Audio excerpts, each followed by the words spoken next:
Ooh. Yeah.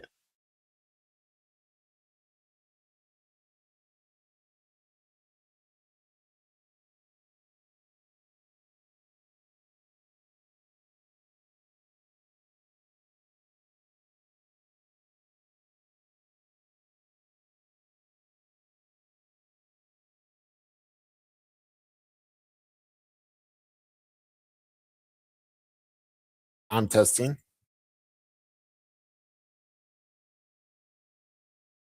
Go make sure that the desktop audio is.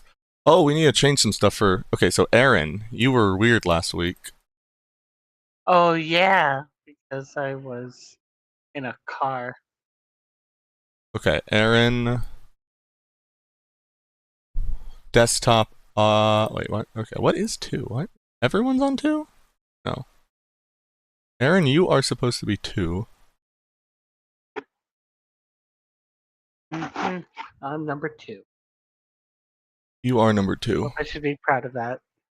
Everyone's on He two? was number 2. Desktop audio is not 2.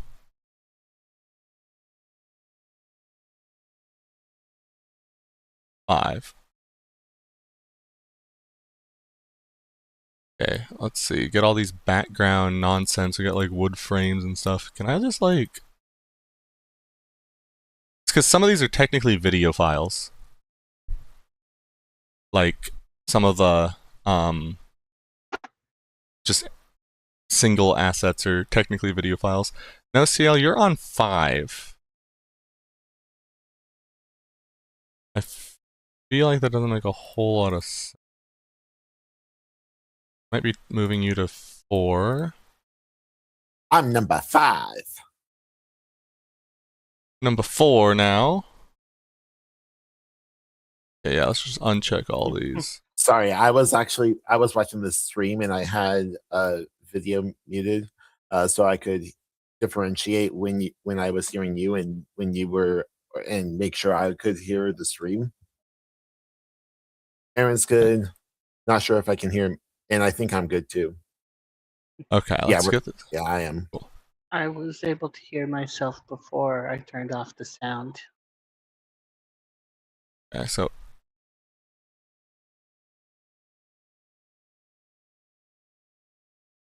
6 should be on basically across the board. In fact, I'm just going to do that. 6 should be across the board, because that's the master sound.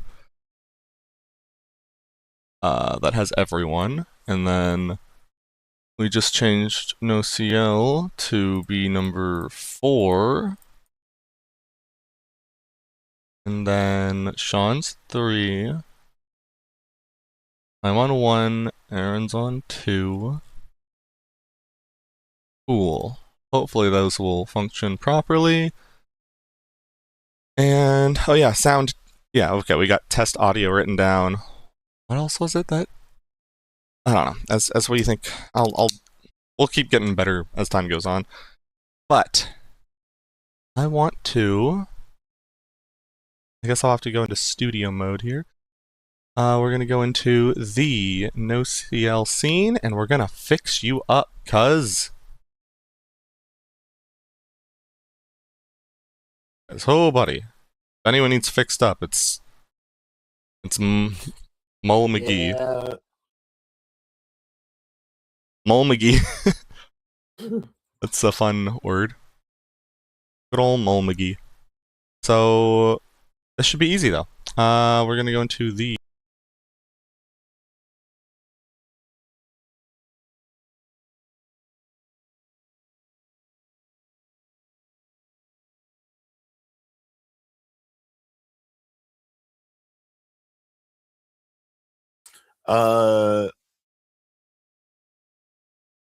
Currently, I see my entire portrait.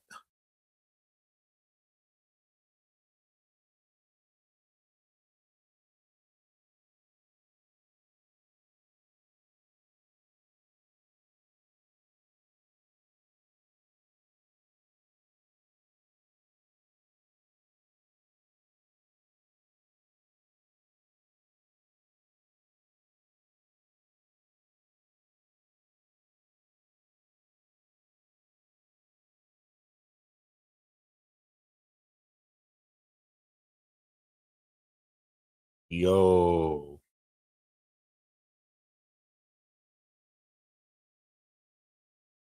Yeah, that looks pretty good. And then yeah, perfect.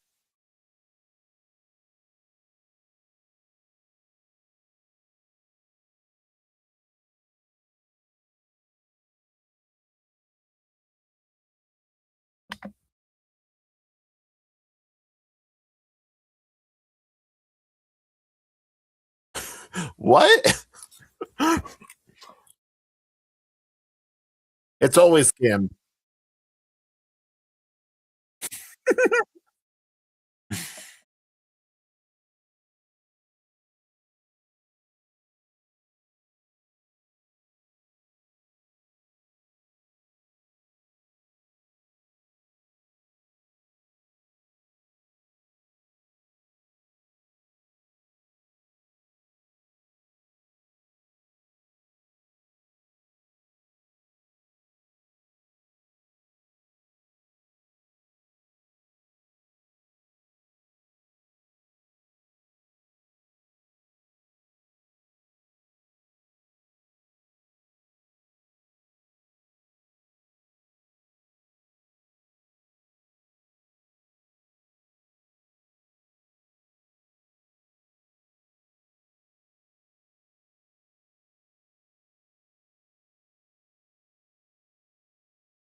No.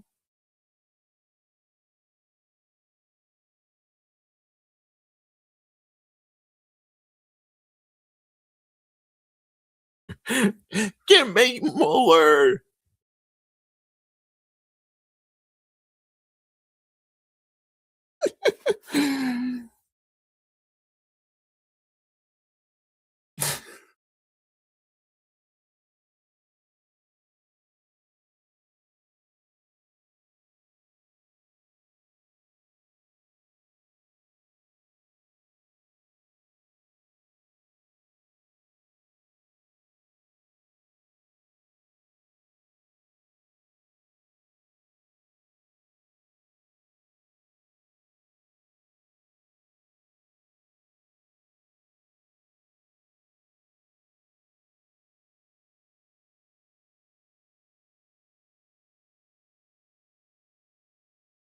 And we go back here.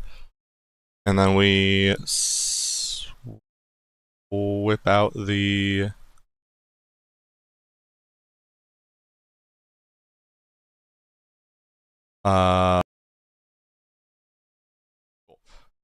Whoop. I should be able to mute you up here. We did it! Muller exists! I exist. Ah, oh, no, he exists. That's the last thing we need. Yeah, I could torment y'all more. I mean, hi. Cool. Okay, I just turned off my video ninja sound. Let's do the little quick tests. So we've got... What in the world? Do a quick sound test so I can see me working. I want to move me to the left. Can I move me to the left? Hello? They keep? Hello? There we go. Pin. I want to pin all of you. Pin, pin, pin. There. And I guess I'll pin Sean too, even though he's not here. So, Pin. You're working. Aaron looks like he's working. He's just pretending though. Yep. And he's disappeared. Yeah, I can. Oh, and he's back with his bike. I can exist when I want. Are you doing grading again? Yep. Yeah, no, I don't have any grading left to do. Just have I'm bikes? free. Free, yes. Who freed the Take over genie? where I want on my bike. Not bad. Freedom. Also, I figured out how to do this a lot more I guess easily. Gim freed the genie. Or I saved it too.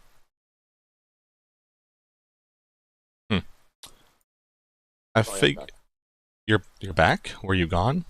Oh, I was checking out the. I was double checking the stream to make sure we were all good. Anyways, all good. Still really want the ability to just like. I feel like I'm missing something. Surely you can just like drag and drop a like an image onto the screen. Actually, let's go ahead and we'll rename Bog Walker to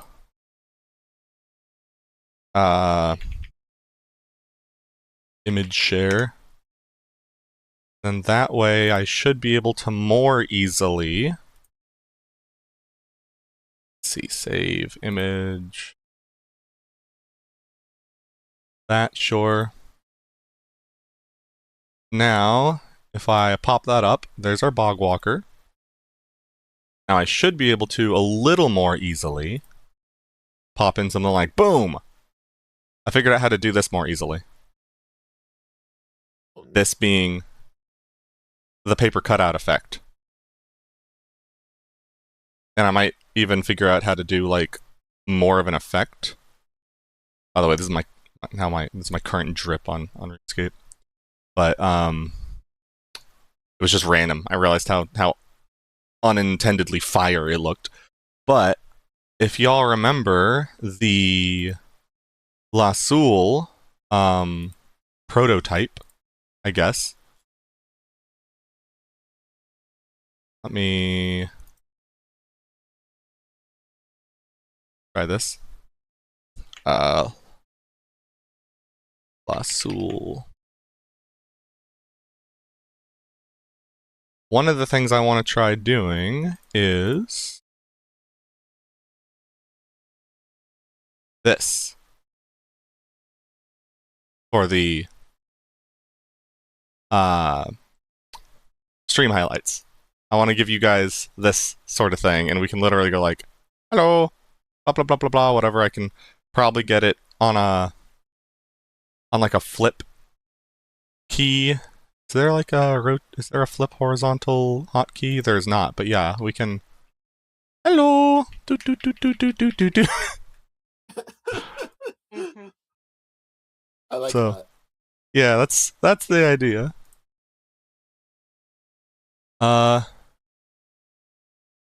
then honestly, with this image share thing, I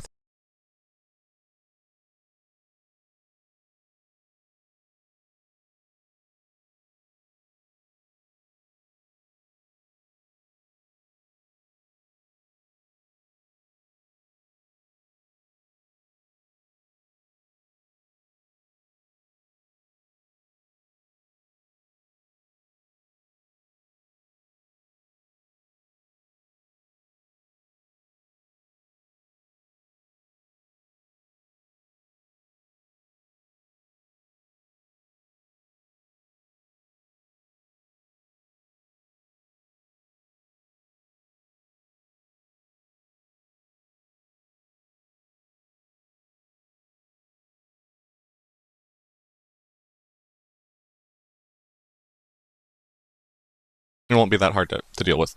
Cool. And I want to give. I know we're doing a little bit of cleanup on stream here, but that's fun too. Let's give a little more prominence to y'all's. I mean, Aaron's always been big. Let's get you both to about the same size. And then Gim is kind of intentionally small. As he should be. Small. Well, Like his value to the team. I think I am a little bit aren't I about the same size as? Oh, yeah, you just said I Yeah. was. Were you Okay, about never to mind. say you're the same size as Gim? No. No. For a moment, I forgot that um Sean is 4'8" and Mueller is 4'7". Oh, I'm taller than you. Cool. Yeah, Wait, really? You're 4 foot. That's right. You are a Ranite. yeah. At least I'm pretty sure. So it's really hard to balance races. The Ranite, like, lore wise, and when I say balance races, I mean in a lore sense, so that one race doesn't just totally take over. Especially cough cough, the freaking K-lights or the KL. Um, Muller, your people, they're like lore specific. Advantage is practically unending endurance. Essentially, you're a very industrious people because you don't tire. That's mostly it. When you would eventually tire, but it takes a really long time. You're the kind of people who can like walk for days without it being an issue. I mean, you need to sleep still, but like you're think like husky. You got them husky genes in you. You don't need to rest other than sleep. Your like lactic acid doesn't build up in any meaningful way. And then the Kepheri or the Kephites have freaking magic, so that's their claim to fame. And then the KL are just kind of outclass people in every other area. But I do think they probably, I like the idea that the KL are the opposite of the Ranites. They are the, stronger, better, faster people, but I think they tire easily. I think they have to like operate in sprints, which is what would keep them from taking over everyone. Like they would be able to win battles but not wars, kind of thing. They would lose fights of attrition. So playing heavily defensively against them would be their weakness. But I think I like- want to see like guerrilla tactic. Jump in, hit him hard, then get out before. yeah. Aphid was a Kale. And no, they're pretty cool. All right. Yeah, he is so much taller than Toro. Yeah, it's like I don't know if people were really thinking about that, but he was like 7 foot or so. But yeah, that's something that has plagued me world building wise for years, trying to figure out why the KL don't just completely take over everything. I think it's that stamina thing is the way to do it. And then the Kephites are generally just kind of in the middle. They're your basic normie humans. But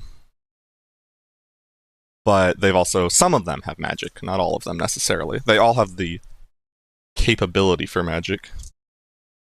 Also, I showed it off on the Discord, but we got the freebie dice in, and I actually think they look really cool. We might end up making a non-freebie version of these. Only issue is they are, yeah, they look really cool. Only issue with them is they are a little expensive to make still. So I'll have to figure out the best way to like make a sale version. Also, these will be basically exclusive for people who have shown like real interest in the game. Either people, they'll be like convention exclusives, and they'll be for people who have either like actually purchased role playing stuff, like pixel related stuff to support the game, or people who have played in the demos, or people who have just sat and like actually had a conversation with me, because they're a little expensive for freebies. And I don't know if I want to give out just one or two. What do you think? I mean, we can rediscuss this at some other point. Really, the only thing that makes them not sale worthy is that side. We can focus on it. Can it focus? It cannot. It has the website on it. But I actually really like them. They look really pretty, and I love the pips. They look so good. And honestly, if I start selling sets of dice, I might even bring back that cool shape die design. I do think those could be neat. Oh, we'll see what happens. But we've got them. Got over 1,000 of these things. But I can't give them out like business cards because we literally go through like 600, 700 business cards per convention, and these are way too expensive to just give out to everyone. But cool.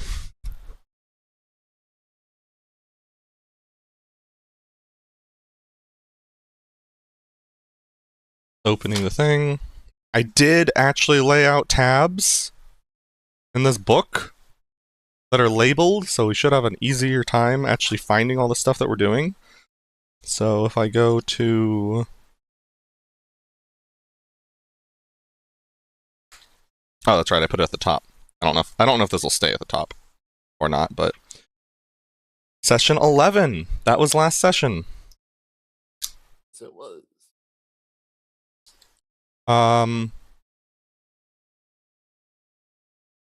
Would anyone like to give a handy dandy recap? Actually, or should we... Alright. Are we about ready? Do you think we're ready to actually, like, officially start? I think. Any questions, anything we need to deal with before sending out, like, pings and notifications?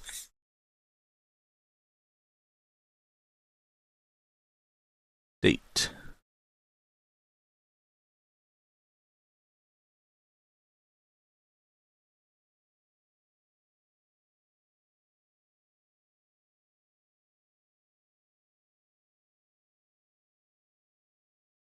Sounds like we might be good.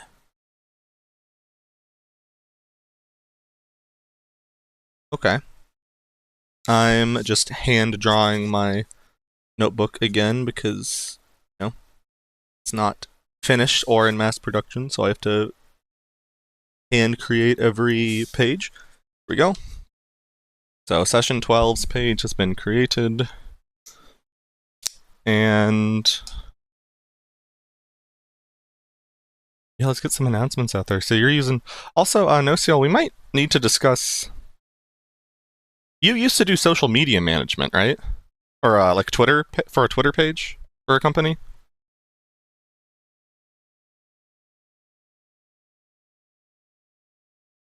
Sorry, Is that right?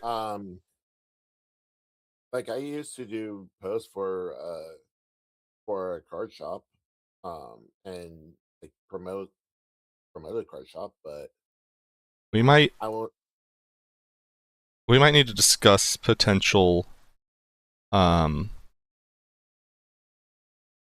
work togetherness there. Cause oh my gosh, man! I mean, you're hip. You're on Blue Sky. I've also been okay. Are either of you too hip? Nope.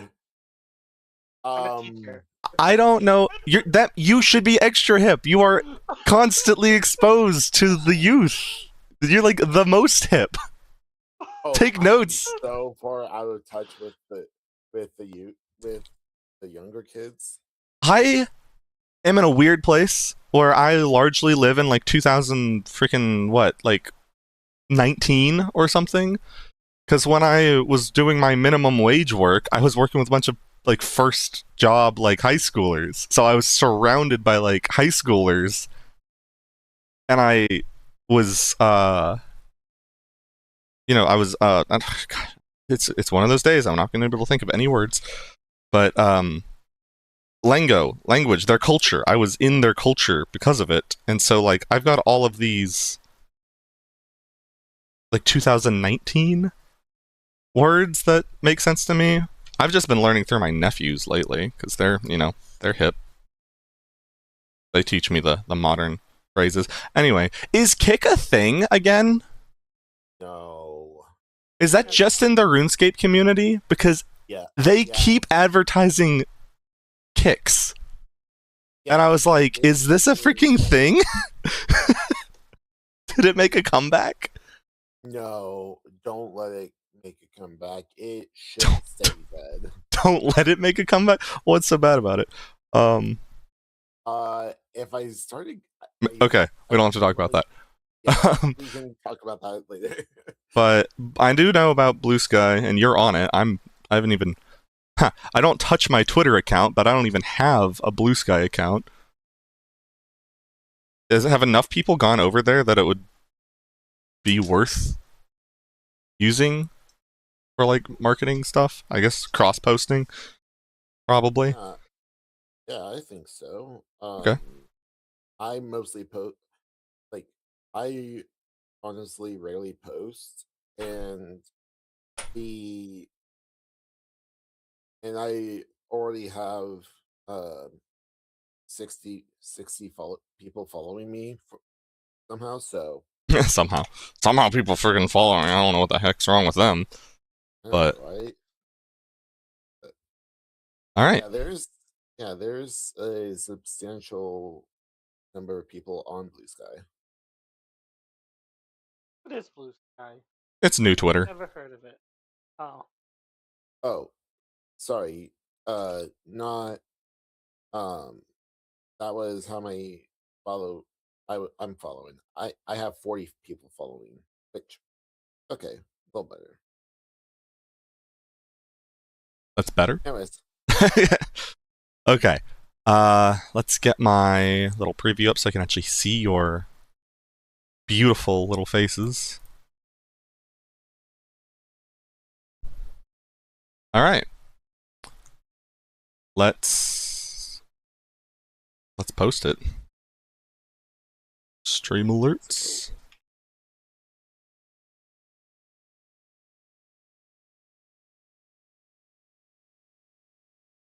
Do we have an idea of what we're gonna be, of what you guys are gonna be heading out to do, so I can give a little bit of teaser?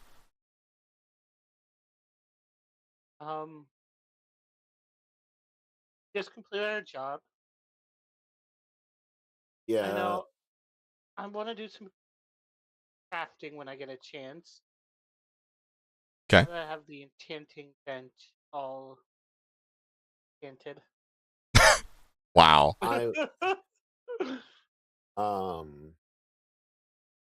I think we were, because I know we were talking about the tournament that would be in the next couple days or in the next week.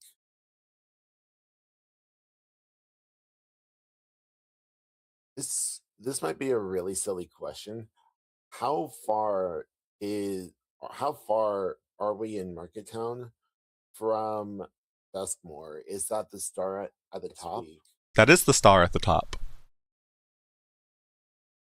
Oh, It's like a day's travel. Less than a day. It's like a light day's travel. Oh, so we could feasibly go to Duskmore, then be back for the turn. easily. And we might even be able to save a couple days up there. Yeah. And that might end up changing. We'll see. Yeah. Oh, absolutely. In the future, because I will say my goal is to keep people away from Duskmore for a while. We might have to change this map a little bit to make Market Town and Mill Shrine a little closer to each other and a little further away from Duskmore. I do want you guys to go to Duskmore, but I'd want it to be more of a major decision than like a jaunt. So let's go ahead and say, despite what the map shows, especially because it would make Market Town would make more sense if it was further away. Let's say it's like a week's travel from Market Town. Okay. All right. It should be doable, but not a casual excursion. Yeah. Duskmore's for later in the adventure. Couple more weeks to exist. Yes. Yes, it does.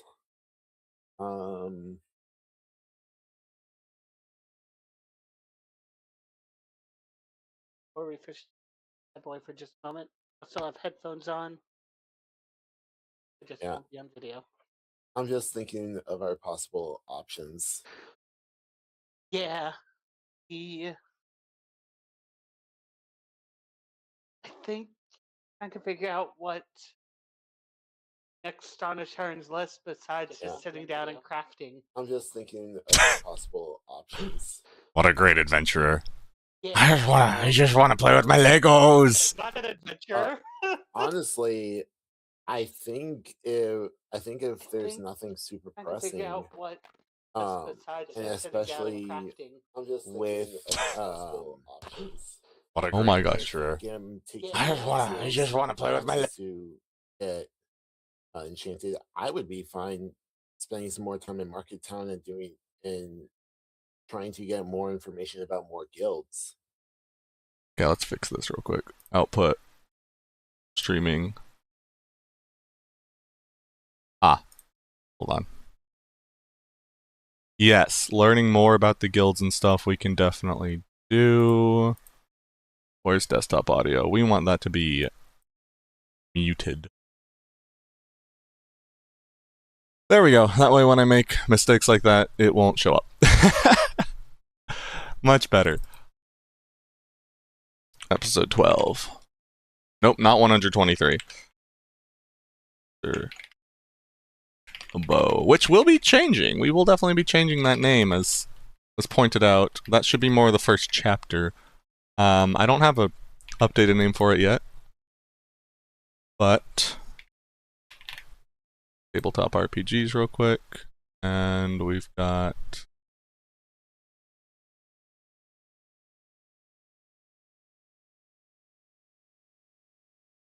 cool. Better. Okay, did I mess anything up? Can I still hear you? Testing. So I do want to give you some. Oh, what was this message? I don't even know what that means. Where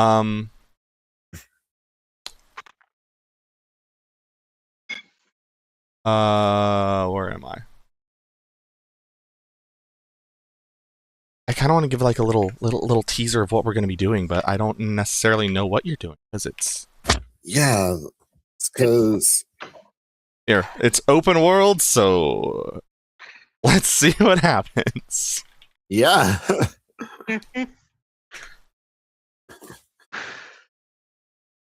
Cool. Okay, it's time to give the recap of the last episode. Cool. All right. Last episode on the road. We traveled back to Silverbend to deliver the news that things should be safe for them to return if that's what they choose to do. On the way there, we ran into Amelia, who I honestly thought was Lady D, the leader of Black Velvet, almost immediately.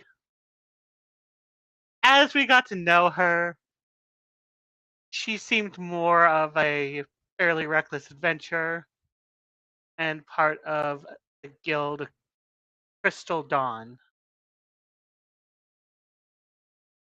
Indeed, she was. Allegedly. Yes. We traveled with her to Silverbend, had a nice relaxing time there. Then we traveled together to Market Town, where she said there was a tournament going on.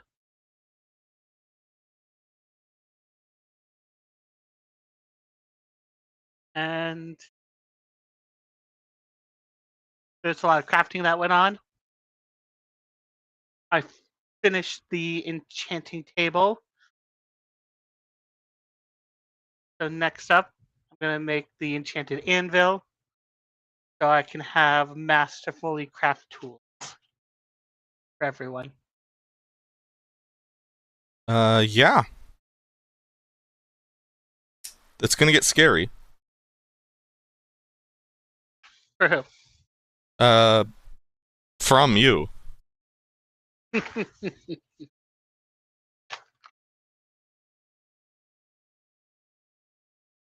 I'm okay with being scary. All right, I believe we ended in Market Town with you had just gone to Colleen's Manor, where you discovered that the people she employed seemed to all be very pristine individuals. Perhaps hand-selected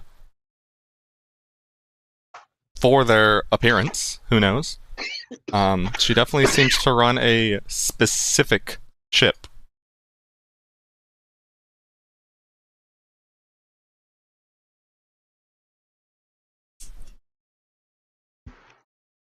Yes. Not. Sharon did not notice too much because that's just how Deep Forge society normally is. Everyone's True. perfectly crafted. Everyone's perfect. It dawned on Bowler how how out of place my offer of boost was to her from her perspective. Oh yeah, you're definitely a street ruffian. Yeah. You were basically the equivalent of like a hobo trying to offer her some booze off the street. Actually, I think that's literally what you are.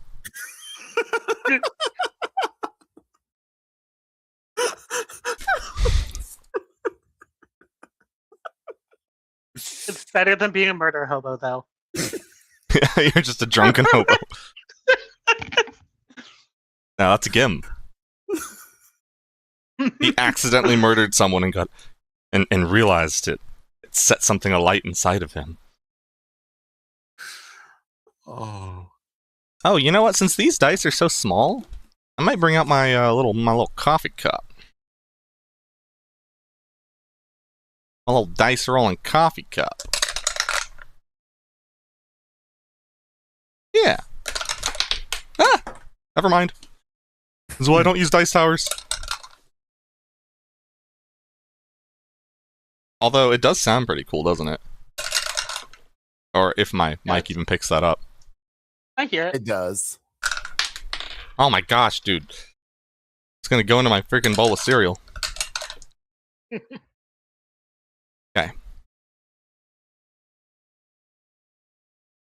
Well, where to next, guys? Gim is...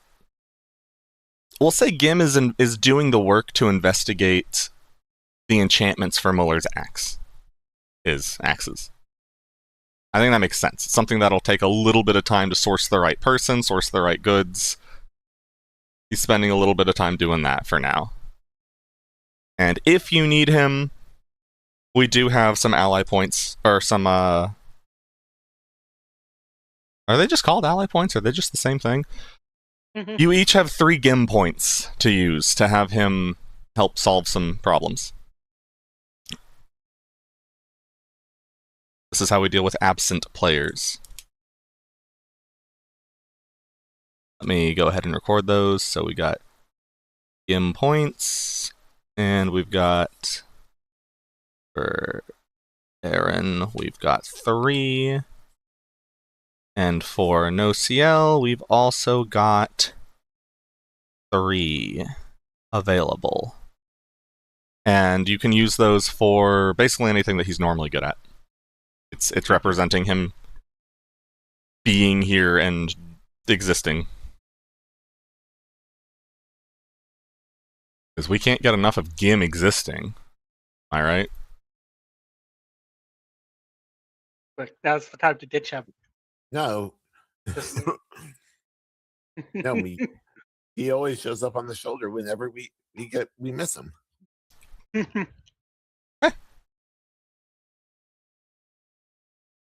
So, to remind you of some, like, hooks that you had been keyed in on. There were stories of a creature, back in Millshrine, you had heard stories of a creature stalking the woods and taking out livestock. You also had heard that the Millshrine itself was allegedly being haunted by fairies. And let's see, what else have you not? Onto, that's right. I have digital notes too. I'm over here looking at just my book.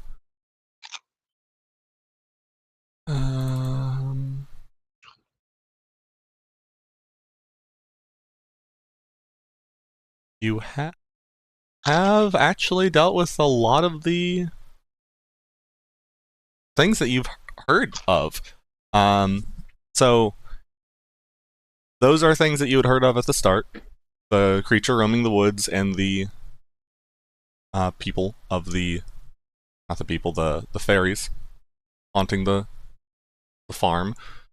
And you've also, there's everything with Black Velvet that you could continue to try and investigate. You've got there's the tunnel that was underneath the like the tumblestone,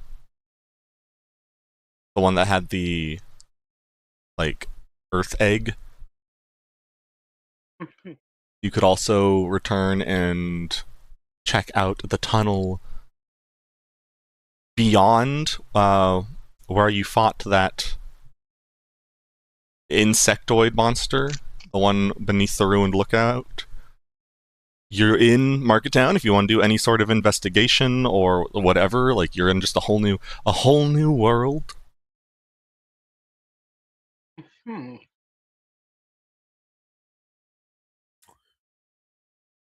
So, Well, Ishran, how much does Ishran have that he wants to start enchanting right now? You also heard about the Horizon Challenge, although that is going to happen a little later. It's going to happen like next week after right. Arrest.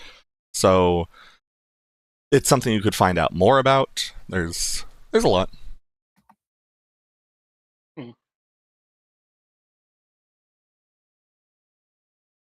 So we'll get a rest before the Horizon Challenge. Yes. The rest is what will effectively trigger the challenge. Cool. In that case,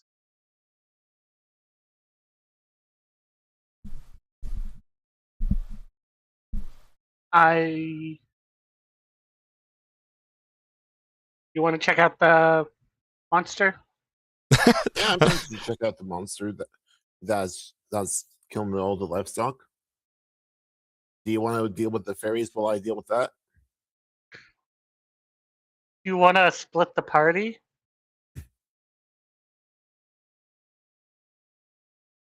Okay. I was thinking it would go together. Yeah, let's go together. You have proven yourself very, very capable in combat. You are still a squishy human. I worry for you.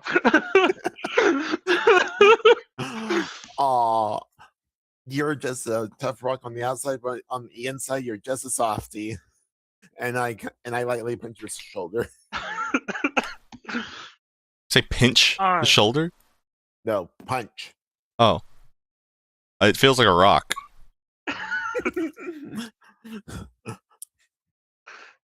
All right. Onwards. Is there a Wild Yonder Guild Hall nearby? Market Town? Oh yeah, there's definitely. Well, I don't know. Is there? How do you find such a thing? I use the ring. The ring. Yeah. Yeah, you can definitely use the ring. Do you remember the phrase to activate its power? It's may my compass always point home. It is. May my compass always point home. As you mutter the words of power, you begin the ritual essentially of holding your hand up and scanning the general area, and the little arrow on the ring does glow its blue tone. I'm realizing I didn't put the... Forgot to put the actual... There we go. The actual links in the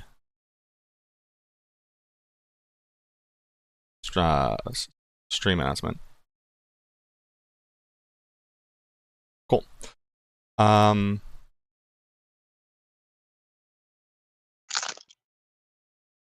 Getting lost with all the windows I have to keep track of. We lost the splash screen. Is it back? Specifically on Video Ninja. It looks like it's still going on Twitch. That's the splat. Like the... You say the splash screen, you mean the... Like, I think whole thing? your shared screen. Yeah.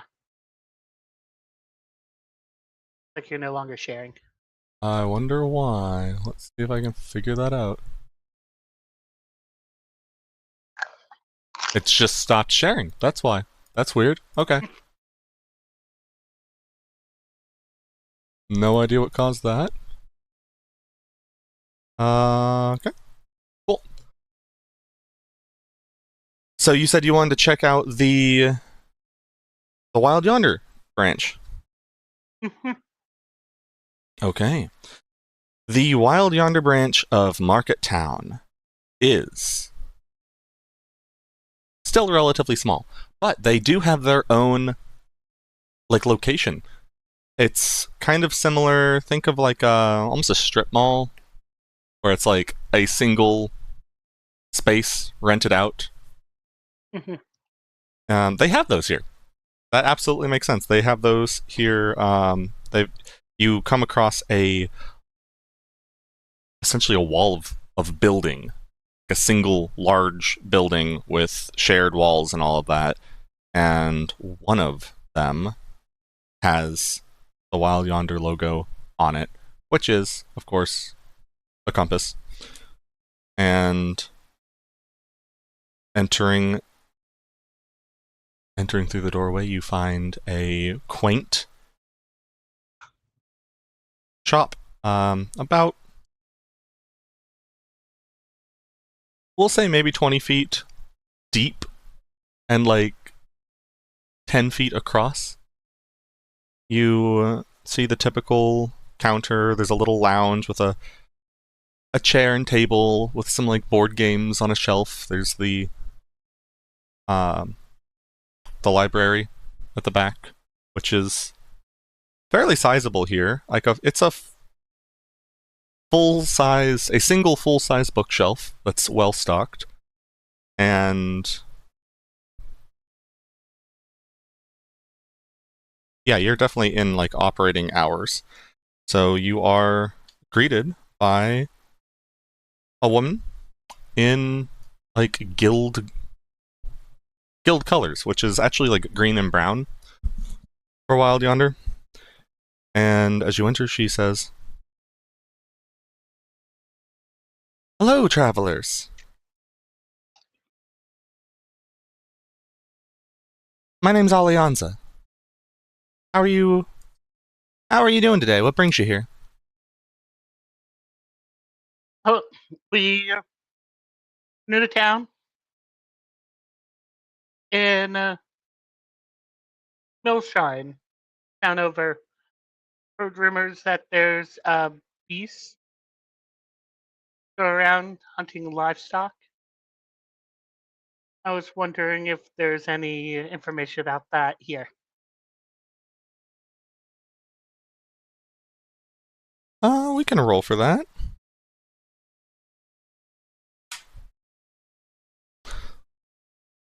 Sorry, that sounds more like a local issue. We don't really have too much connection with Millshrine. And to my knowledge, we haven't had anything similar happening here. But if you want to do some research, the library is open to you. Okay.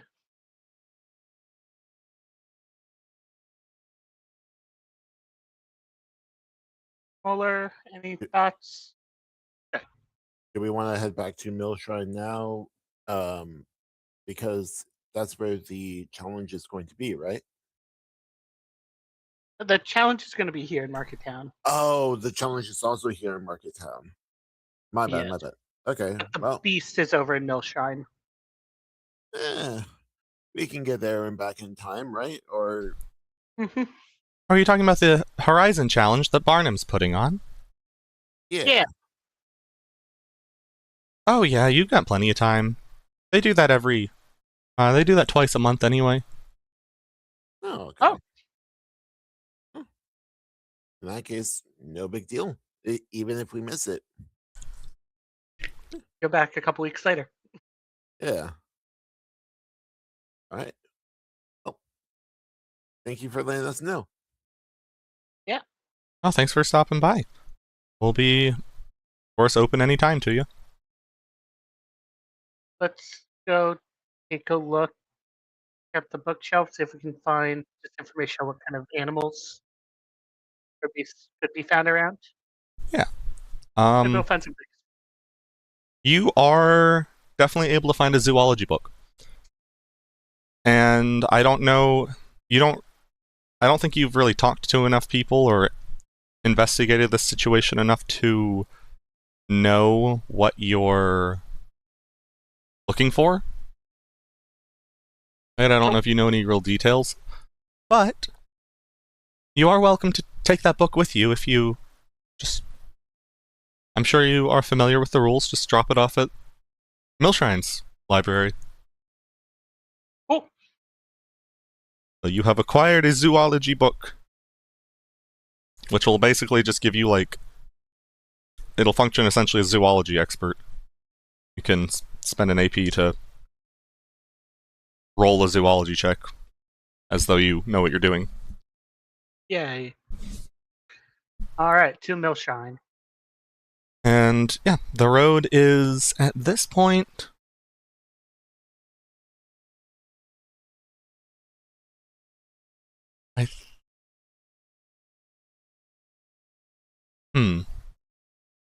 Let me also write this down real quick.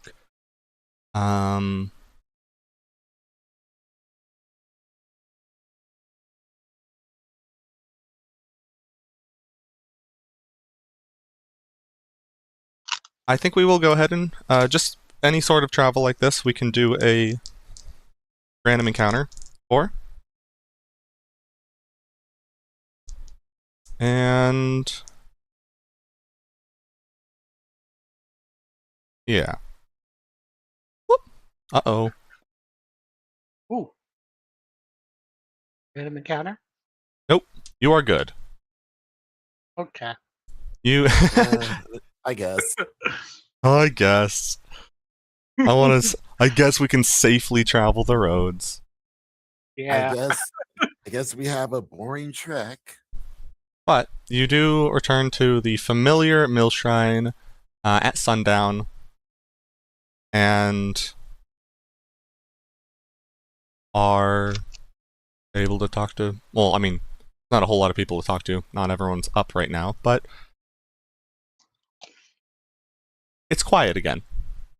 The tournament's been over for a while. All of the merchants, everyone is pretty much moved out of town.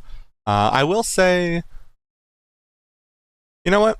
Yeah, you can have a encounter on the way there. While traveling, you do run across a man... Well, you run across a purple cart being pulled by a Pyloth. Again, that is a hulking kind of large sloth-like creature. And you likely recognize this cart, because it's very distinctive. And you also recognize the driver, none other than Oged himself. He hails you as you pass each other on the road. You're both pulling carts. I'm actually pulling the cart. Yeah, you are actually pulling your cart. Oh, coming from Market Town. Yes.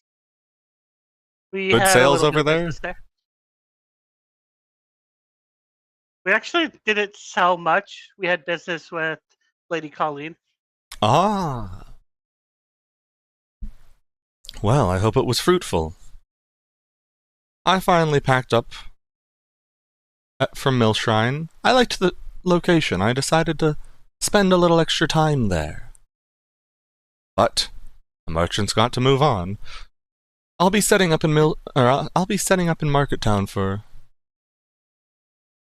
who knows, the foreseeable future. And I intend to eventually head to Duskmoor afterward. Maybe I'll see you around. Perhaps. We do intend to head back to Market Town for the Horizon Challenge. Plan on Ah, entering. one of those happening. Good. Good to see that Market Town's grown enough to gain the attention of one of the larger guilds.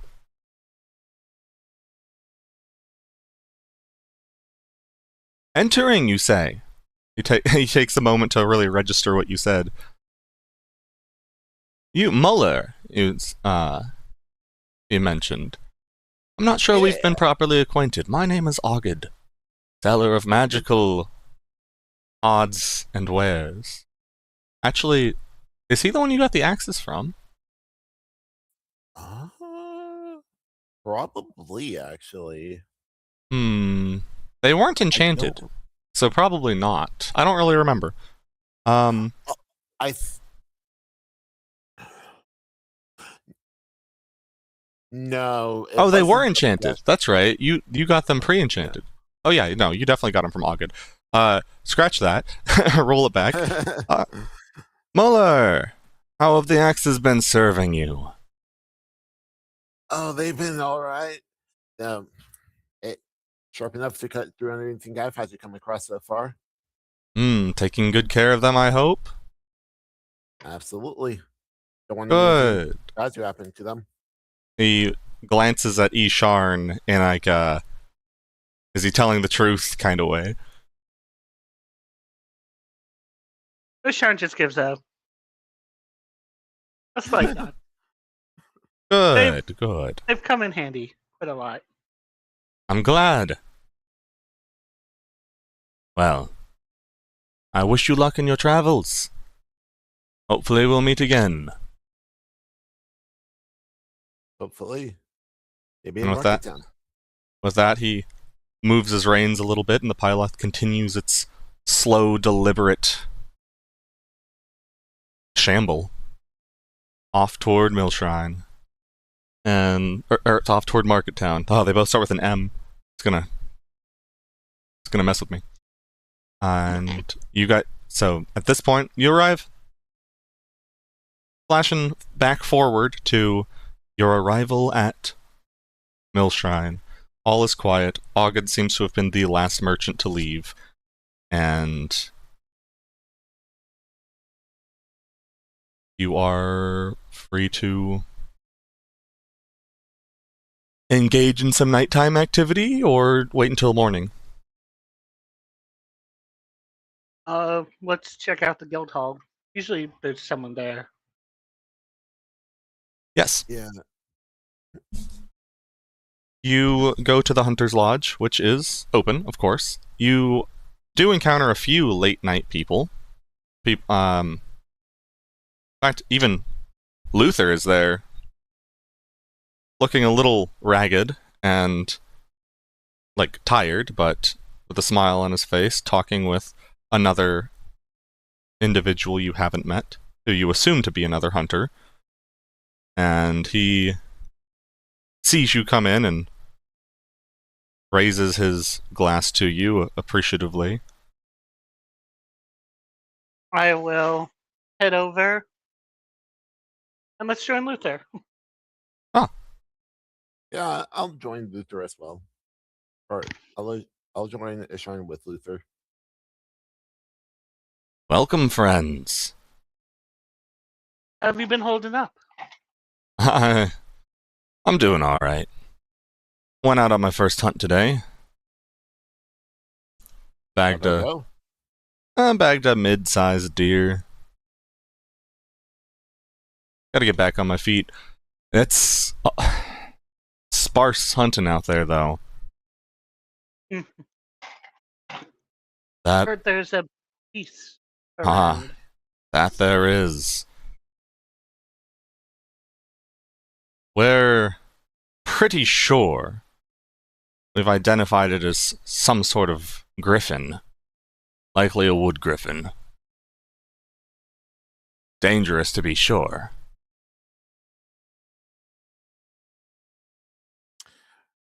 Have you found anything that would be close to its nest?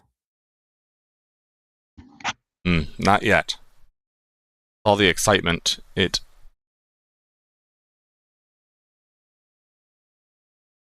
left the town alone for a short time due to all of the activity, but there have been sightings of it again as of yesterday.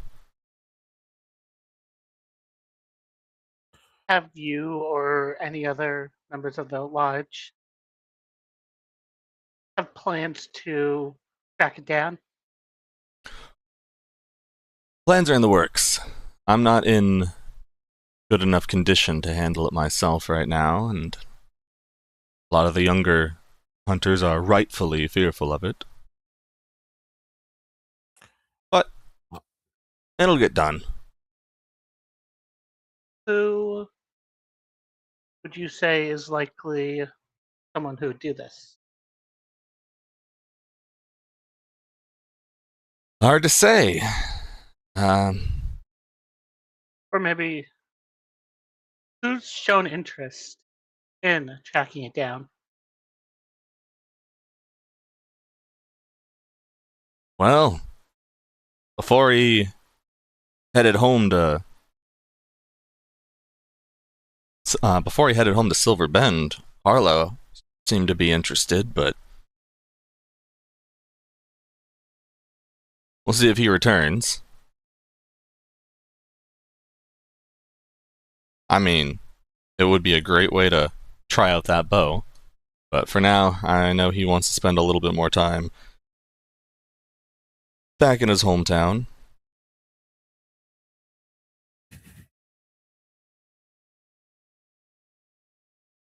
Olive's Alright. interested in taking it out, but she was wounded a little worse than I was. Right, I remember she was also there with the troll, right? She was. So, we've got a little bit of resting to do, but I'd say give it a few weeks' time and some of our more capable hunters will be in fighting condition again. We were talking about putting out a bounty for it, because, of course, the longer it's around, the sparser our prey becomes. Jim would probably be mad if I don't ask this. How much is the bounty looking? Yeah, we've been pitching together about, not huge right now, maybe 3 gold. And of think it's course, fun hunting. the recognition and the honor of capture. That goes a lot further around here. Do you need it dead True. or alive, or does it matter? Wow. I'd be pretty amazed if you were able to capture a wood griffin alive. Dead's just fine by us. So, I know they're not best fighting condition, you and all, but you're good enough condition to go out hunting. You say a little bit of a team up. He You help us grins. track it down, and we'll take it from there. I could do that. sure. When are you thinking? Hmm. Are they more nocturnal or diurnal? They're most active. Well,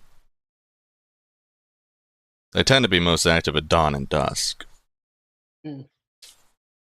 But I'd say they're closer to nocturnal than anything. You said it was about dusk now, correct? It is. Yeah, it is. Now, if it's more active at night,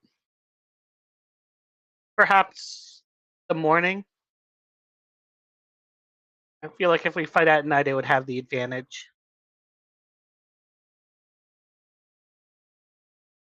Um, but we don't know for sure. That's the part that concerns me. You don't know for sure. We Go ahead and roll a can- zoology check if you like. To gain some insight.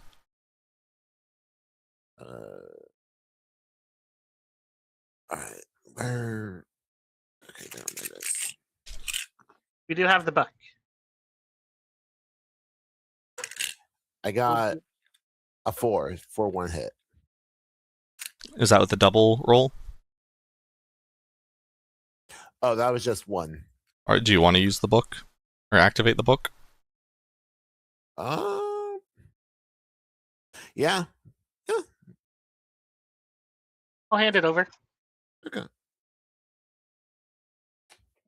Alright. And that's the 6. Based on the information you're able to find in the book, very easily, actually, you're able to corroborate that it does seem like a wood griffin is likely, and you think going at night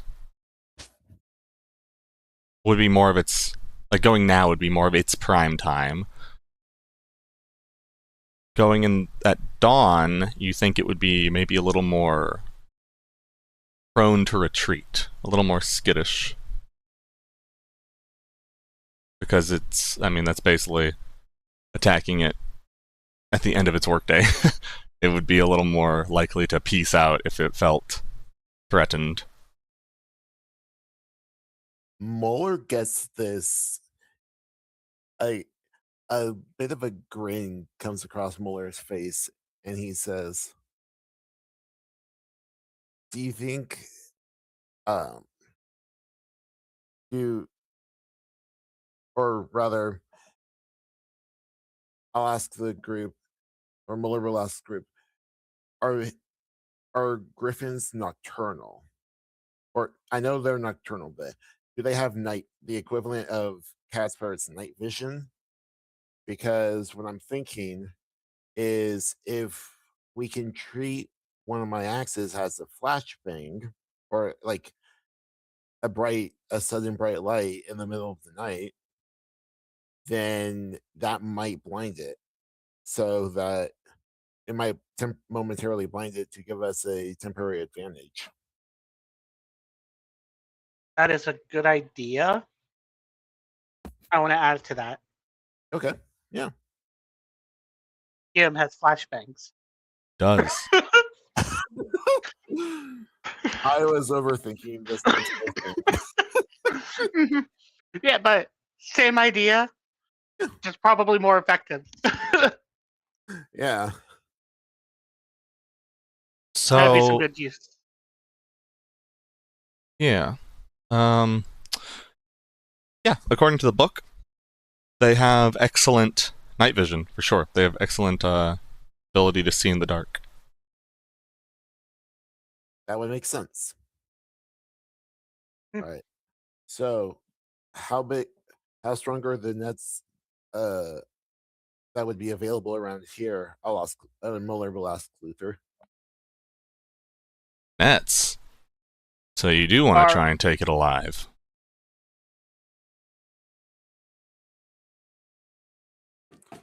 If possible.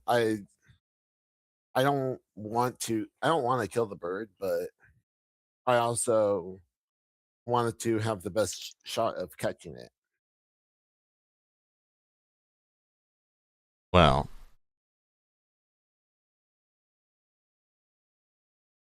Hmm. I can I'm see not. Moeller like training it, and then once he gets his axes enchanted, just flying around, throwing axes from the sky.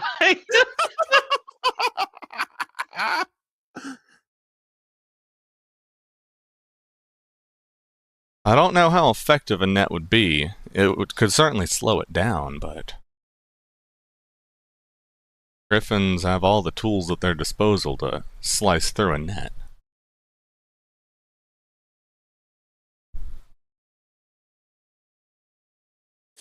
It would, if the net was to work, it would have to be a very sudden or a very sneak attack catch. There's no, if it sees us coming, there's no way it would work. Which, giving our party, we're not the stealthiest around. Really? We are not, but we can also use that to our advantage.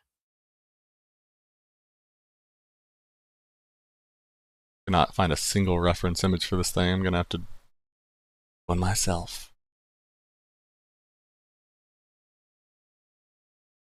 What if we beat it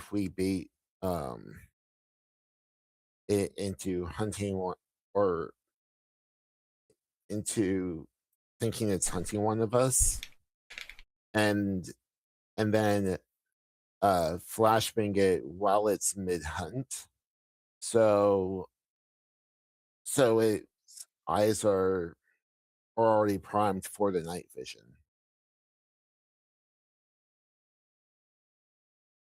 I could be overthinking it though. Mm-hmm. So, above table, accept that, but what is your plan if we capture it? I mean, you could ask that I know, on the like I'm table. asking in character now.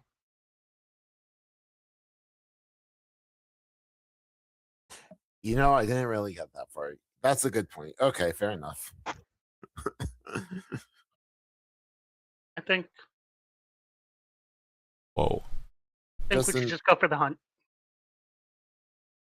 Realistically, that's the best play.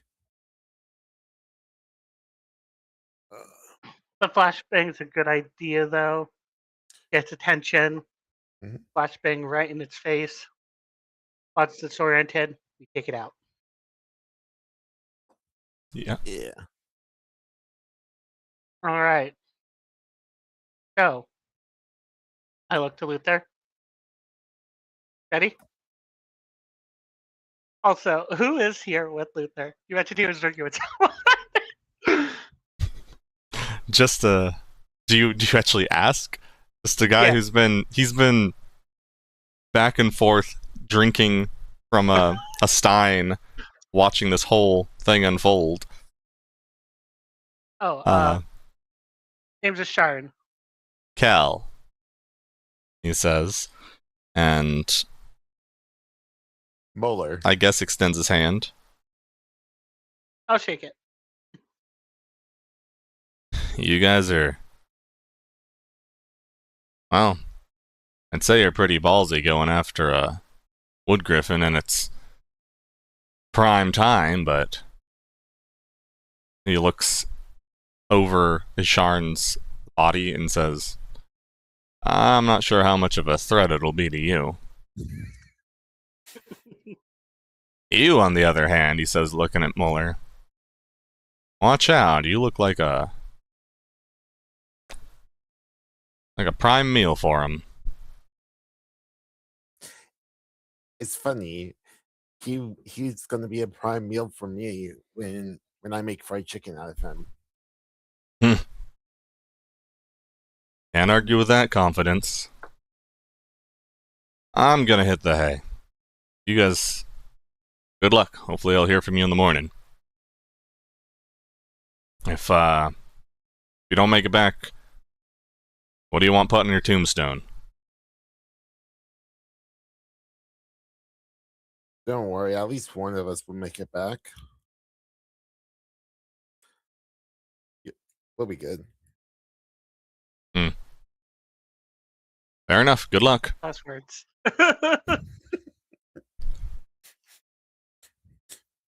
That would totally be on Molly's tombstone at that point. I'll drink to that. Oh yeah, Oh, that has to be it. that's what's gonna be on Muller's tombstone. Muller needs a very porous tombstone that's able to absorb a lot of liquid. It might be less of a tombstone and more of a like waterfall-esque monument. Okay. Do you have a lot of money or something hidden away? I doubt it. He had to borrow from Jim. Hey, it's called build it before I die. Okay. Okay. Well, Yes. let's do it. Luther strings his bow and begins walking. Well, let's see. I imagine he has a type of,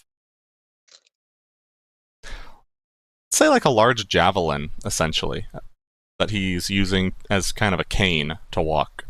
So he strings his bow, like flips it over his body, and picks up the very large javelin or harpoon.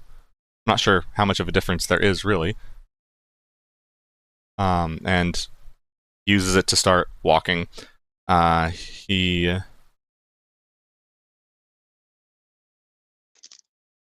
leads you into the woods, and as immediately before you even like get to the tree line, he says, "I'll be on the lookout. Could be anywhere."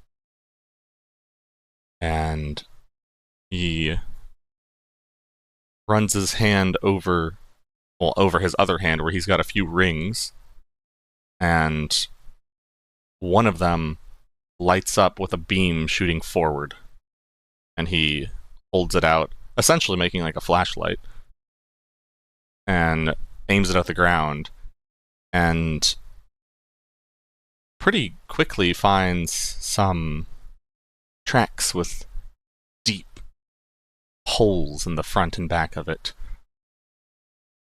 Talon marks. And he follows them, pointing with his javelin at them, and they lead to a tree where you see like claw marks going up the tree, and he says, "To be expected." Disappeared into the tree line, or into the canopy.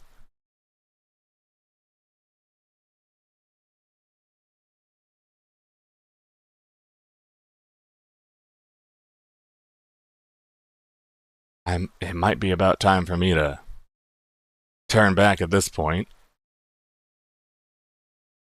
But Hey, turning back's not exactly in my nature. And let's see, we've got... Let me double check Muller's stats.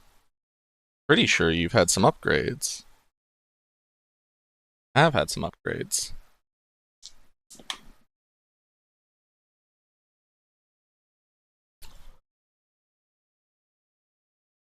Oh my.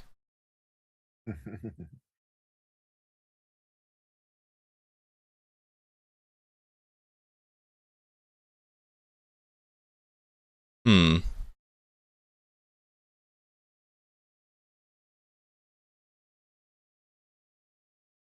How much do I want to deal with here? I guess all of it. Cool. Muller, Yeah. please roll a combat or guard check with disadvantage as you suddenly feel heavy claws digging into your shoulders from behind.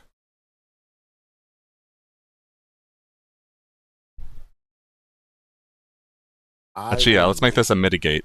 Yeah, this will be a save. So please make a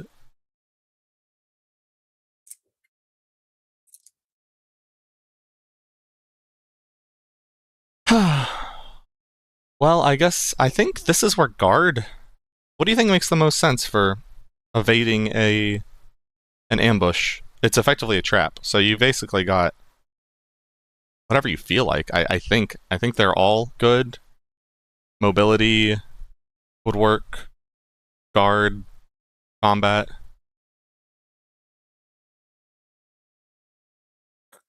Whatever you're most confident with. Roll a save, please.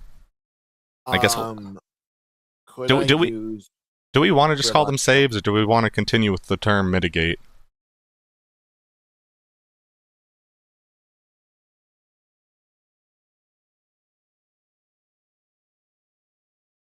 I'm I not personally sure. like mitigate more, but I feel like save is more newbie friendly. Everyone knows what a Yeah. save is. True. Am I able to use reliable combat and combat expert on this? Yeah. Okay, cool. No reason you couldn't. So you'll roll 3, and we're just going to take. So a save functions the same way a complication check does. We're going to take just your highest die result. Wait, is your combat already a 3? Yeah, my combat it's already a 3. I would recommend not using combat expert then, since it really won't do much in a save. True. Oh, okay. Well, Okay. what it can do is, I believe in a save, the extra hits. Do we do that? Maybe we should. Maybe we should write this down. Let's see, saves. Well, there's grace for one, but I think it can. I think we might make it so that I feel like this is how it was at some point. I don't know if it was ever written down. Extra hits could reduce the risk by 1, or the stress by 1. Okay. Let's do that. So yeah, if you use the expert, it'll help reduce the incoming stress. Okay, I'll do that. So roll 4 and then just let you know what the highest is. Or Yeah. Well, wait. Why are you rolling 4? combat expert, or that's just one additional hit if I. Yeah. Okay, sorry. Okay, so roll 3 on the table, please. On the table, please. A 5. That's my only hit. Okay. So. Oh boy. You are up against an ambush predator here.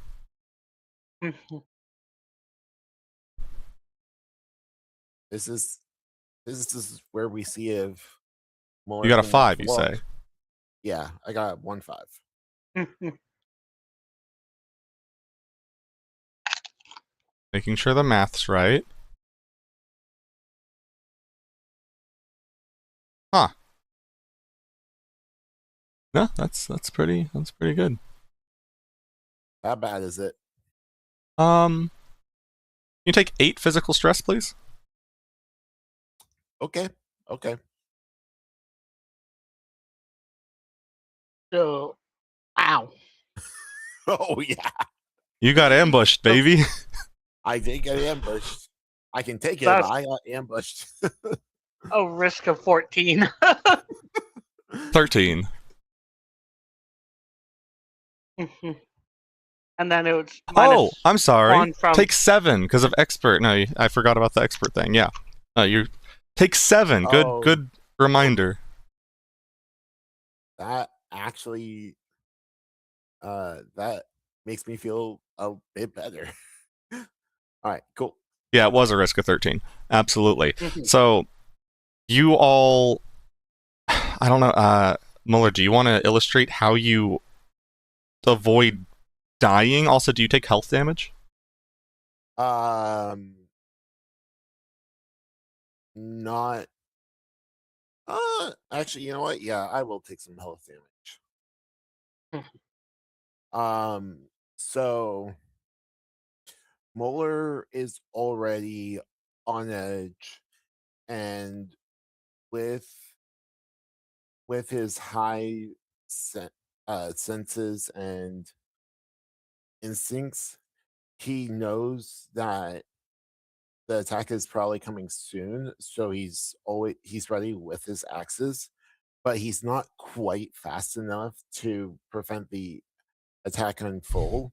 So as soon as he feels the talons, he rolls over, or he uh spins he spins to his left to pin and to try and pin the bird under him, and starts to raise his adamantine axe up to attack the bird, to attack the griffin. Okay, yeah. As this creature, Isharn, you see it just like a shadow out of the corner of your eye.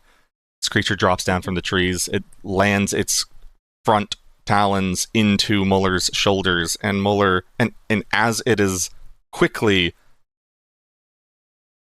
like snatching its beak forward at Muller's neck, he manages to roll forward. Crimson sprays from his shoulders as they are torn open, and he rolls over and prepares for combat.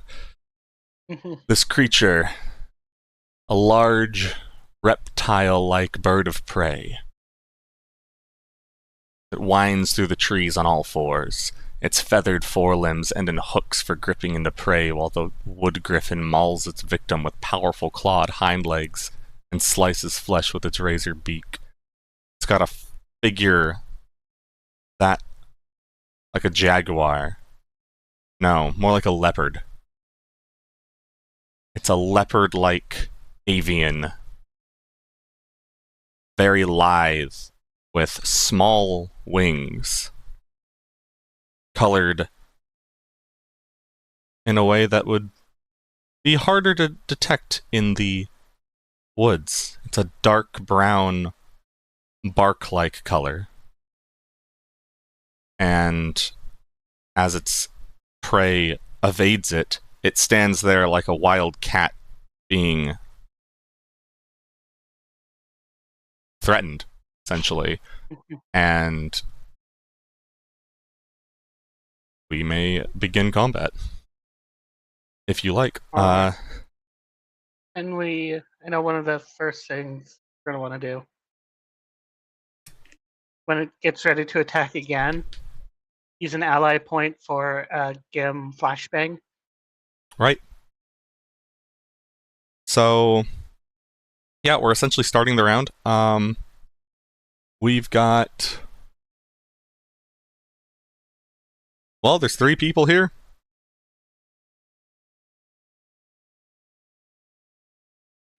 Who would like to move first? Muller, it seems like. Muller is, well, I guess Gim's moving first. He gives the code word, which I don't know what the code word is. It's probably something stupid. Granite. And, yep. flashbang triggers, we're going to use the Gim point. Honestly, that one might use... I think a flashbang might be a double. I'm fine with that. Because that's more of like it's like an invocation. Mhm. And yes, the Griffin is quite blinded. Let me pull up the... I think I know what the blinded rules do, but let me pull them up. But it's actually going to be a stronger version of the blinding because it's nocturnal. So, pulling up the... I mean, I guess I could use the actual physical book, but search function is nice.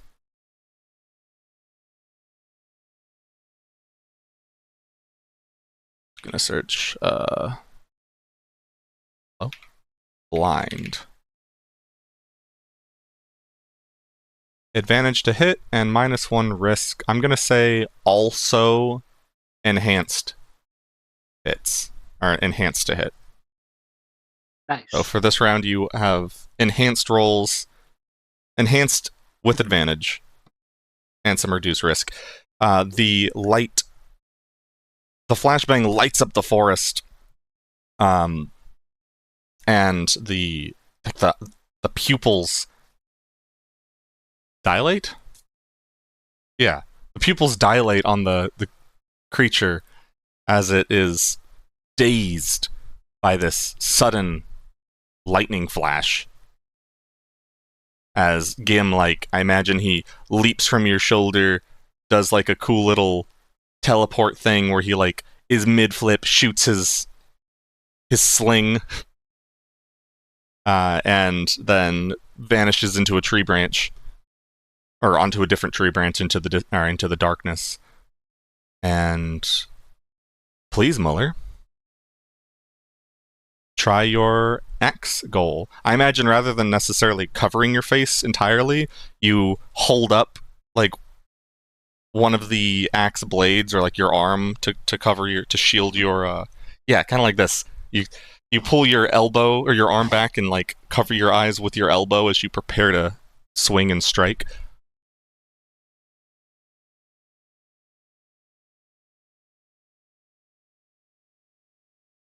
Did we lose? No seal? Sorry, I was muted. My bad. I didn't realize I was muted. I'm going to pull my.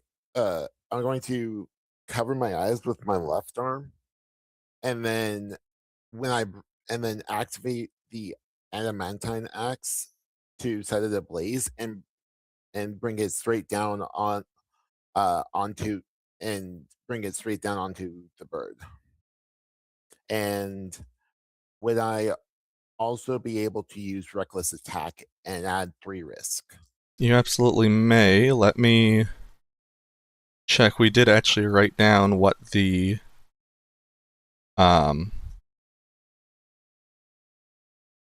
axes do officially. I believe it was just a minor narrative thing. Yeah. Or so the fire the fire would be primarily for flavor, right? I think we did say that the fire can be activated up to 3 times a day to add damage. That was one of the things we had considered in our little workshop. We'd landed more on being able to use it as like a narrative, very small, or like a smaller version of like fire control kind of thing. Gotcha. Okay. If you would rather it be a mechanical thing, we can. But actually, I mean, you can always. I'm fine with you using 2 AP, right? That's a minor narrative thing. Instead, if you prefer, there's always. I'll use 2 AP. Yeah, there's always room for bargaining here. Yeah. Okay, that is fair. That is something I still need to learn. But okay, yeah. So let's see, 1 AP or 2 AP for that, plus 1 AP for the reckless attack to add 3 additional stress and dice, but all bonus dice I roll after the first one is confirmed, right? Or okay, Correct. all right.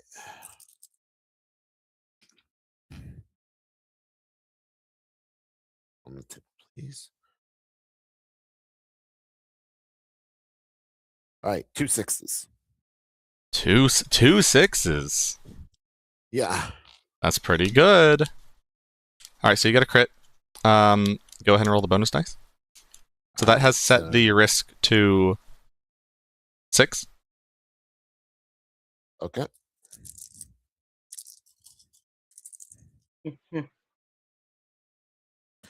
Two more 6s and a 5.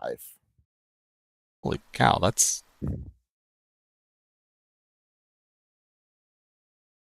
I mean, that's 6 hits, right? Yeah. Mm-hmm. Sheesh, dude. Sure, I'm glad we made the changes to make it so that you're actually taking some damage. Right. However, it is only 1 physical stress. As the griffin it's just blinded, and it rears up and just slashes out with its talons. You are able to easily avoid it as you soak up that 1 stress, and let's see, you had your arm, or were you just double swinging into it? Let's say you lop off a whole wing. Oh, perfect. That's exactly what I would want to try to do. It screeches as it tries to run off into the trees, and on its way, it pounces kind of at/off of Isharn.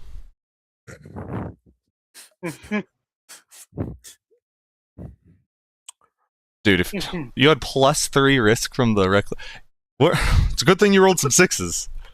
That could have hurt. Oh. Yeah. That could have hurt a lot. Yeah, I know the moment I roll anything but those 6s, I'm toast, but I'm just gonna smack it. All right. You know. I got a singular 6. I think you all cheat. Actually, wait, I got a 6 and a 3. oh, 3 is hit now because enhanced, right? Correct. You also have advantage. I don't know if you... oh, That didn't help. Wait, Molly, did you not roll advantage? no, Roll 1 more die, see what happens. that was a 1. Okay. Wait. But that triggers your combat expert. So roll again. Reliable. Or your combat. reliable combat. So roll again. A 2, okay? Okay. Okay. No change. All right. Gosh, you're rolling a lot. Isharn. Okay, so 2 hits. And you're doing combat, right? Yes. With a single 6.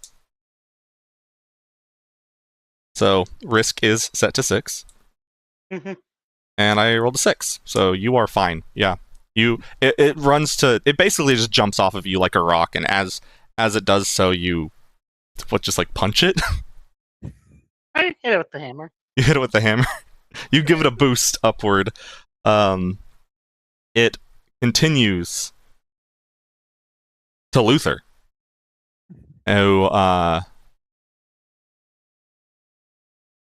does... Okay. He he takes his javelin and chucks it at it as it's charging at him, and it does go through, clean through its other wing, and it tries to... So you're doing this at night, right? Yeah, we chose to do it at night. This should still be fun. Let's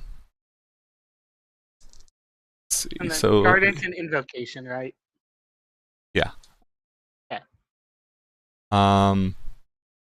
so just double calculating its risk. So it's at +1, but then wait, is it why did I say it was plus? No, it's just -1. Okay, its risk isn't terribly high at the moment. Mhm.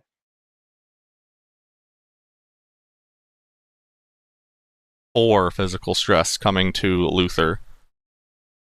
All right. As I and imagine your guardian is just reaching out and grabbing its tail and yanking it back. Yeah. I got 2 hits for the guard check, Nice. so I can reduce that by 2, and I'll take the other 2. Man, this whole thing. So, This whole very quick scene. So this scene in particular is like 5 seconds. mhm. It drops down from the trees, digs into Muller's shoulders, tries to one-shot him. Muller barely dodges out of the way. There's a sudden flash of light as Muller slices off its wing. It freaks out, jumps forward, jumps off of Isharn, like you're just like an obstacle, leaps at Luther, and you just grab its tail, yank it back. It starts scrabbling frantically, and tries to dart into the woods. Muller, please roll a sense check. I think you're the only one with sense. Oh, Luther's here. Alright. Let's go for sense.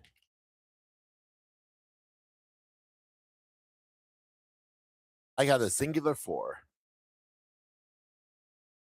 And this thing, well, you do not. It successfully vanishes into the woods as it is a stealthy creature, and that 4 does not count as a hit. So it just vanishes into the darkness. It scrabbles away. And it flees. I activate the fact that I had just grabbed it to keep it from Luther to try and hold onto it, Please make a grapple check. and I use might. But, oh, you can. I was about to say, the Wood Griffin already has diminished checks to outmaneuver it. I'm going to count this as trying to outmaneuver it. So you can double diminish might check Oh. Okay. and hope you get a 6.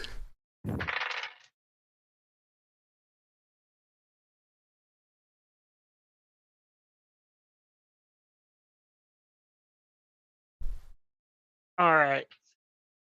Now, activating is what lets me do it. Could I? Is that how that works? Yeah. Is So there- this is actually its round action. Is the stealth. So end of the round, it's Okay. doing the stealth thing. So yeah, you've already used your actions for the round. So yeah, this would Yeah. basically be letting you do an extra attempt at Okay. grapple. Yeah. Okay. How does Grace work again? I did not get the 6. So Grace is something that you get when you get extra hits beyond what you need, or if you choose to fail, and then you can use it to either re-roll a die on a check, or you can refuel your AP with it. Okay. I forgot I had 2 Grace, but Esharon already made another. Well, would it be okay if I used a Grace to re-roll a die? Or The re-roll's your own dice. well, right, but I was basically is it If you at this point, I mean, if like for your previous roll. for the sense check. yeah, for the Oh, sense for the check. sense check. Yeah, no, that's fine. Go for it. Alright, use the Grace.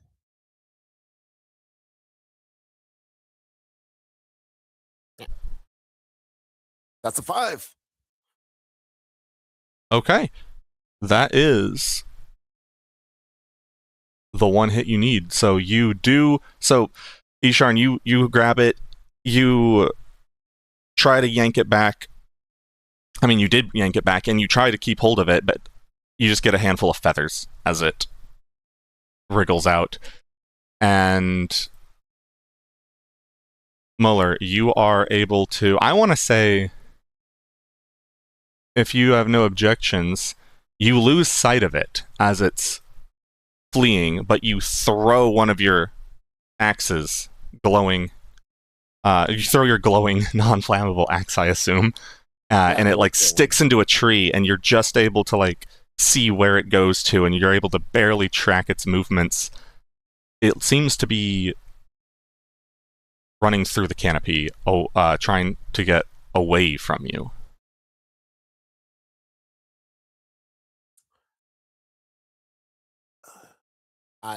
I call out where it's going, and I ask if, and I start to go after it and pick up my axe on the way.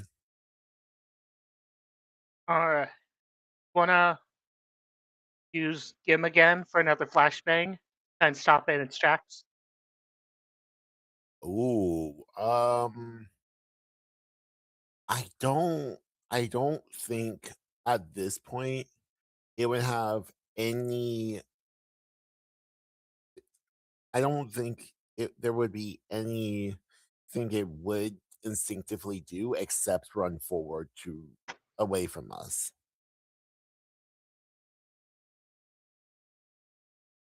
I could. You don't have a whole lot of time to make this decision. I'm gonna say no. Well, you both, like, Isharn, if you want to command Gim, Yeah. I You only have have the the bucket one then. you Gim do. point. Yeah. No CO would be able to agree or not, but because you'd want to. Yeah, no, that is kind of how that works, though. It's intentionally made so that you guys split the control of the character. So yeah, I guess if you say no, then it's a no. But you see it running away, pretty quickly through the trees. Actually, go for it if you want. Well, it would be you Oh, it'd be me. signaling. Yeah, you're the one with the Gim points I'd say- available. I would say okay. I would say, Gim, it's going that way. Throw something to stop it. I gotcha. He shoots the thing. There's another. He yells out another code word, fluorite, and yeah, the griffin, since its back is turned to it, it won't have the double effectiveness, but you see it as in the light as it is fleeing, and there's this sudden flash of light. Actually, I guess you don't see anything because you're covering your eyes, but shortly afterward, you are able to see its form kind of stumbling through the trees. You see it like run into a trunk, and it's not fleeing quite as quickly. Or in a bit of a chase scene, you can use your secondary action to make a mobility check to try and keep up with it. How Now, far- Oh, okay. This is my secondary action. Okay, got it. so yeah, I think I see what this flashbang will do for it. You may make a mobility check to keep up with it, Muller. And if Alright, you succeed, you can try to hit it. all right, I will make a mobility check. That's a 4. Awesome. Yeah, the flashbang essentially put you on the same level as it. Sweet. This thing's really fast. And I was just going to ask if I could feasibly throw my axe and hit it. but- well, you can throw your axe, and now you can do it without any negative modifiers because you're booking it through the woods, and you keep running, you just reach out and grab the axe from the tree that you'd thrown it into earlier, and you're able to make a combat check. to try and hit it. All right. Let's go. And I roll an extra because, or do I have an advantage on this roll or no? Do you have advantage? Oh, because of the flashbang? Yeah, I suppose so. It's not enhanced, All right. but you would have the normal one. Because, yeah, it's basically like... It A got 6 and a pretty 4. slowed down. A 6 and a 4. You successfully... There was also no risk here, because it was fully fleeing. You successfully... Well... illustrate how you stop it, because you succeed. In lethal force. I'm going to, as it's running, I'm going to grab the mithril axe and spin around and throw it at the griffin and catch it right in the neck. All right.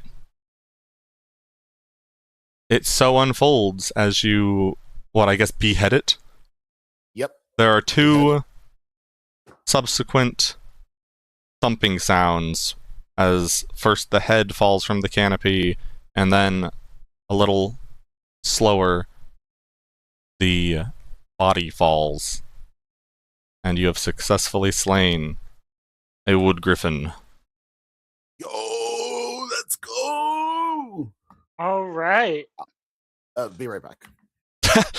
Isharn, you're kind of in the darkness, right? You're not necessarily sure what's happening, but you see Muller come back dragging a body behind him. I will check the book if there's anything on useful parts. Ah, yes. Crafting. I'm gonna just go ahead and retrieve my axe and just mumble. But Yeah, Isharn, you can make a zoology check if you want to activate the book.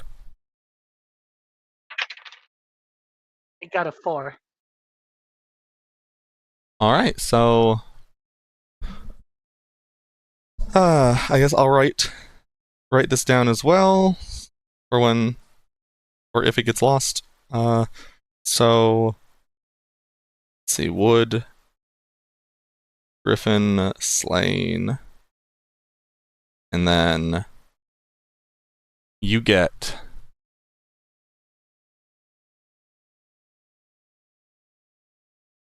one tier 3 sinew. Ooh, actually, real quick, before it gets official, can I ask for help from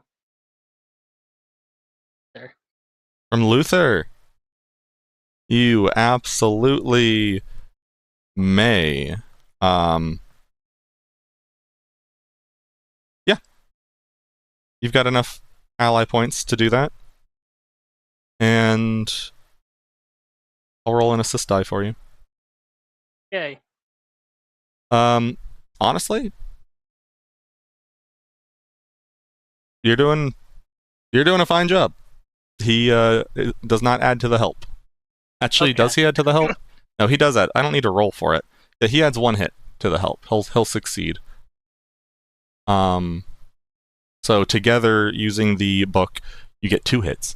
So you gain 1 tier 3 sinew. All right.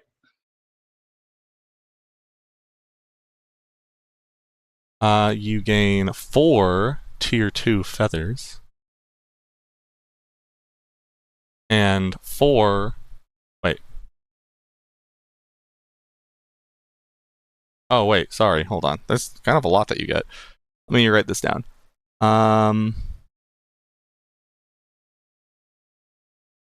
writing all this down on my end. I'm putting Yeah. in my sheet as well.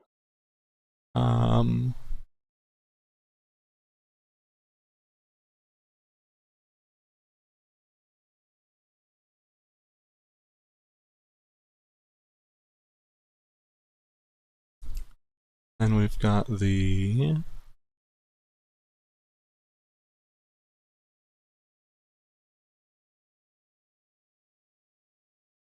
Oh, this is pretty fruitful, honestly. I'm just tallying it all up, so I can tell you all at once.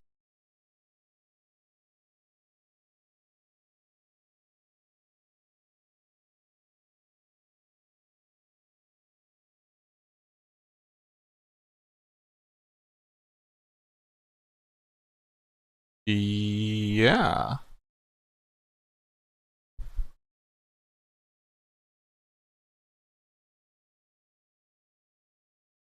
Cool. Okay, so forget what I said before. The total is 2 Tier 3 Sinew. Yeah. 2 Tier 3 Keen Eye. 4 Tier 2 Talons. And 4 Tier 2 Feathers.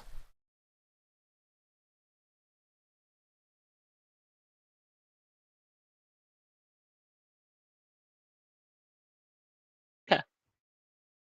And we'll discover a little more on what all that can be useful for a bit later. The Sinew is obviously for, Alchemy. well, like bows and stuff. Oh, right. The eyes would be more for alchemy. Talons would be more useful for, like, you know, weapons that would make use of talons. And then the feathers could probably be used in both alchemy or, like, special, like, Arrows. high tier consumable arrows. Mhm. Okay. You want to be able to work with bows and stuff. But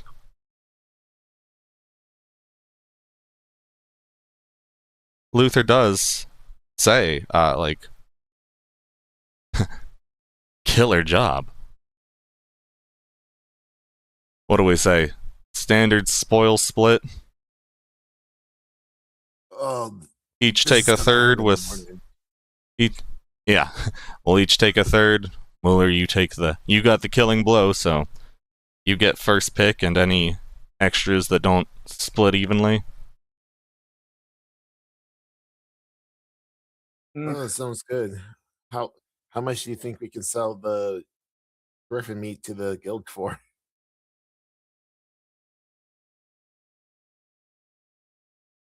Question. Honestly, Actually, would we be able to? Is it, or rather, is there a someone in town that would be able to, like, get the hide, or like hide work it and everything? oh, I mean, yeah, you have a hunters guild. Yeah, I mean, Yeah, we've got a guy for that. We can work out the details in the morning. Yeah. As far as the things go, actually, it's a 4-person split. Jim helped out, and that makes the numbers a lot easier. It does. So that keeps Asharn happy with this splitting. Everyone gets a talon and a feather, and then anyone have a preference over the keen eye versus the sinew? Mulder has no preference of those two. Luther?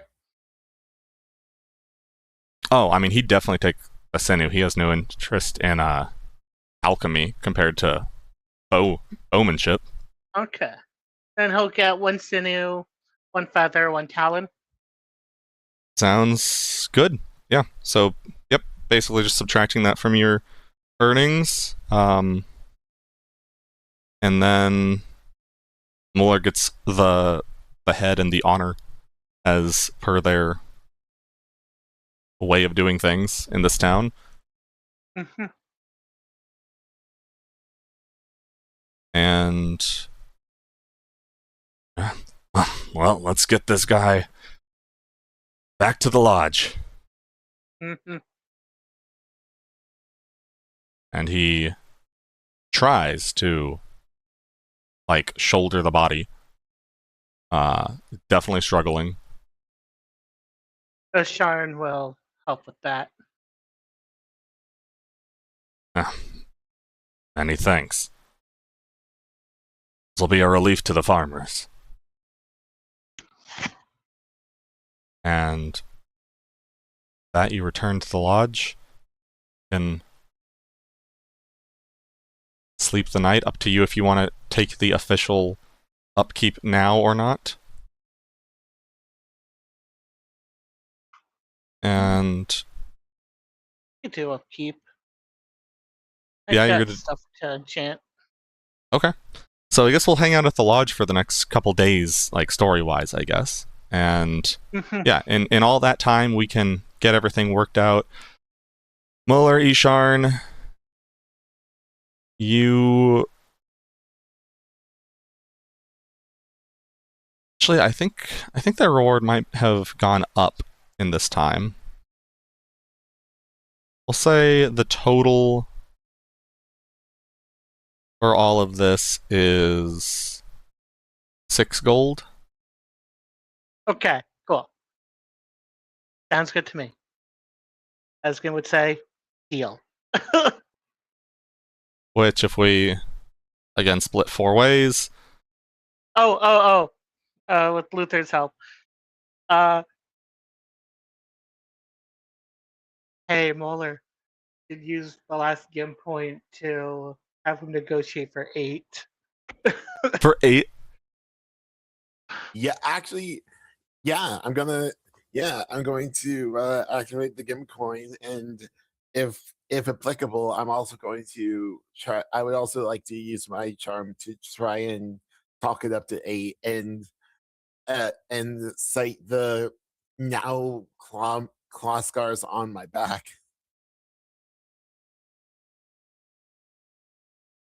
Yeah, go ahead and roll a... So, Gim will get you an automatic hit. And then, Muller, if you want to roll charm or merchant on top of that.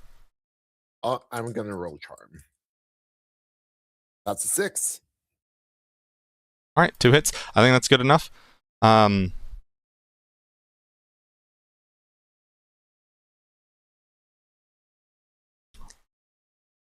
Let's see.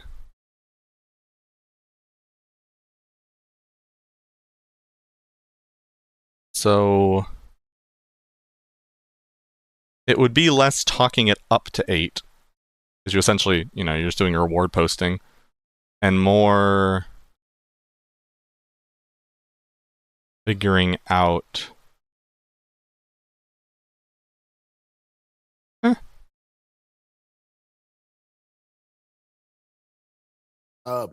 Is that separate or including the money we get from the breaking down the Griffin? That's... Well, the Griffin didn't have any money in it. Wasn't a pinata. Well, true, but like It's not including like selling any of the materials. okay, Yeah. okay.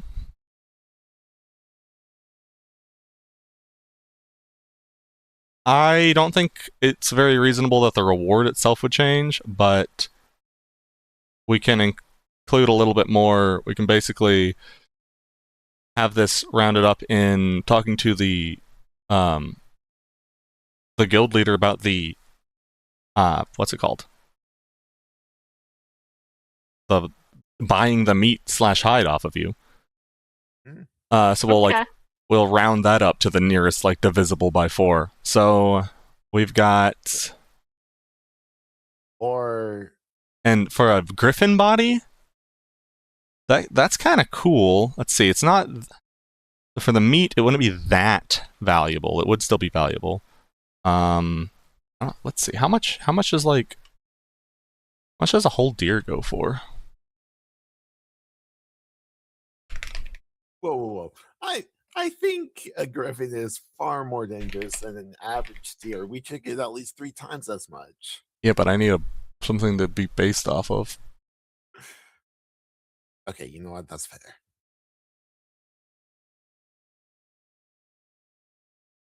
Yeah, I think that is fair. I think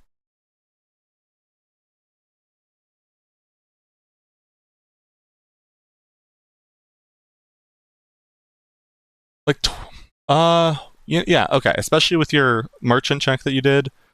I think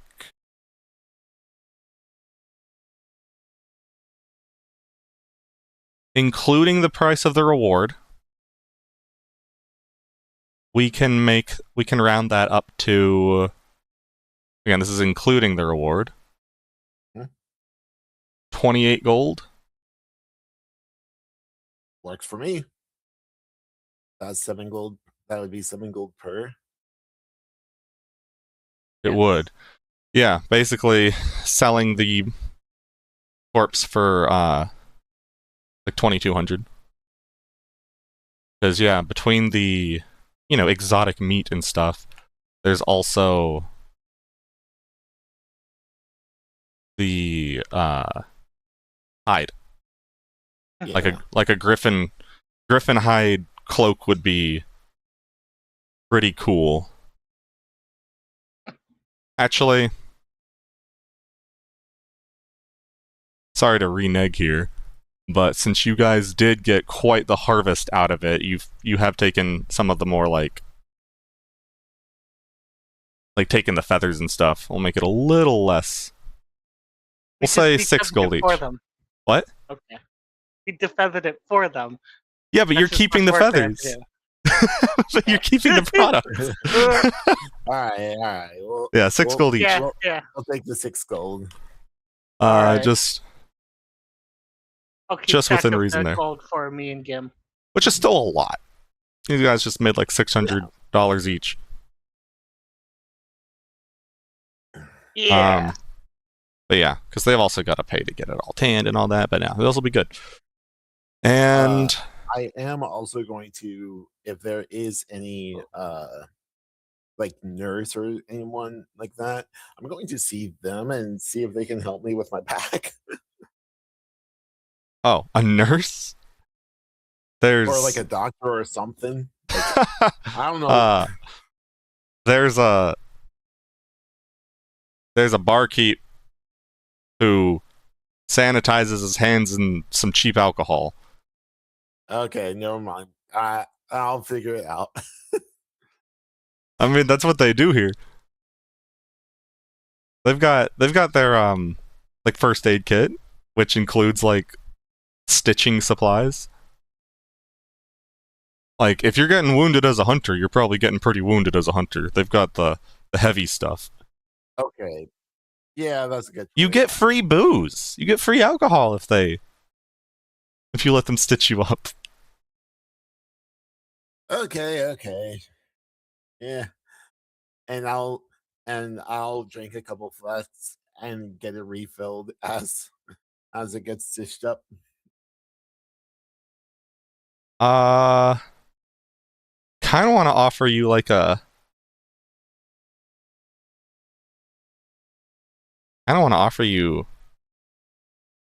story point in exchange for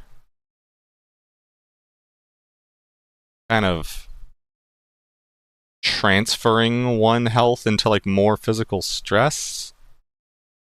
But then if we take a rest, I don't think there's actually a detriment to that. I like the idea though. I like the idea though. No, we'll leave it as is. But also, Muller, you are offered a deal. Oh? 2 gold. They will actually it might be more than that.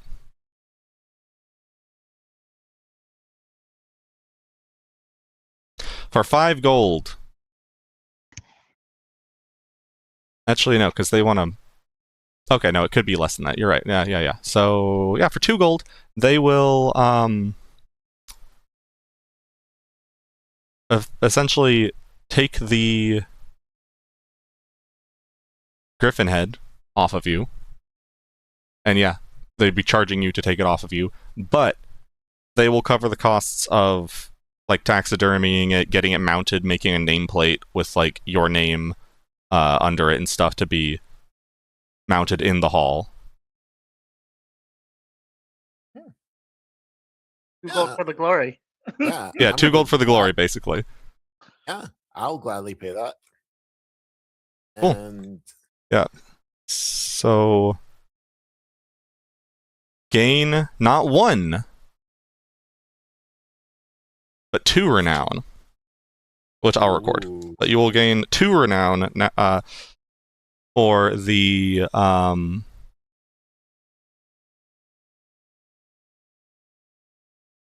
defeating and mounting the griffin.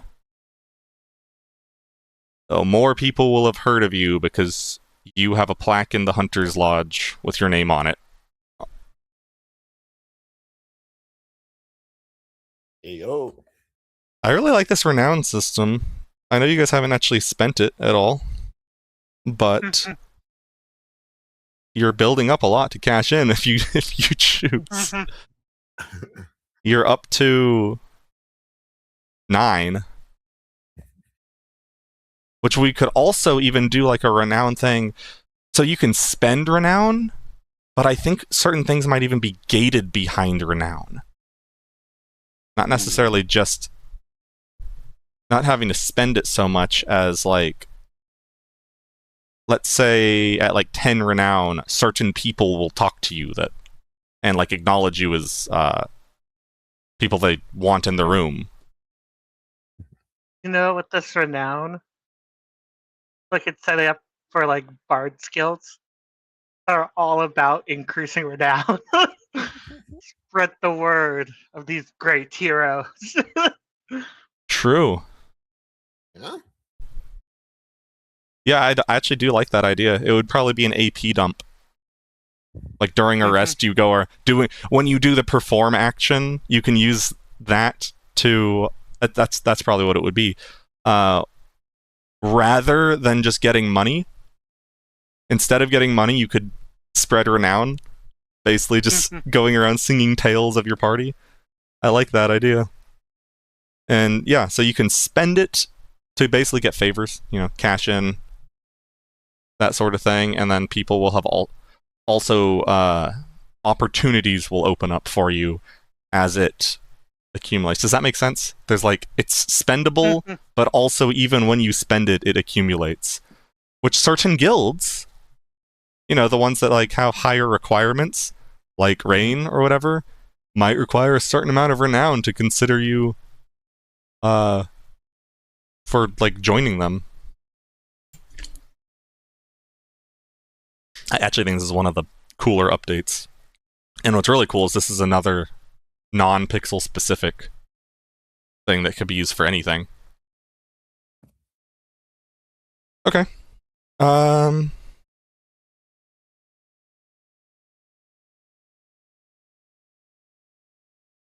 also going to say you've gained a little bit of reputation with Luther. Cool. Yeah, got him back in one piece. Now, I think I want to call for a little bit of a break here as we figure out where we want to go after the. Oh, we've also got our upkeep to do. I guess. Yeah, let's call for a little bit of a break. I need to go use the restroom, level some food in my mouth, and we can discuss what we want to do next. And for now, I'm going to go over to the like BRB screen and want to resume at fully resume at the 30-minute mark, and before that we can go over some discussion stuff if we're all back. Sure. All right. Yeah. Works for me. Pushing the cool button. Whee!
Whoop. Hello. We're back. So let's discuss a little bit about what Muller will do during the upkeep. And also let me...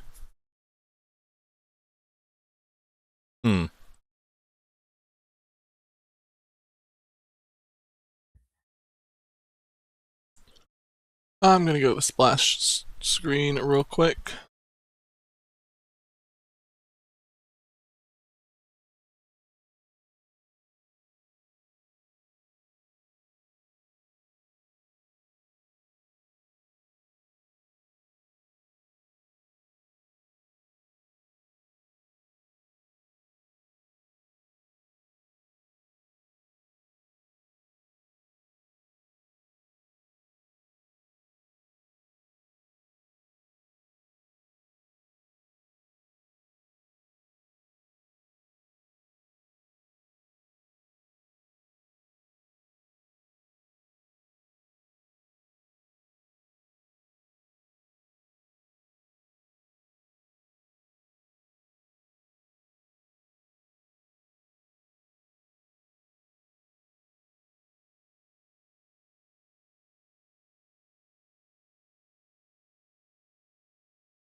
Working a little bit while I waited on this, on some hotkeys here.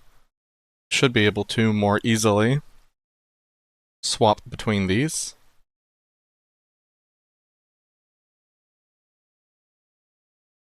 Very cool. Alright. I went ahead, I paid the gold for me and Gim so that he can have a full rest when he gets back too. Cool. And I did do the R&R. The Sharn is completely unchecked everything now.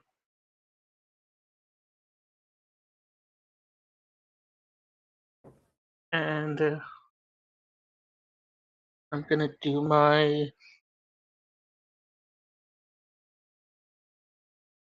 Yeah, so you've got a lot of actions. So you've got the... Yes. Assuming you're spending some gold for help, you have 4 actions, actually, Cool. for being deep forged. Alright. I'm gonna start. So for a superb tier 3, how many hits do I need for that? I know it's over 30 checks. Oh, I guess that can be the other thing I add to this.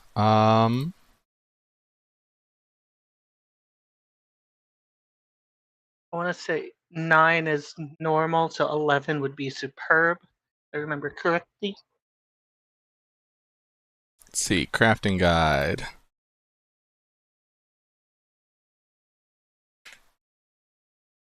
Let's see if this works. Boom. Yeah, sorry. What is it you're creating? I want to enchant my hammer. All With right, the and it's enchantment we talked about last week. yes, and the enchantment. It's going to be, you said, a tier 3 enchantment. I want to aim for tier 3. All right, let's look at the magic items, see what we have here, because it's as of yet fully unenchanted, right? Right. Right. It only has 4 enchant points, so you were needing,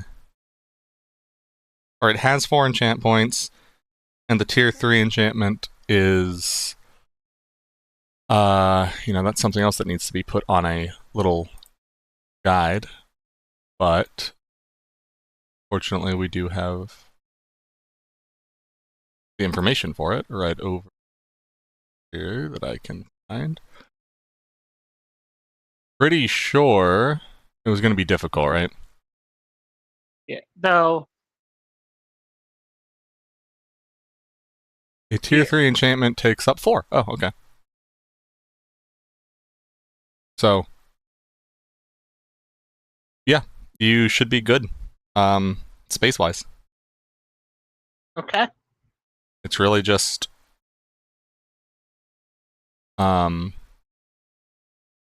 rolling it, because you got the, well, let me double-check all this stuff real quick. So, general capacity is 3, but you got a superb, so it's got a 4.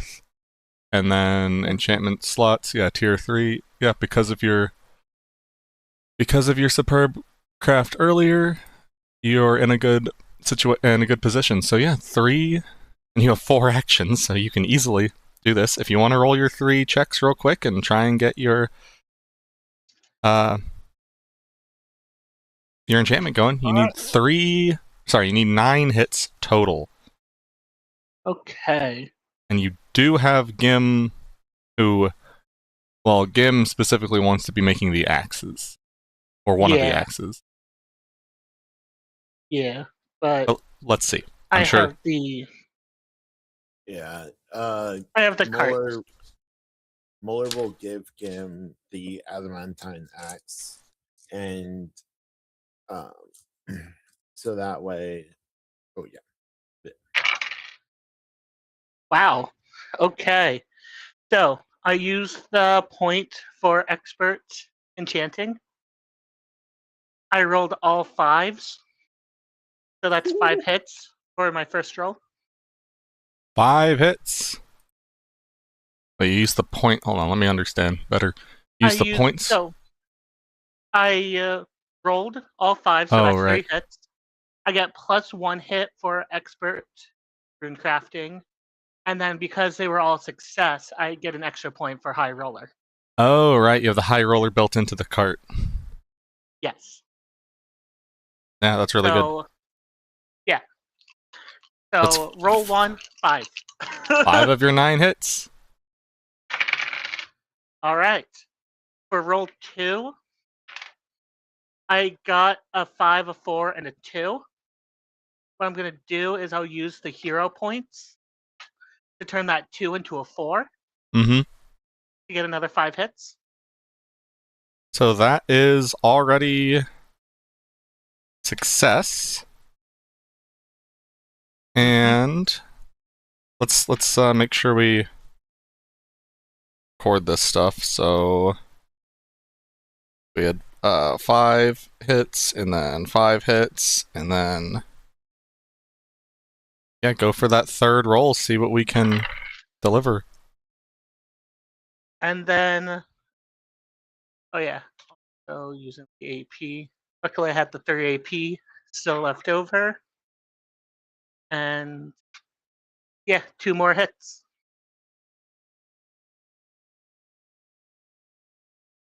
Only 2 more hits, huh? Yes, but that should be enough for superb, right? You need 12 hits for superb. Yeah, that's 12. 5 plus 5 plus 2. Oh, right. I was thinking you had 9 before. Awesome. No, awesome. So you got the. Yeah. So perfect. Cool, Superb. because I actually think my hammer did only have 3 slots because it was adamantine, so I had the one less. So I needed the superb. Oh, did you not have a superb adamantine thing? I have it written down that you had I- 4 enchantment points. Okay. Because 3 Okay. is the default, Oh, but you yeah, superb there's the crafted it, so it should have 4. right, but then -1 for being adamantine. That the thing? I don't think so. Oh, cool. Then I get an extra slot. Therium is just is like plus. Right. I know Therum is plus. I thought adamantine was minus because it had the extra effects. Nope. The extra effects are so they all have an extra effect. Therium's Okay. extra effect is more enchantability. Got it. Cool. Well, Yeah. So, and then what would be tier 1 enchantments? we've got. It's another good thing to workshop. Actually, maybe after. Let me write that down too. Workshop crafting enchants. I keep forgetting this stuff because we come up with it during the adventure and then or during the session I forget to write. I don't write it down. I forget to do it. So the tier 1 stuff we've got like the AP, the hero points, which I don't know what the AP necessarily stood for, but we got the hero points. We've got. We might need to brainstorm some of the stuff. Oh, a single hero point is a tier 1, and then a tier 2 hero points. Is that right? Yeah. Yeah, we need to workshop a lot of. Oh, there's armor. Although Actually, yeah. Oh, go ahead. Do you have any armor? Magic armor stuff? Because just reminding. Magic. I have the deep forged, and then I have like the 2 box for like having the heavy armor. Then yeah, this could apply. The armor could be really good for you. Because reminder with things like armor, it'll take.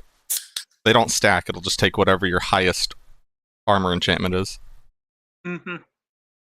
Yeah, I don't have any armor enchantment, so. All right. I think. Roll it. Yeah. And this is just tier 1, so I would just need 1 hit. You need 2 hits because it's the second enchantment. But yeah, not that hard. Oh, right. But I mean, surely you can get 2 hits. Okay, cool. I got double 6s. I actually almost didn't. I just remembered, like, I got a 1 though, and luckily I have the Chisel of autocorrect as well. Nice, nice. That Okay. gave me reliable, and that gave me a second 6. All right, so we've got. I'm gonna erase some of this information. Actually, that would make it superb, right? It does, but that doesn't do anything for you in this case, I don't believe. In fact, I guess yeah. In this case, I don't think a superb. Well, what would it do? I don't know if there's anything that it would really do in this case. Okay. Oh, you know what it does? So you needed 2 hits and you got 3? Yes. Well, gain a grace. I got double 6s. Yay. But yeah, I'm not sure what that would actually do. Even if you did have extra space, because it can only reduce it down to 1 slot. Mm-hmm. That can be some of the stuff we brainstorm. Because a lot of the things that we had as tier 1 enchantments, like, kind of just don't apply anymore. Yeah, though we could probably use Artificy later to increase that to a tier 2 herb armor. Because that only takes 1 slot as well, right? Tier 2 superb armor? Oh. Like the enchantment. Oh, yeah. No, that would work. Yeah. Okay. So yeah, we'll probably do that with Artifice later, but I But for don't want now, to risk it because I ran out of AP for the first part. Okay. I'm just going to put a checkbox here. So I'm guessing that's just one thing of armor, like 1 point. that is, yeah, 1 point of armor, which means you're half full. Nice. Should have a 1 and a 2 box. Yeah. Cool. Ooh. Just want to update this stuff. So we've got a tier 3 enchantment. Yes. And I need to write this herb. Medic absorption. And we said it can absorb up to like 2 points per year. Sorry, let me just continue writing this down, or finish writing this down. So, tier 3, what we have written down was gains charges up to 6. Yeah, Yes. 2 per tier. Up to 6 when guarding physical stress. And then on subsequent rolls, you can expend charges as commit dice, resets on upkeep. Okay. Let me.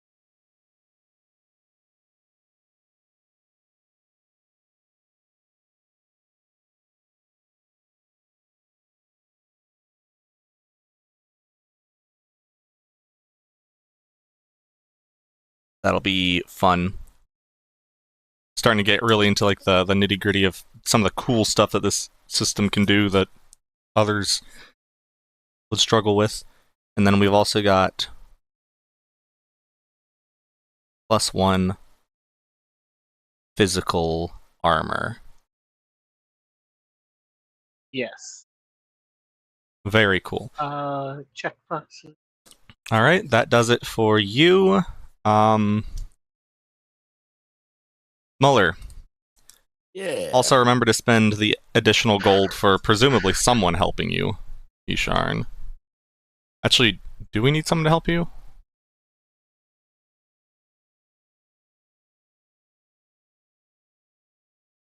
I will spend the extra gold just in case. So we do. I know one of the things we had discussed about your cart, though, one of the ideas that we had early on was effectively, having it increase efficiency such that you wouldn't need to pay someone else for the extra action, but I don't think we had that. That's honestly the smallest deal out of everything. Spending a gold isn't that big of a deal. Yeah. So, yeah, we'll say you went to Cairn, the blacksmith, and you got some of his help. Or maybe even Tosh, his son. That makes more sense. Probably had him helping you out there, getting some experience. I feel like a youth would be more interested in this wacky magic stuff. Oh wait, no, you were looking for a rune crafter. That could have been literally anyone. That's just someone that is doing stuff that you tell them to do. Muller, you've got 2 to 3 actions, depending if you want to spend gold, and those can be R&Rs, and I might recommend some of them be R&Rs after that. That Griffin check, I don't know how much that hurt you. So I had all my tolerance checked, and I already unchecked those. I still need to clear my AP. Yeah. And I do have my 2 box in health marked, so I can. So healing 1 would reduce it down to the 1 box, right? Yes. Okay. So if you want to use one of your R&Rs, or one of your actions for another R&R, you can full heal. I'll go ahead and do that. And that leaves you another action to do whatever. I don't know what you might want to do.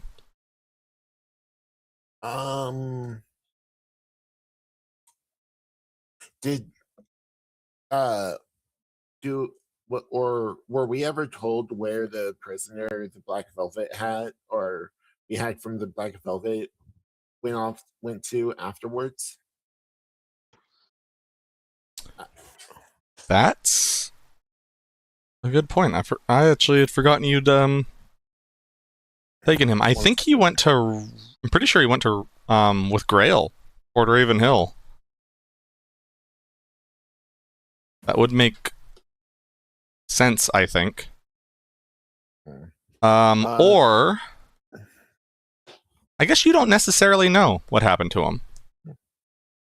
Because, yeah, you just kind of dropped him off, and you dropped him off in the holding cell at the mayor's house, and then went off on your merry way to do other things. Yeah, I'll go chat with the mayor. Okay.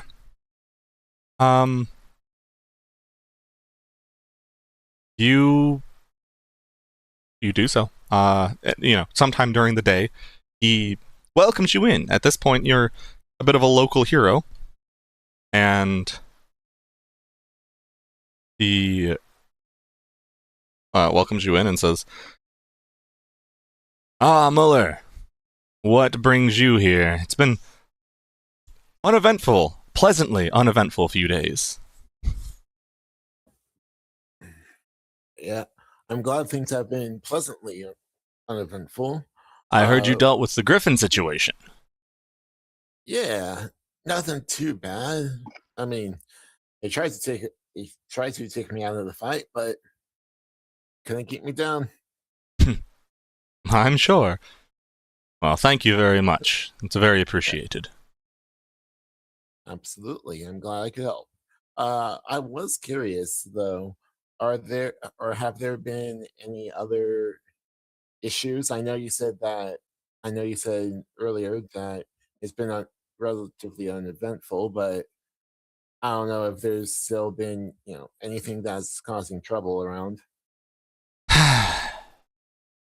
Well, it's a bit embarrassing, but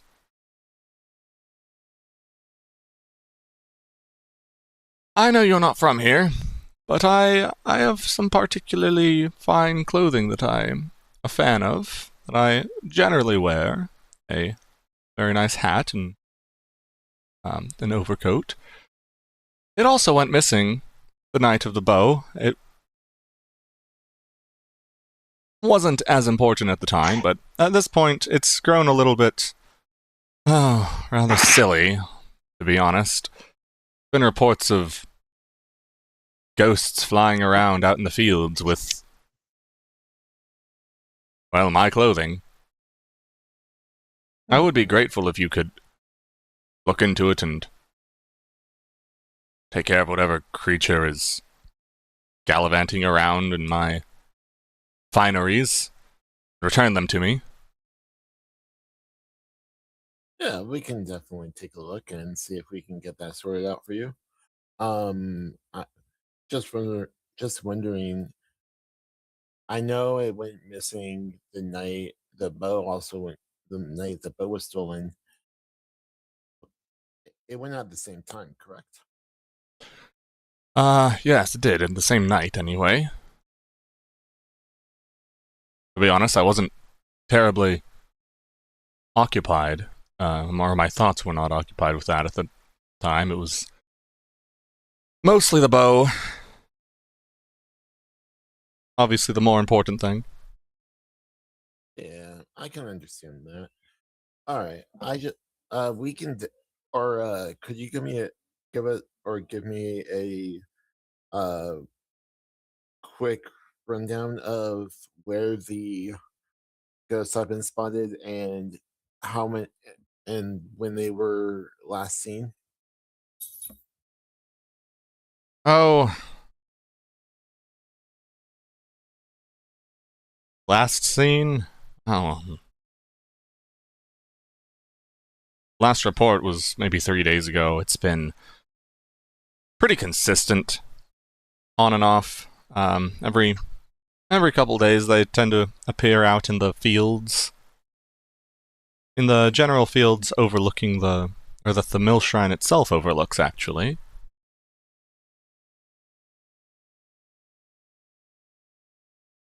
Okay.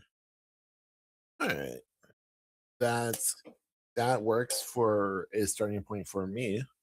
Um, should there is there anyone we should tell besides you when we're done, or should we just let you know?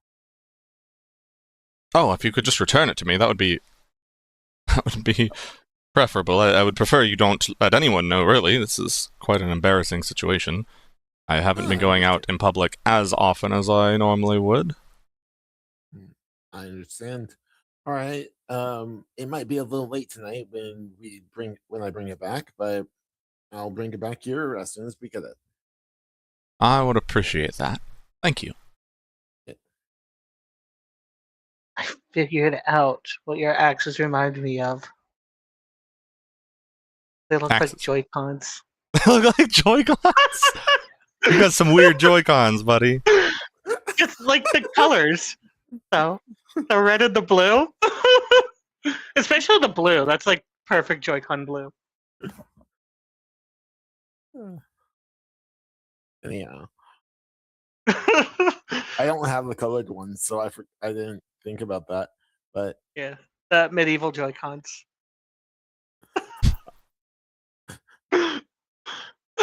Yeah. anyhow, all right. I mean, they so- bring you a lot of joy, right? Oh yeah. They're bringing others a lot of cons. Exactly. Joysticks, more like. I will go back to Asharn and I'll say, "Are you up for another adventure tonight?" Hmm. Sure, I say, looking over my hammer. The last finishing touches. Sprinkle some cinnamon on it and give it a kiss. Mm-hmm. Love. All right. Spice. Sugar, spice, and everything nice. Some cinnamon, I sugar, and a deserve- kiss. That's all it takes.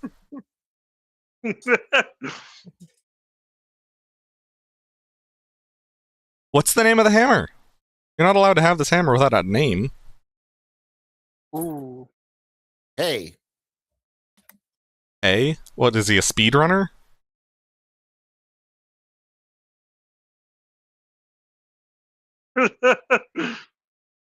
Not much of a name. I will need to get back to sorry, you. I was petting my cat and all of a Oh. sudden he swiped at me and hissed and I'm like, "Hey." Nah. What's going on? But I mean, he's sitting on my old chair. The cat's in the box. Alright. We could also kind of call it now if you like. It has technically, I mean, it's been like 2.5 hours of actual gameplay. Yeah, and We could pick it up some other time. We could transition into some. I mean, whenever we stop, I'm going to transition into some design work, like game design, book revision stuff. If people feel like hanging around and helping with that. I'm going to bow out.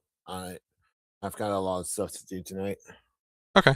Alright. So are we good to kind of end the gaming part here? Yeah. Yeah, I think this is a good stopping point. Yeah, this is a good stop. Feels like a good. And that means we Energy get Jim when we point face too. the fairies. Oh boy.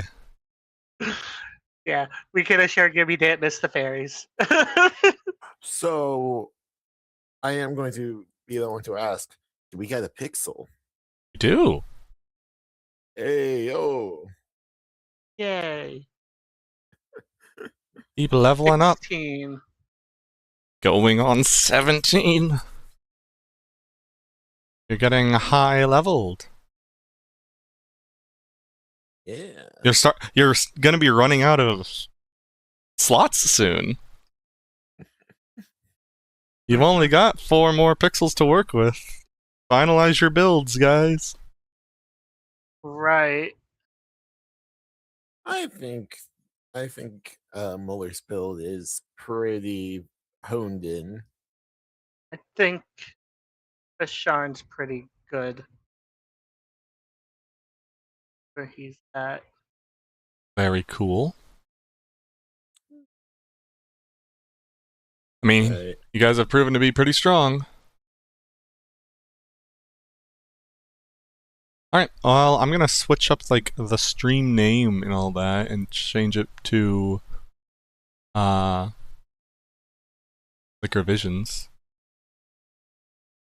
All right.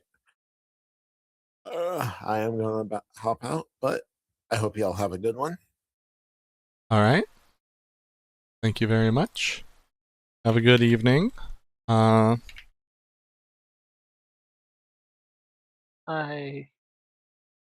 hang out for a bit. Hang So, on. Was Some that? Dark Souls while do some Dark Souls? I'll hang Okay. out. And I can get, Lord Quinn again. Sorry, go ahead. let's see. Let's do...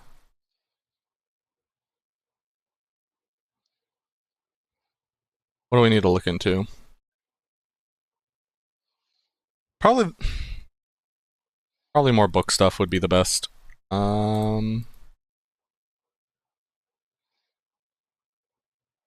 So, we're going to get into the OBS thing. We're going to change this to be the word. And get rid of that. There we go.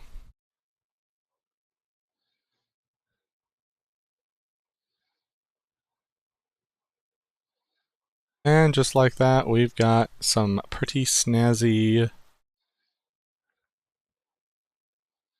things to work upon.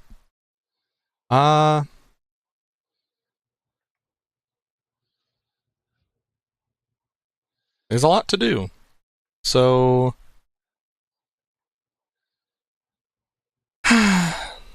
saves. / mitigations. Let's go ahead and update that now. Mitigate.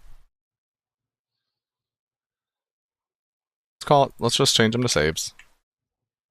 Saves. This is a type of roll.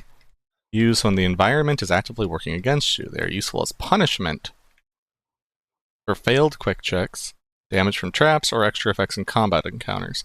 To save, the player will roll dice equal to their relevant skill. They then take stress equal to their risk minus equal to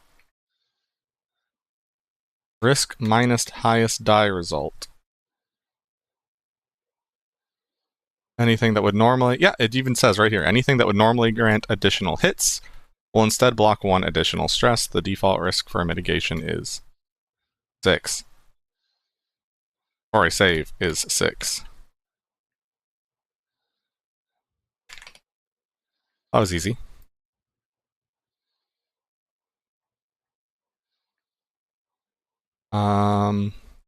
Gotta say my brain is starting to go already.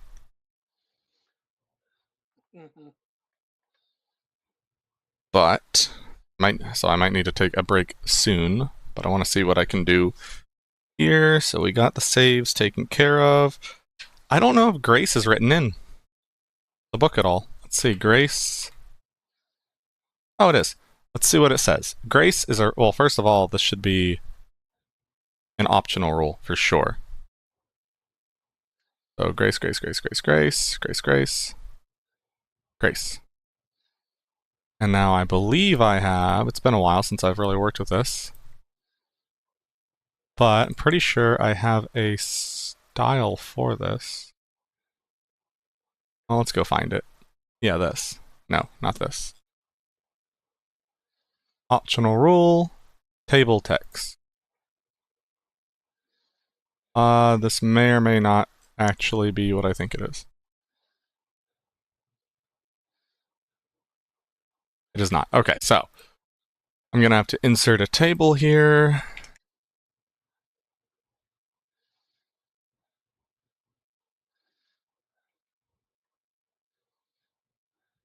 And then can grab this, paste it in. Hello? Why can't I paste this? Let's try just this part then. And then we can do the next part. I'm not sure why it's being finicky. Okay, something to do with that. I think it's grabbing the page break, which is causing the issues. Yep, that does seem to be the case. And then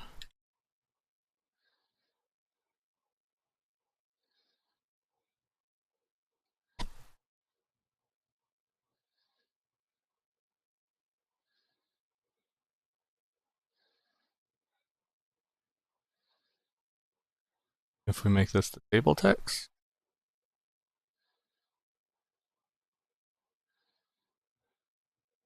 and then the table itself. Okay, so I don't seem to have. Do I have table? I do have table thing made. Cool. Perfect. Grace. But we want it to be, we want to say optional rule. Grace.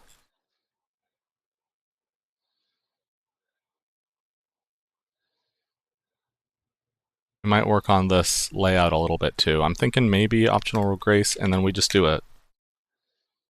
Yeah, that's pretty good. Optional rule grace.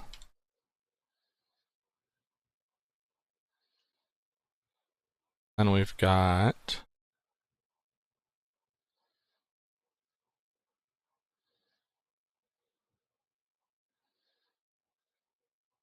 Oh, I didn't tell you. One of the things I've changed, I don't know if it's written in here or not yet, but, or what I want to change is regarding the traits, overchannel, mighty blow, all that are effectively the same. Snipe, all that. I think we're gonna rename them to overwhelm.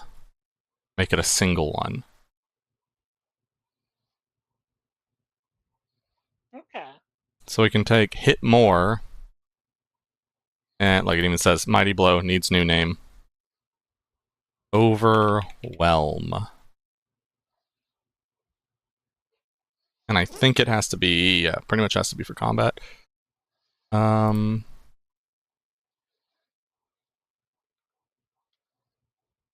Do I leave the overchannel? See, it's a really easy thing to just reskin, but this specifically already says like, hey, when using spell as combat. And then like the backstab is the same thing, but it's one hidden specifically. Oh wait, no, it's actually a little different. The snipe was overwhelm. Yeah, I don't think we necessarily need overchannel. Kind of sad.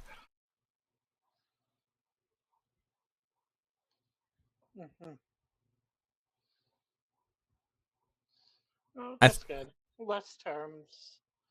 Yeah, I think Same thing. we can move the elemental resistance into get hit less. And then we can also wait. And then we can also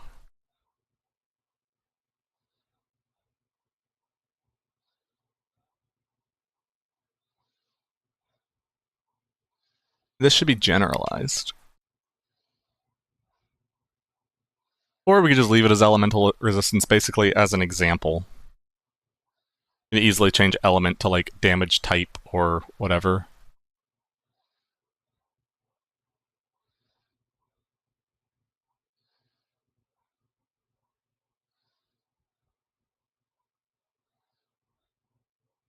We'll see.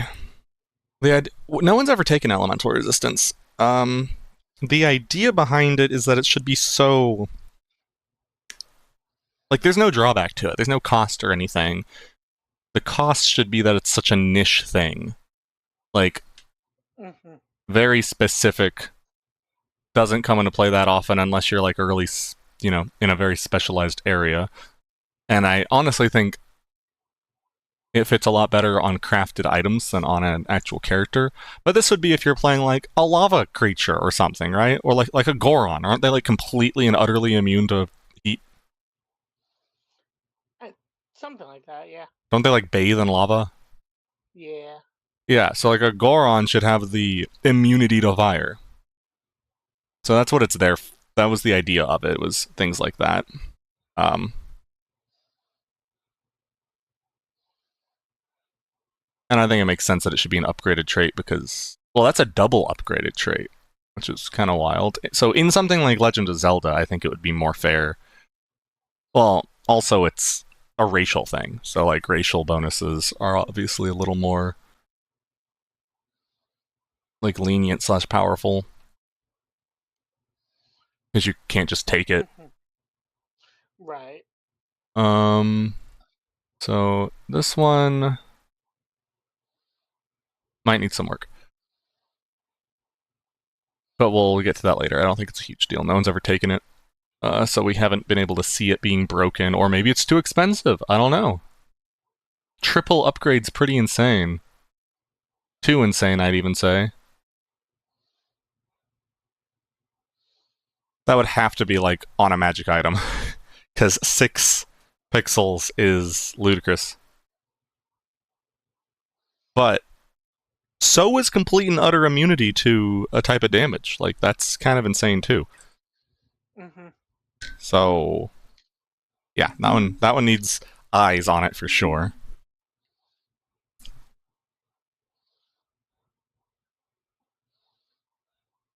Also, I saw some of the... What is this down here? Brace for impact? What is brace for impact? Possibly add commit dice for guarding exclusively.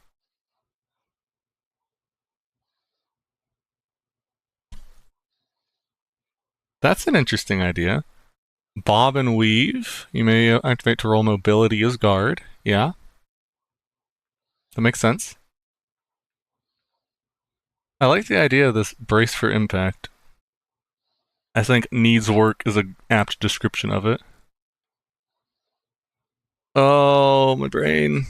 My brain's so tired.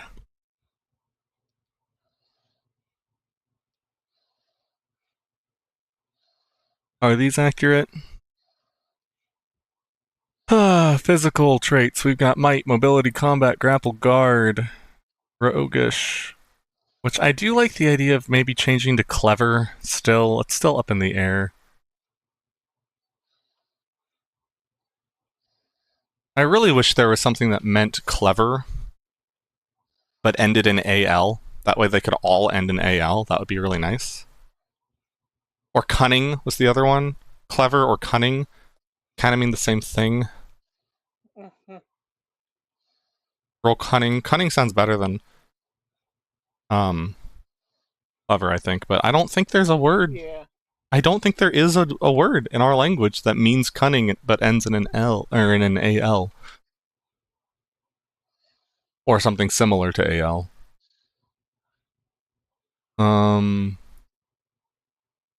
Stealth, sense, thief, nimble, drive, lore, spell, focus, intuition, medicine. Wait.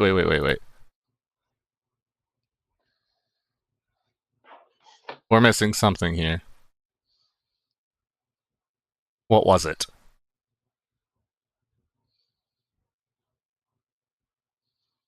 Guile. Oh, that's an... Oh, and that is... I don't know if that was changed back or if it was never unchanged. I like Guile. Yeah, no, yeah. That's what I was like, there was something we changed that we need to revert. Guile's too good of a word not to use. Honestly, people can afford to learn a new word. Like, that's... I really don't think it's an uncommon word.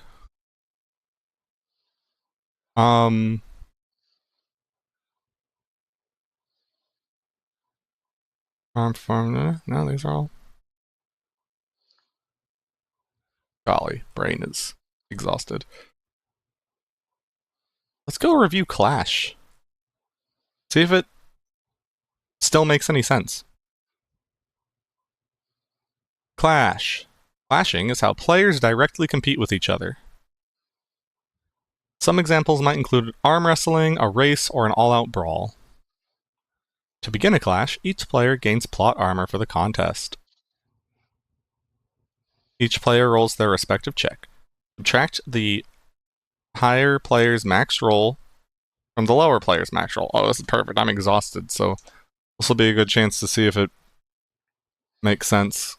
So I'm tired. I'm gonna do what it says. So one moment. Each player makes their respective check. So here's player on the right, player on the left. How did I roll the same thing? What the heck?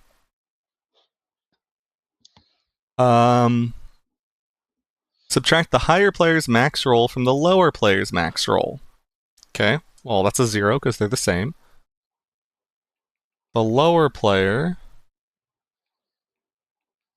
takes that much stress. Okay. In the case of a tie, move on to the next die. In a case where one player has more dice, count the extra dice as ones, compared to the other player's 0. Zeros.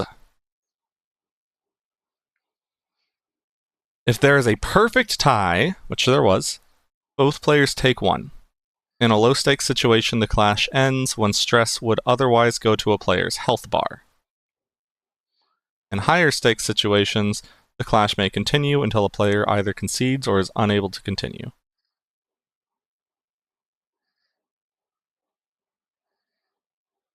Okay.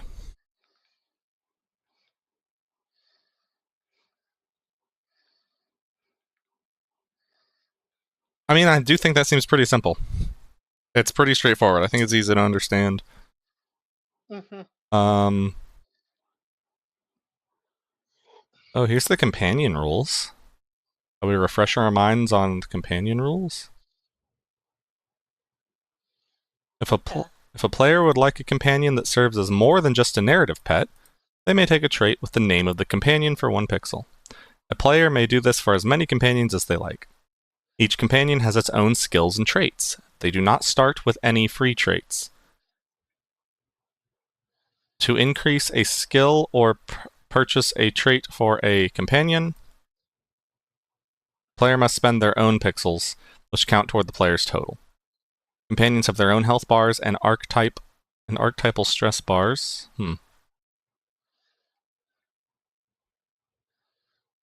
Should I just remove that? And their own health bars and stress bars. And they count as an additional player for the purpose of group encounters. Companions share the player's universal stress bar and AP. Should a companion die, the player loses all pixels invested in it, and will gain those pixels back at an accelerated rate until they catch up with the party. The GM decides what this accelerate will be, and should make it known when the companion is first created. This represents a great loss to the character and the effort to fill that void and take on a new role. Okay. That's actually pretty well written. Amazingly.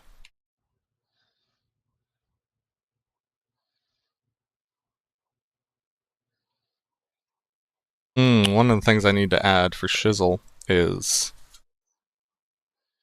the new add new GM encounter builder. Oh my gosh. I hate the limitations of my body, dude. I want to like go hard, but it is screaming for like go chill out. I understand that.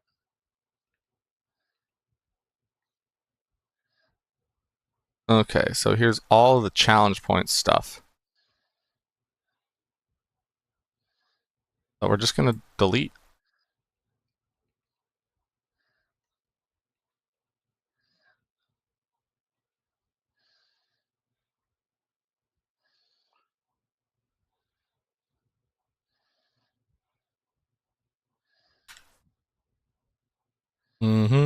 Add new encounter builder here.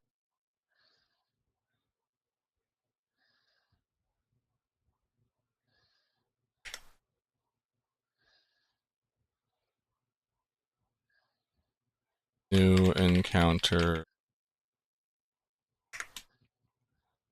And then we'll go ahead and highlight it too, I guess. It's extra easy to find.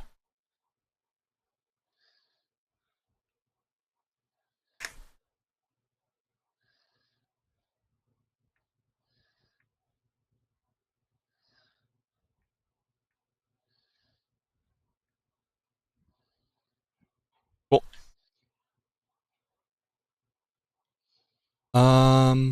Gates.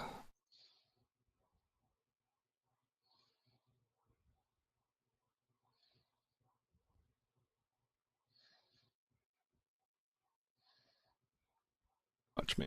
So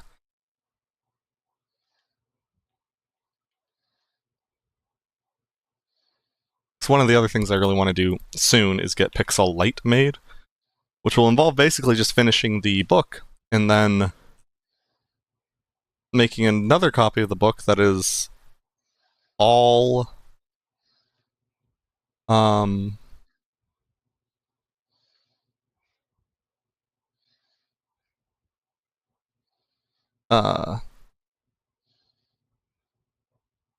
get rid of all the optional rules. I think that'll be a good way of having a free copy. Is have basically the entire core rule book, but then remove all the optional stuff that lets you do crazy things like I mean, I could also get rid of things like the wealth. I could get rid of the I could get rid of the story points, but there's no point to that since I give those out for free anyway. Get rid of like upkeep. Get rid of all the optional stuff, the entire optional rule section. Get rid of the injuries, critical state, all the things that make the game more mechanically engaging. Why does this look this way? What is happening?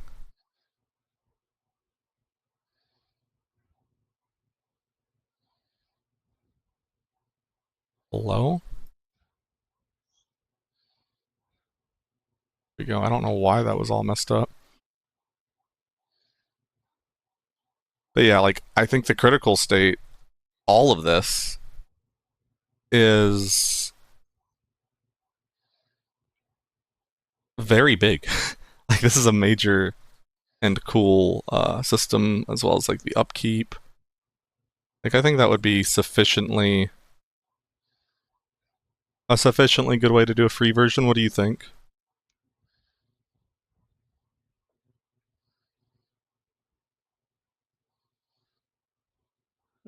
Yeah. I can see that. Yeah, basically getting the primary engine. Probably, like, close to half the book would be not included.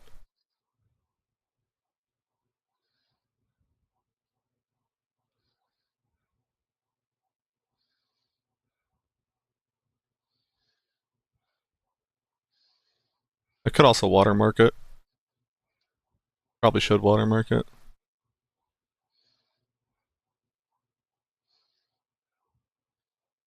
Bro.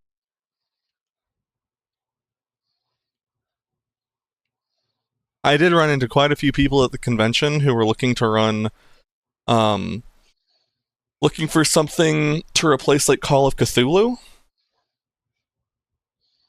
And that always made me very excited because I'm like, oh man, this is it. This is the use case. Like, we never touch the mental bar except for like Ventorum. Like, we basically don't use it at all. But for this kind of adventure, mental bar would be like the most used one. That would be so cool. I'd like to see it used more heavily. But it really does belong in like the psychological horror games. Okay. Gonna try Call of Cthulhu soon at Gen Con. I signed up for a game. Wait, when's Gen Con? It is like very end of July. early August. Oh, I could be there. We could go together if there's even tickets available anymore. Oh, that would. It is the week where I start up again full time too. Like actually took a day off of pro dev to go. So, I would like to go to Gen Con. That would be ideal. I've been wanting to go to a convention as an attendee. I'm going to be visiting you like right before. The issue is that I was intending to actually be around my family on my birthday, but that would be like literally the week right before Gen Con. Yeah. So that's very awkward timing, but really like to go to an event just as an attendee. I feel like it could be really cool.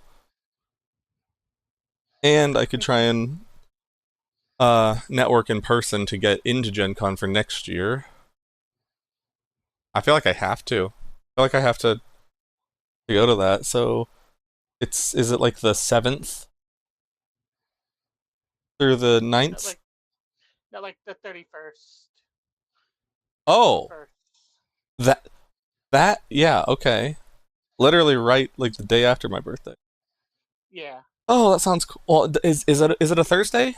Or Friday start? Thursday, Friday, Saturday, Sunday. Thursday Oh my- is the starting day.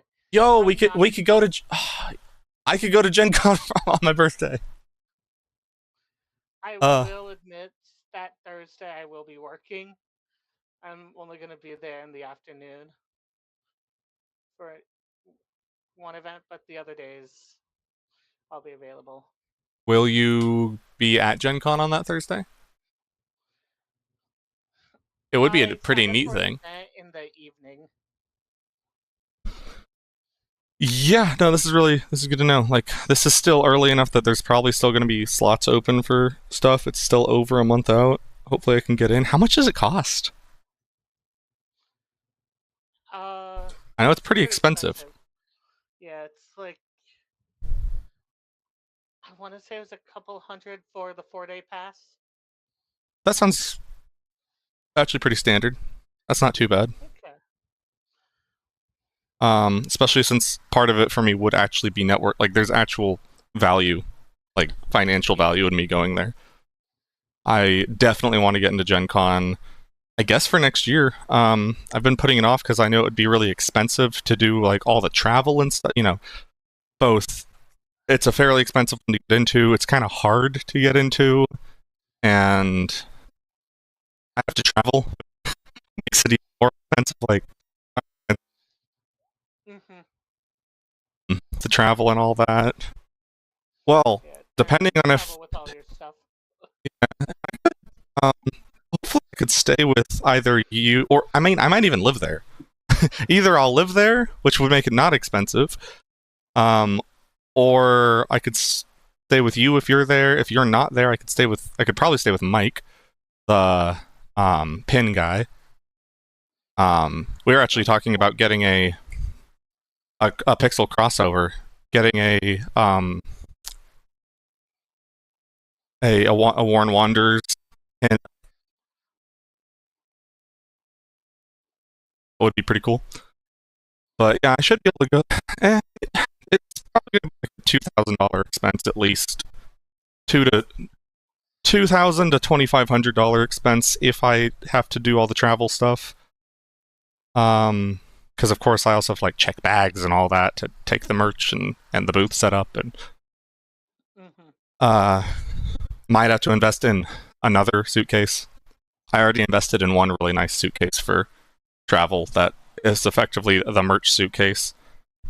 But like I talked to a vendor friend who does travel, and she has like a really nice booth.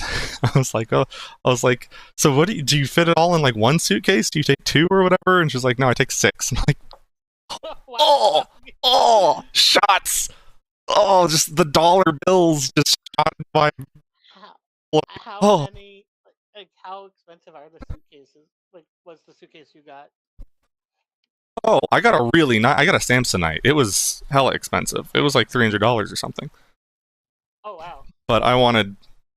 It wasn't even the brand name. It was the way I wanted it to be organized. It was really hard to find any suitcase with that kind of organization. It's got like multiple zip chambers that I'm then able to put like what do they call it? Packing cubes into. So it just helps things stay really well organized. I would not get a second.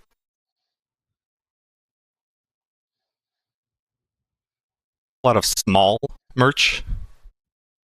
I just want to be able to separate it.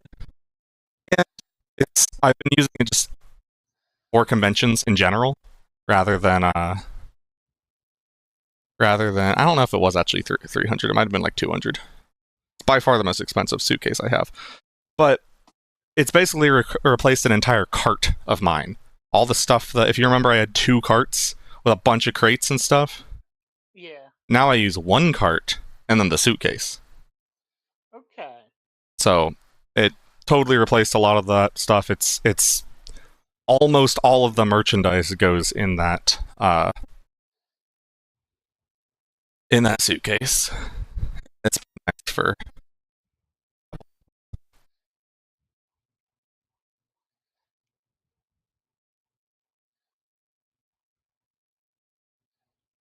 Throw the tablecloths and the banners and stuff in, right? I don't need to worry about destroyed transit. And I wouldn't be using it for every convention. I'd only be using it when traveling. Mm-hmm. But no, when I say the dollar bills, I'm talking about the checked luggage cost. Yeah. Like, oh my gosh, the money. You take 6. That's so many. That's so many dollars. That's oh. I mean, luggage is usually like at least $60 per. At least. Like, best case scenario, you're at like probably more. Chick isn't all that bad. I mean, she sells a lot. She runs the. I don't know if you're familiar with the Hiding Ghost, but That sounds familiar. she's one of my favorite sticker artists, which is why I mean, also I've just seen her around a lot. She's so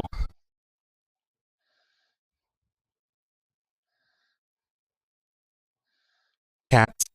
It's her whole brand is the Ghost Cat, and all of her stuff is like dead, which isn't exactly my style. It's kind of might be a little weird that she's one of my favorite artists, but because she's all death themed, she has a lot of really good ghost type Pokemon stickers.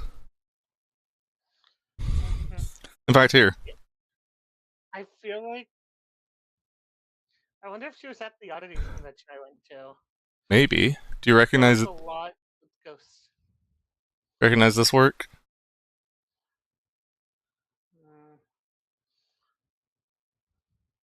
A lot of cool ghastly stuff.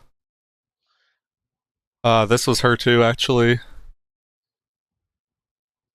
Okay. I think those are the only ones I have on here of her. Most of my stickers are by 2 people, and they're also friends, actually. So, most of the stickers I have, are by 2 different people. But no, I see big things on the horizon.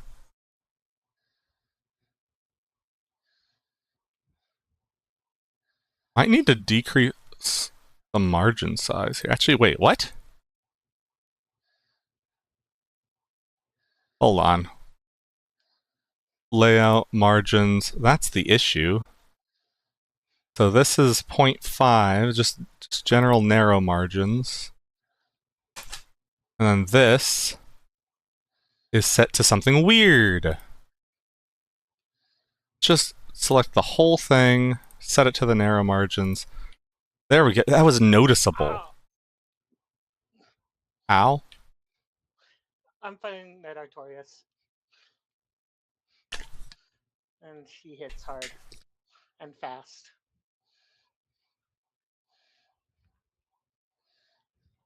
Hit him harder.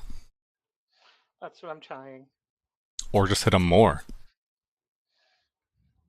Dude, That's a good idea.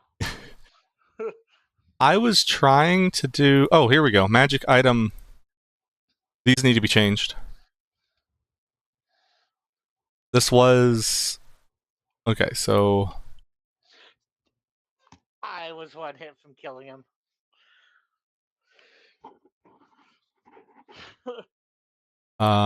Rip. Okay, what if I just type in like 10? Wait, hold on. It was in this chat. In gold. Okay. 10, 30, 90, 270. 10, 30, 90,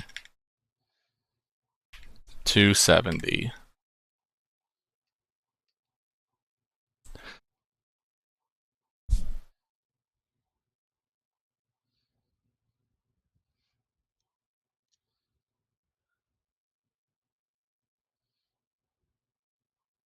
Yeah, that was a pretty cool little change we made.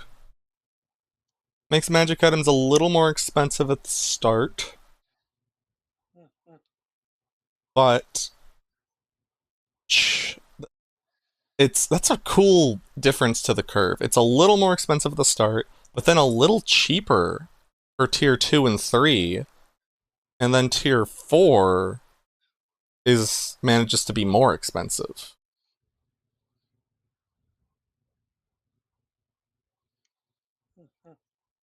Very interesting that we managed to do that. I think it works nicely. Also, it's rounder numbers. I mean, I think a lot of people are used to the like power of 2 stuff, but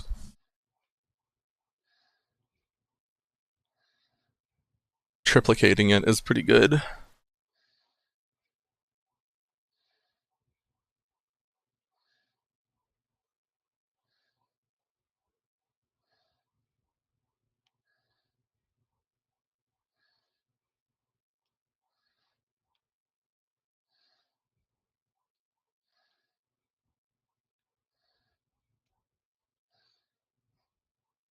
I was trying to fight.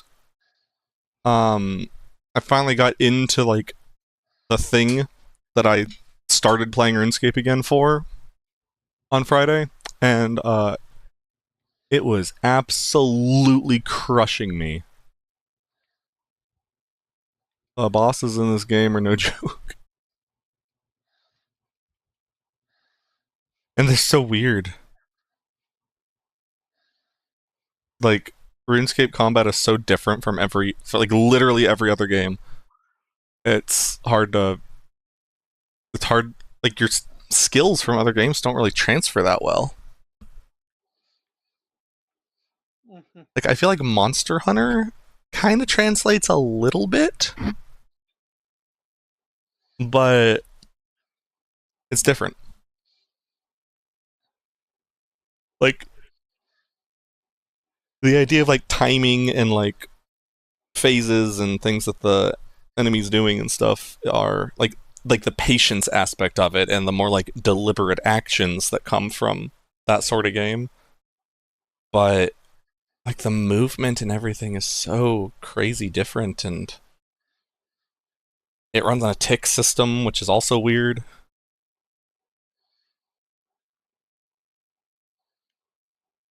Knowing how the pathing works can also be wild.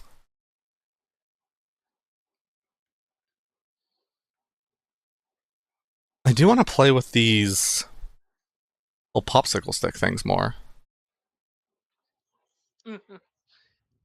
Yeah, they look fun.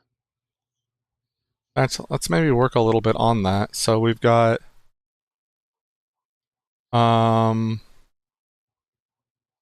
So Lost Mines. No, not Lost Mines. We want Hunter gives a bow. We want player character portraits. Nope, it's not in there.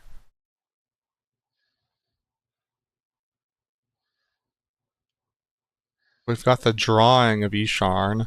Do we want to use the drawing or do we want to use the Hero Forge thing? Hero Forge things give us a little easier access.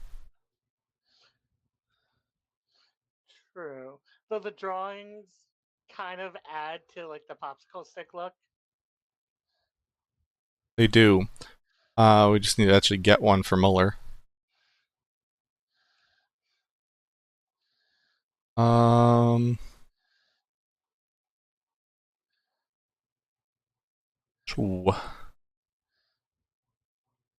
Let's work on that a little bit. I feel like I can do minor art a little more than I can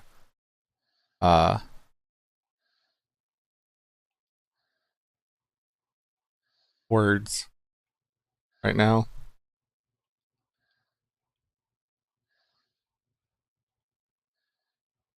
Okay, so we're gonna try new.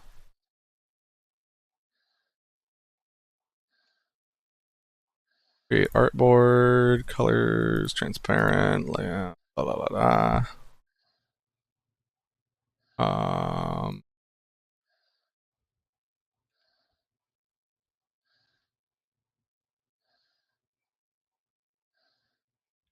Whatever, good enough. So now, honestly, I think we can just reshape this. Cool. So we're gonna grab Isharn. Just throw them in here. I'm also going to grab the source, change it to this so we can actually see it. And then this thing.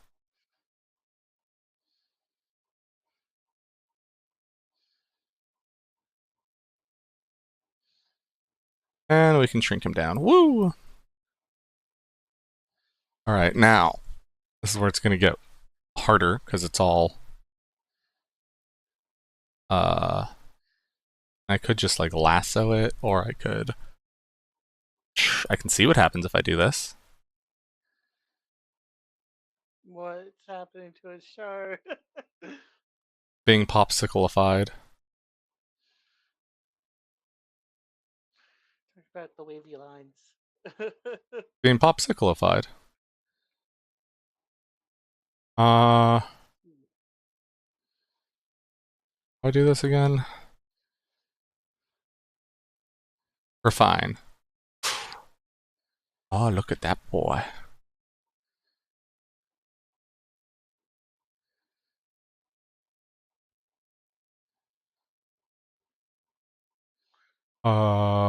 That's a lot of red.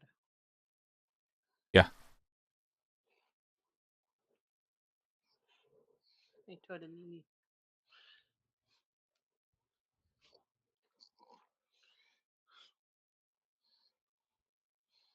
Uh-huh.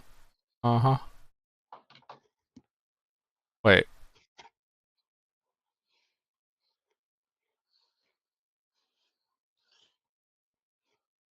Rascal, you got me killed.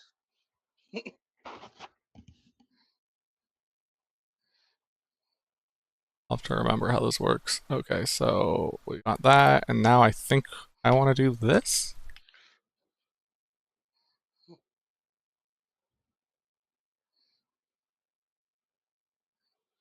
Yeah, the fact that he's the same color as the paper makes it a little weird, but honestly, that could work. Because that gives us a little bit more of that cutout feel. I might not even have to do like a border. I might just kind of make the border on its own.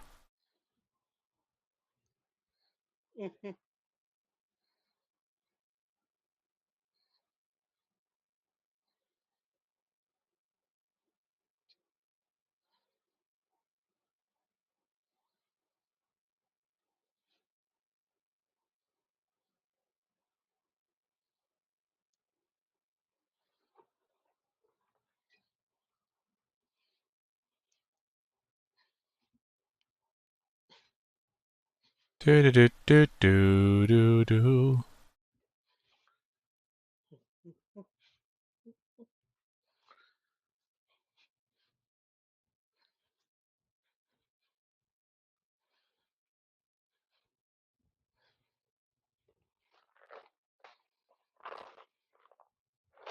Yeah, that works. Weird way of doing it, but it's been done.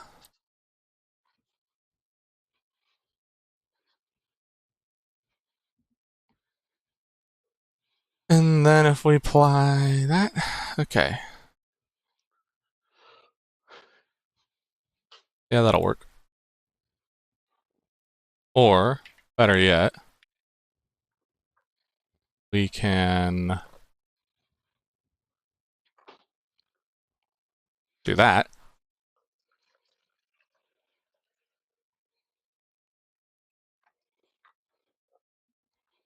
We can do that. And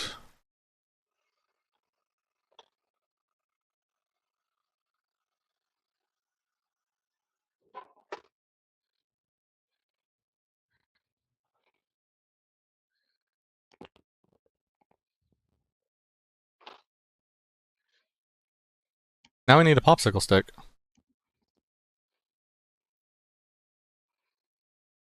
I don't know where I had that. Popsicle.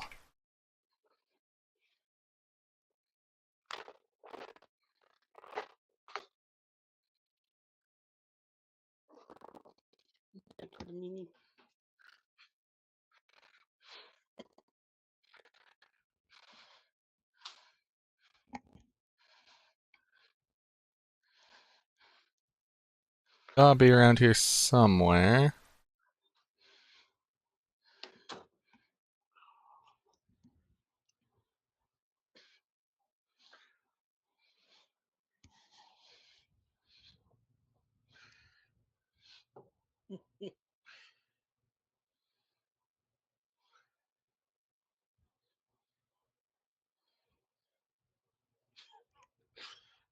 I didn't even realize he has the sack in his hand.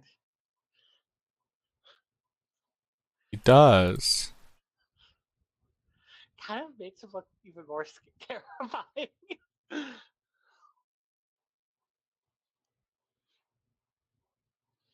He does look pretty scary. I concur. What am I looking for? I'm looking for popsicle.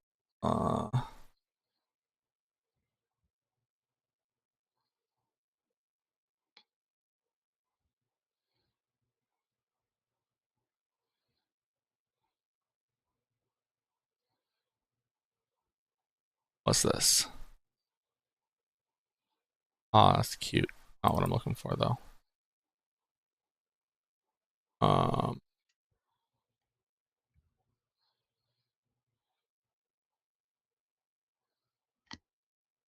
Oh, it might have been done on a different computer without being. Might just have to go find a new popsicle image.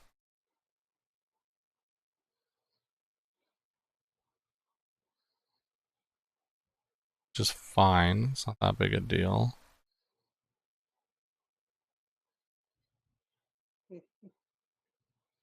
Yeah, let's do that. Popsicle stick images shouldn't be too hard to find. Free popsicle stick. Yeah, but I have to find one that I'm allowed to use. Also looks. Look at this. Set of three's pretty.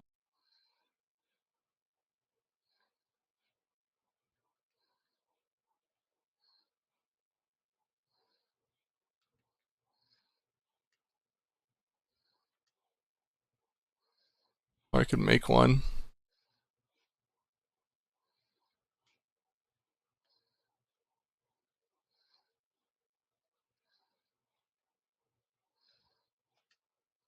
You know, you search royalty free and like everything that comes up is licensable.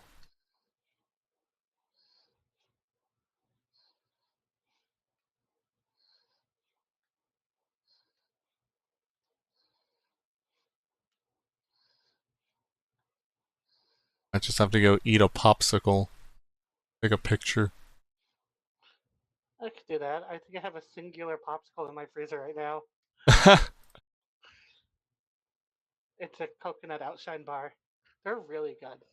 Yeah, they are really good. Try the Helados Bolas popsicle.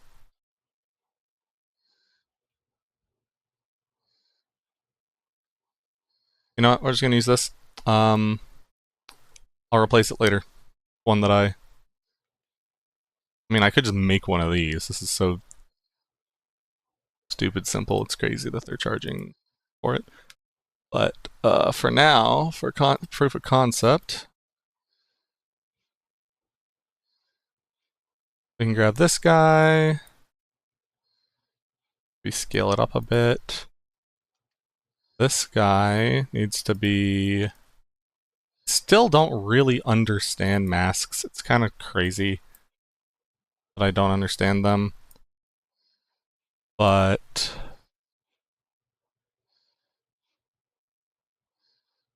I think I basically just need to do... need to like make shape. Something like this.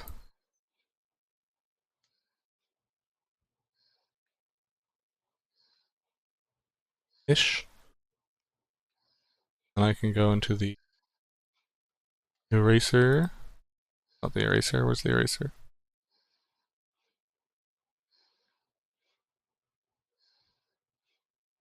Oh, is there no eraser in this? Do I just draw it? Oh.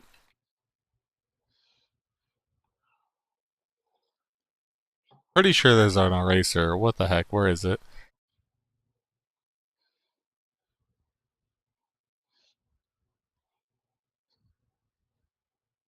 Spent so much of my time just trying to figure out the dang...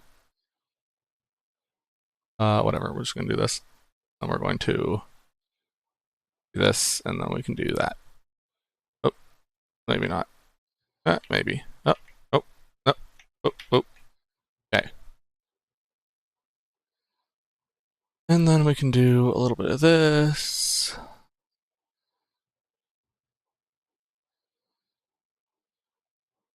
Not that. We want to delete node. We want node. There we go. Now I think... actually, we can also do...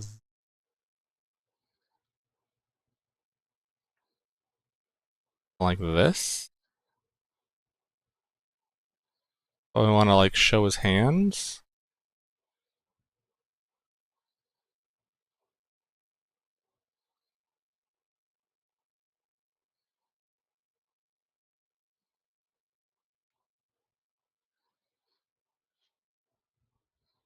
Something, something, something like...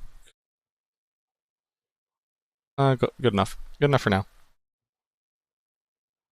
Now I'm pretty sure I can go curve, artboard, mask to below? Or do I have to be in this? Or do I have to clone of this and rasterize it? Rasterize to mask.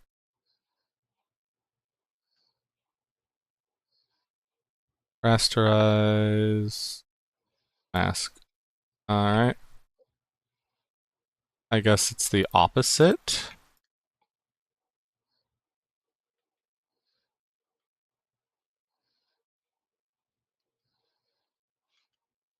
Does seem to be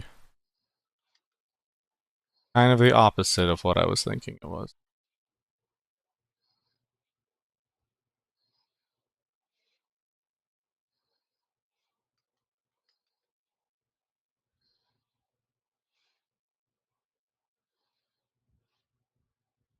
In which case, that's fine too.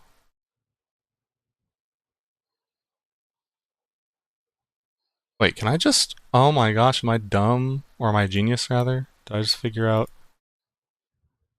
Do this smarter?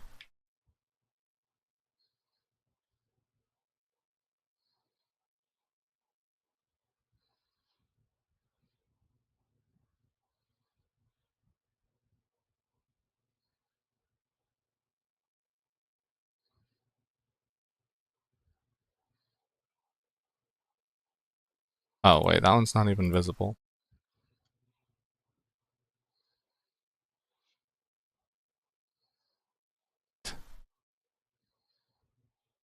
Yay, I figured it out!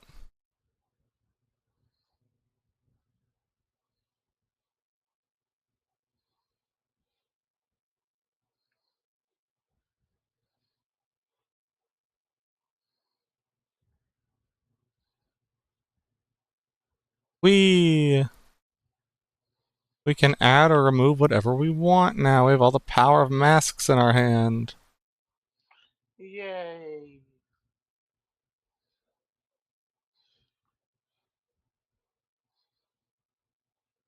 And then we can do this. Put them on a little popsicle stick.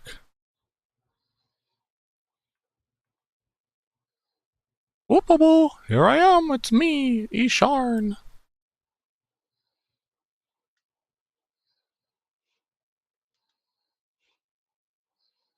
Does he look pop-tastic? Yes. Now what if we were instead to do the same thing, but... I'm gonna grab him from... I'm gonna go... I actually don't know if I have a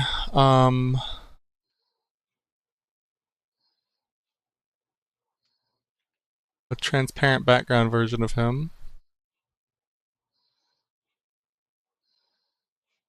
But we should be able to go to... Isharn Lovaburn. And then...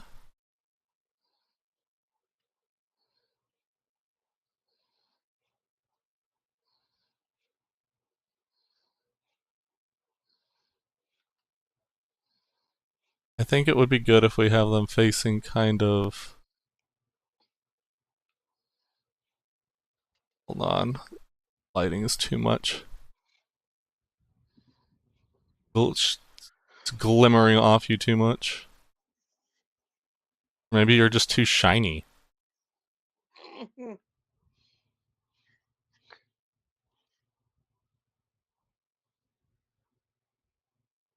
are pretty shiny. That is one of my flaws. I am just constantly too shiny.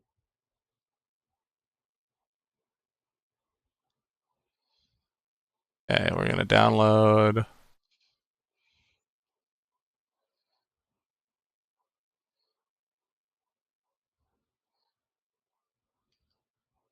Move that to the Pixelcast folder so I don't lose it again. And then we're gonna move it onto here.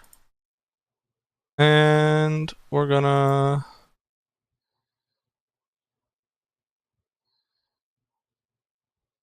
delete that. Do that.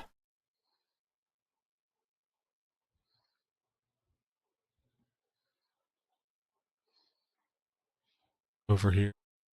Actually, can I just clone artboard?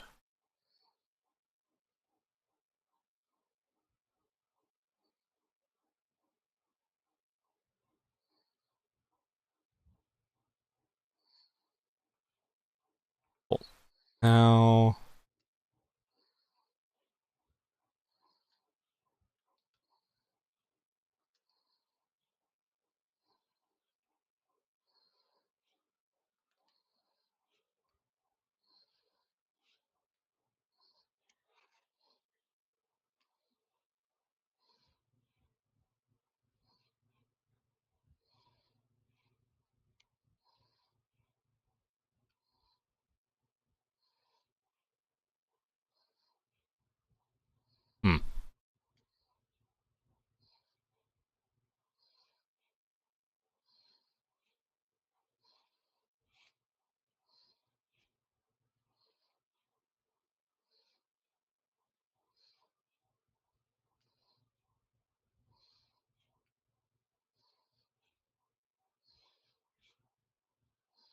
Edit. I never remember to do this.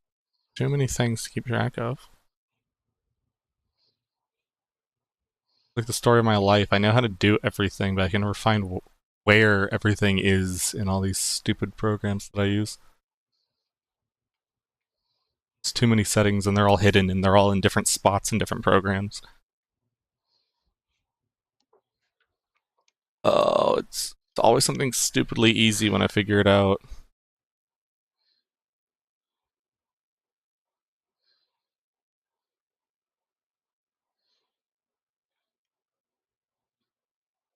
Yeah, let's try maybe if we like make this way bigger.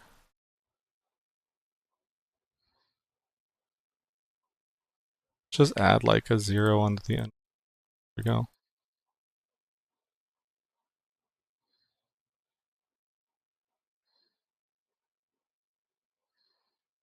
Didn't help. Oh, there's an artboard tool. Yeah, let's do this. Cool. I think that's actually kind of new. I don't think that used to be how I did it. Alright. So, we got Isharn the Sailor here. Go into here. The sailor. Yeah.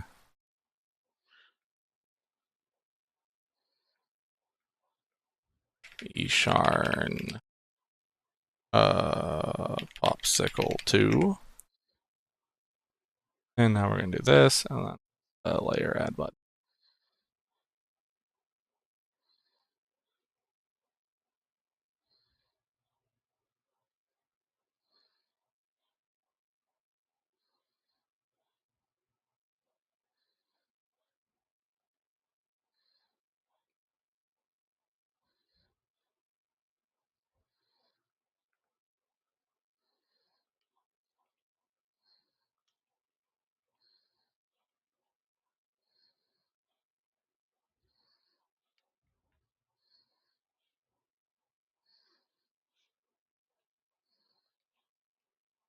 That didn't do it.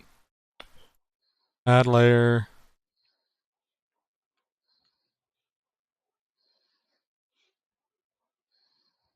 I cover them up, I guess.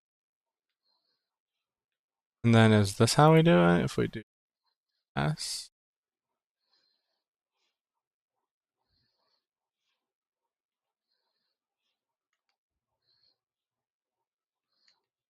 Mask to below. There we go.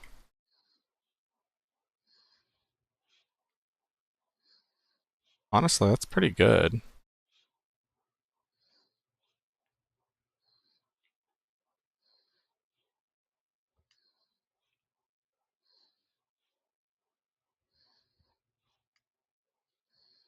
That hurt.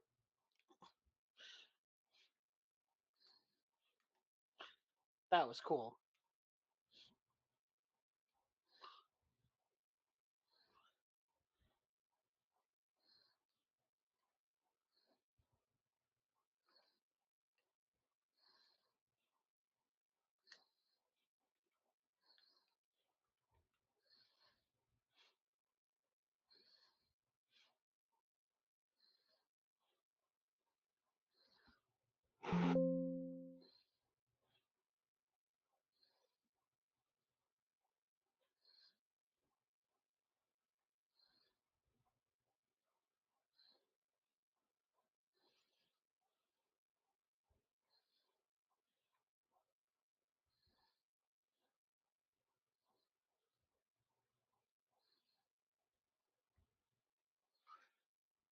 Almost looks like his coat is empty. Kind of like a ghost, like both the head and the hands. Hmm. Oh.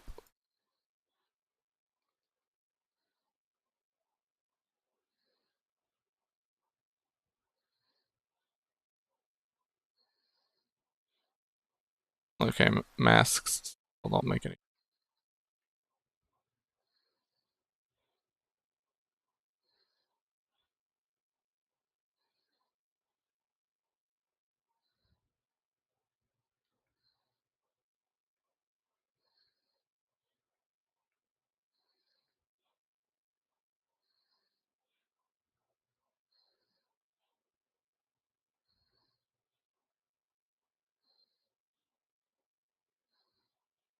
Yeah, it does kind of look like a ghost. And then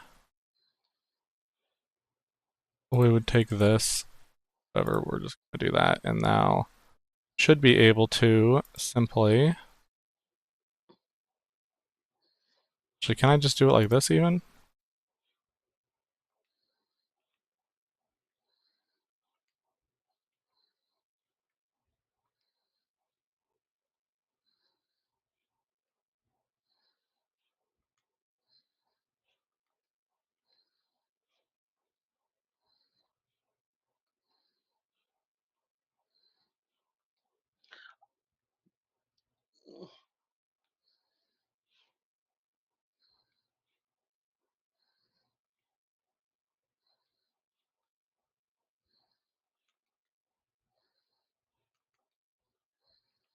I mean, how's that? If we like make the background like purplish, whatever, reddish, purplish.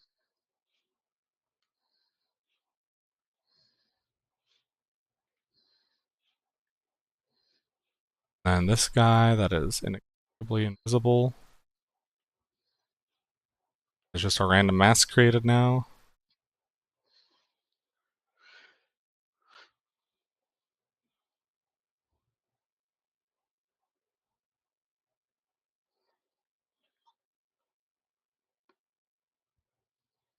Very good. What?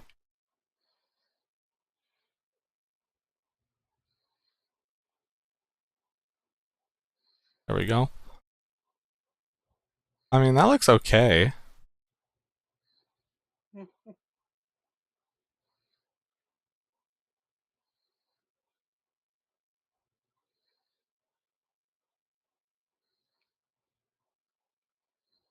Those are our options, essentially. I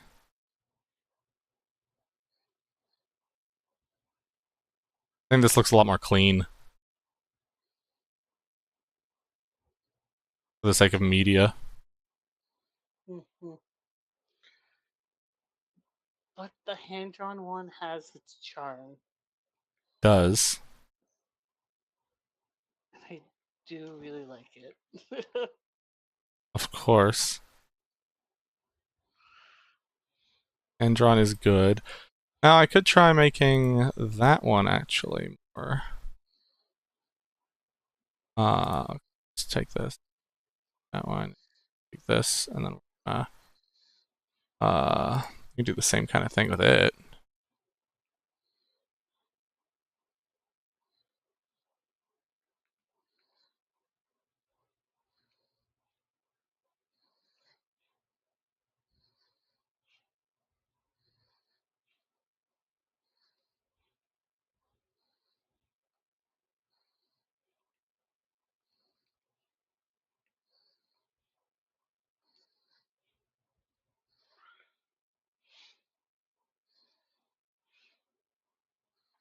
What's this do?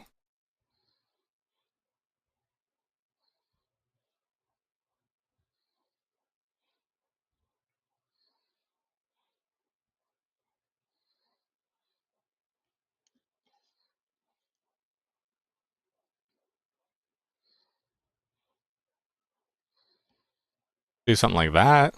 Okay, so that's like kind of the comparison. Or like making it pop a little more.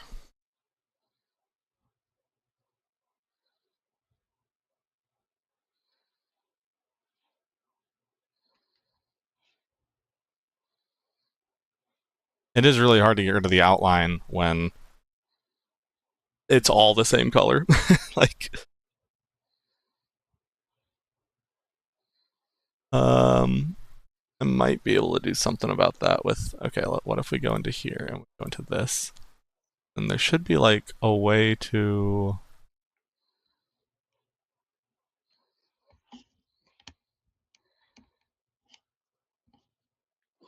It is contiguous.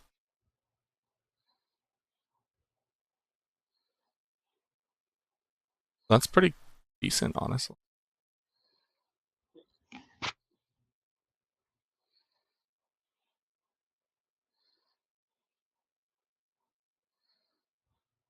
And I can just kind of go in and clean it up like that. Get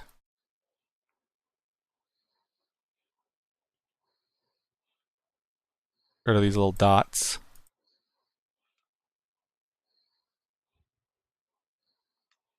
Doing my darndest to make the drawn one look as good as I can.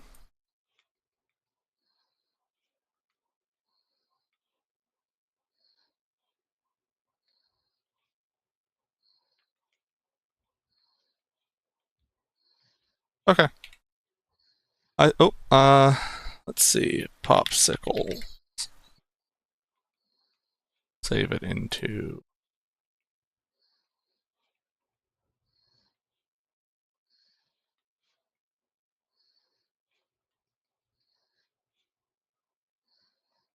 There we go.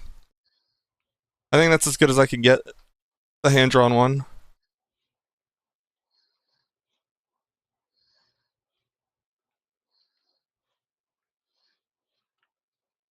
So I guess this is technically.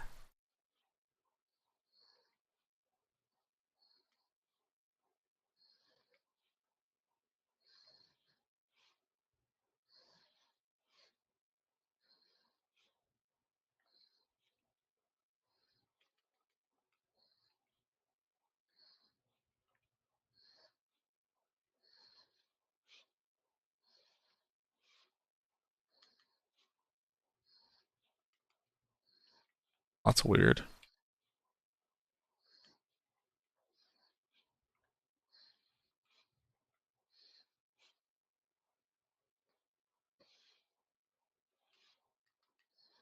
Ah, that hurt.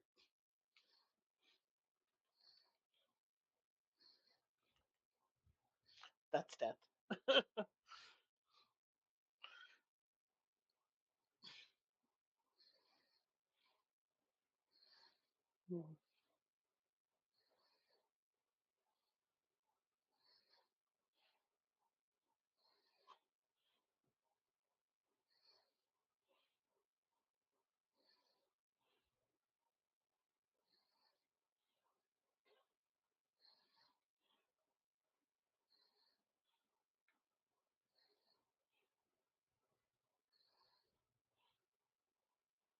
I'm not sure why that one's misbehaving. We're just gonna manually get rid of that. It's technically.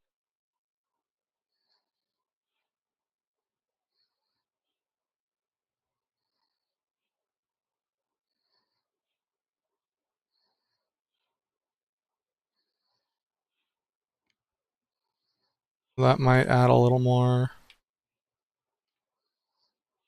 There. How's that? There's your comparison.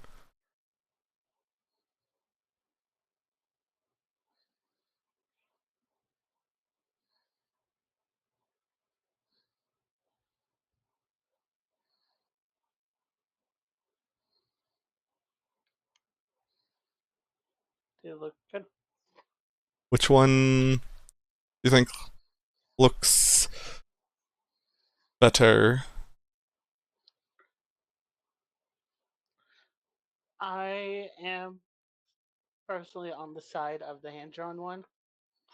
Like, I see what you mean about the other one looking clean, but for what it is, I feel like the hand drawn one is just a better fit for it.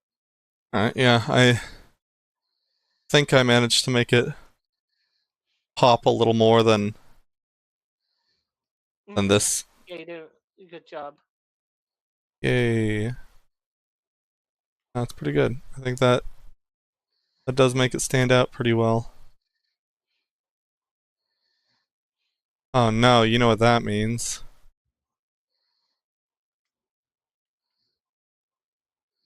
Uh,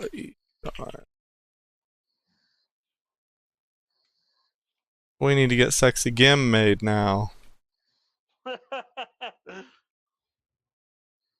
Not Sexy Gim.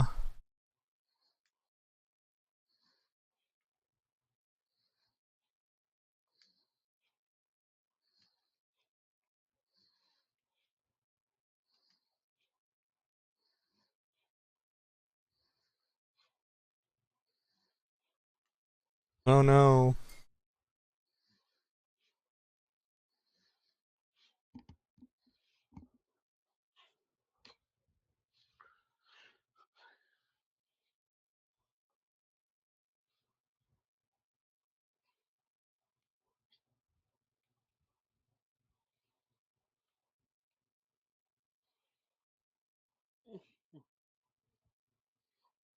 Alright, Gimberly.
Coloring in Gim.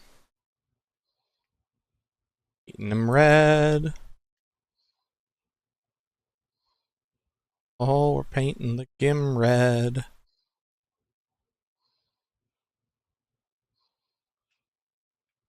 Little arm, can't forget his little arm there.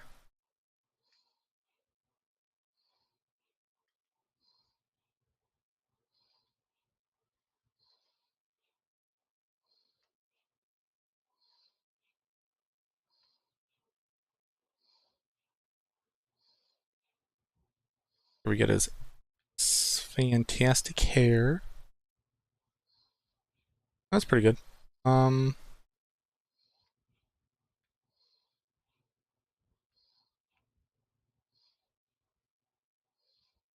Something.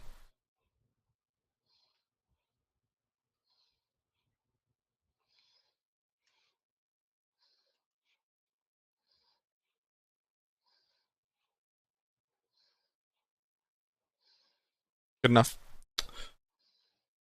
Now we can go in and we can do it again.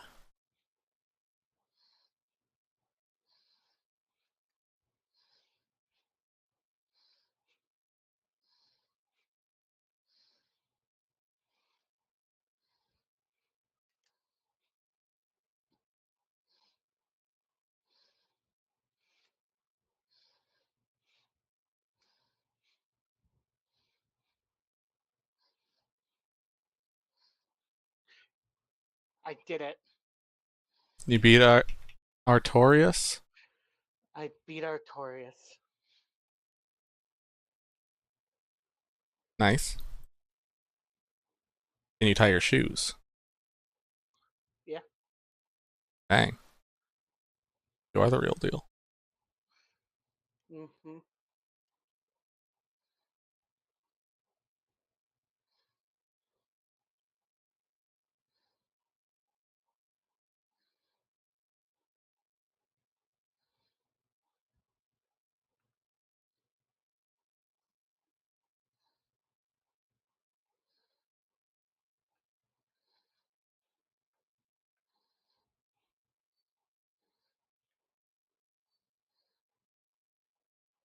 I spent hours yesterday going through like inventory and organizing it. I was supposed to be doing normal pixel stuff, creative stuff, and I was like, this needs inventory, let's do this. And then I greatly underestimated how long it would take. I didn't even end up finishing it. Did most of it. More of that to be.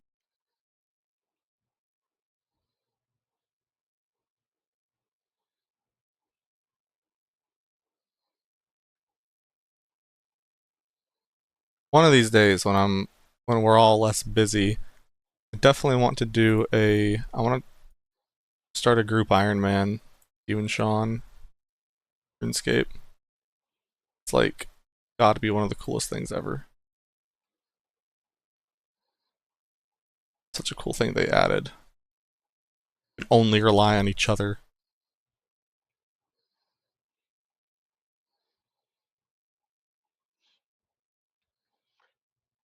Okay. I will see what I can do about it. What do you mean do about it? I don't know RuneScape. Oh no, but that's what I feel like that would be the best way for you to enjoy it. Hmm. Um I've heard stories, I've heard good stories from people who have like their first real experience with RuneScape was a group Iron Man and they were like, this is what was missing, this is what makes this game good. I really want to do it someday, but for now I'm trying to learn how to do everything the normal way before I go into the hard way. But dude, so the Iron Man mode is just you have to do everything yourself. It's basically just normal gameplay, but without trading. Um, so you have to earn all the stuff that you would normally.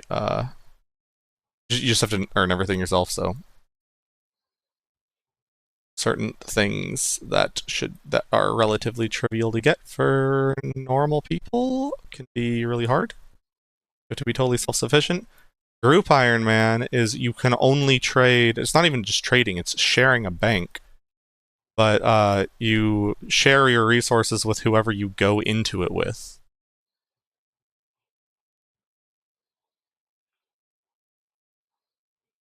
Okay. AKA your group.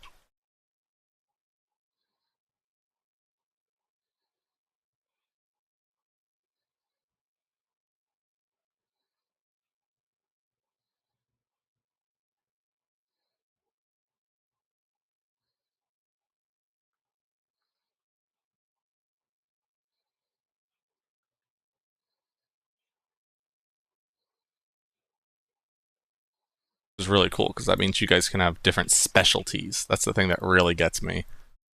Like if Sean wants to be an absolute freak and grind out smithing, then he can do all the smithing stuff for us, smith our gear and all that for us. If I want to be a cool guy and do a bunch of fletching and crafting stuff, then I can do all the crafting and fletching and all that. It allows us to like kind of pick specialties that actually mean something.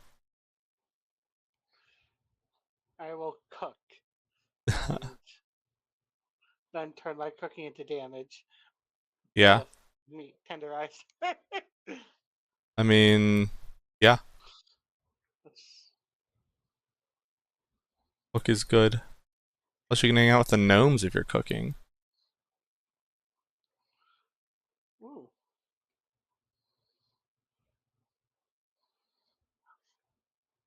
pretty decent.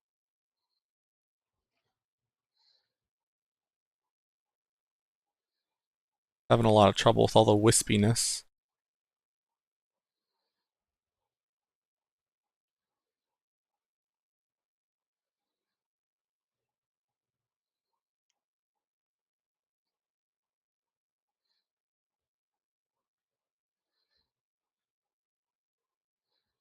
You're definitely gonna have to learn RuneScape at some point though, because I fully intend to push this game to become the official RuneScape one.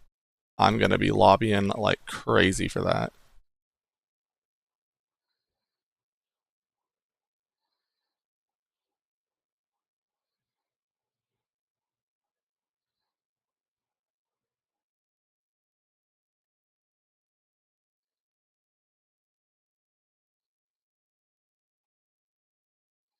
That would be like a total dream come true to get to make the way to play RuneScape RP like in a tabletop setting.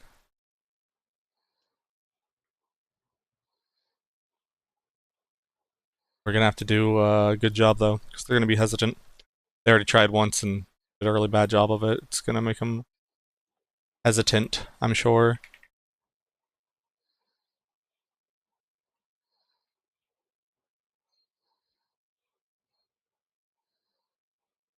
Have to do a lot of cool testing. We're definitely gonna be doing some runs.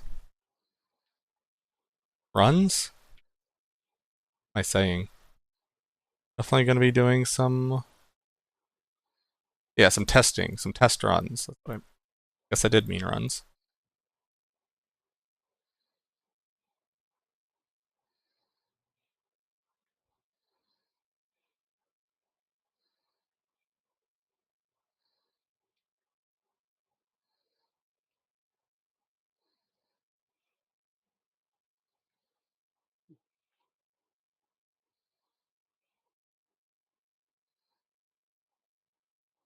Okay, now we want to do this.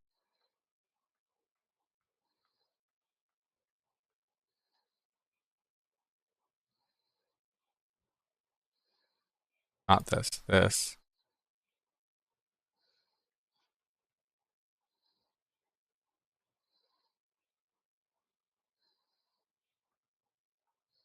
And I believe a little bit of that going. Wait, hold on. Can I just copy the effects from the copy?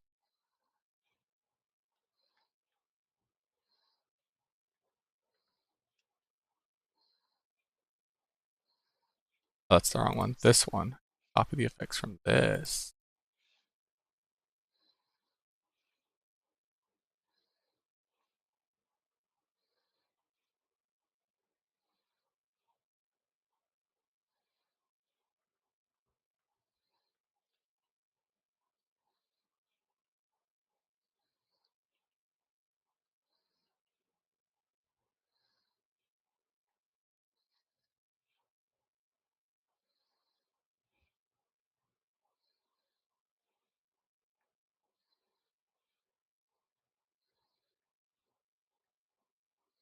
About 50-ish.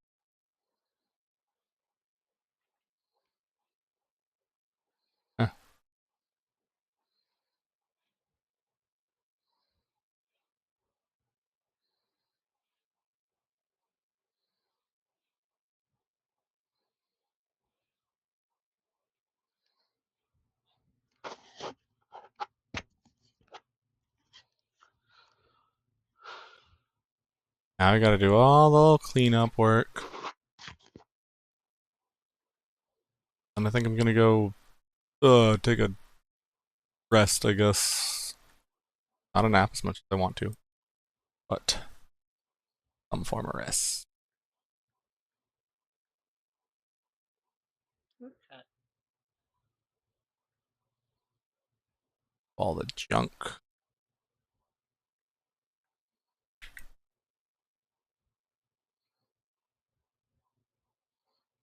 Of which there's a lot.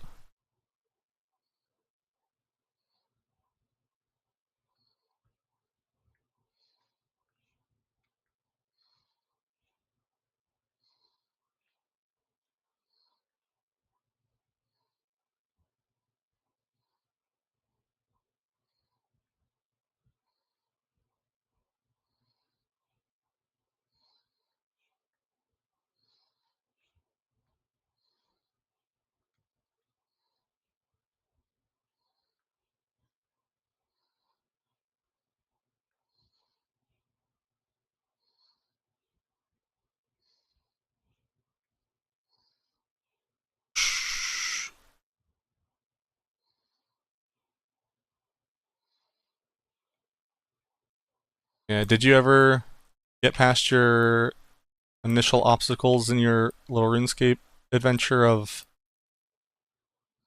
getting stuck on the roof? I think so. It's a very open game. It's one of those games that if you like people to tell you what to do, you're not really going to get that. Unless you install a plugin for it. There are plugins that literally just tell you what to do if you have a hard time. They just like assign you random tasks. For me, I basically just pick a goal, like a mid-ish game goal, whether it's like like a something I want to do or an item I want to get or something. Usually items. And I'm like, okay, that's cool. Usually either an item that seems cool or an item that looks cool.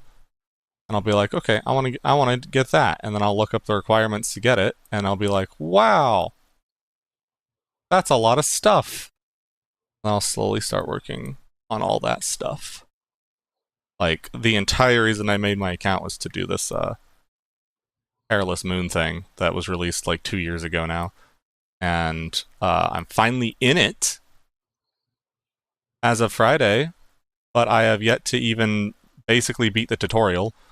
it's it's been kind of kicking my butt. So, and the rest of the stuff I've been doing is basically trying to get myself to a point where I won't get absolutely destroyed by the boss, by the first boss.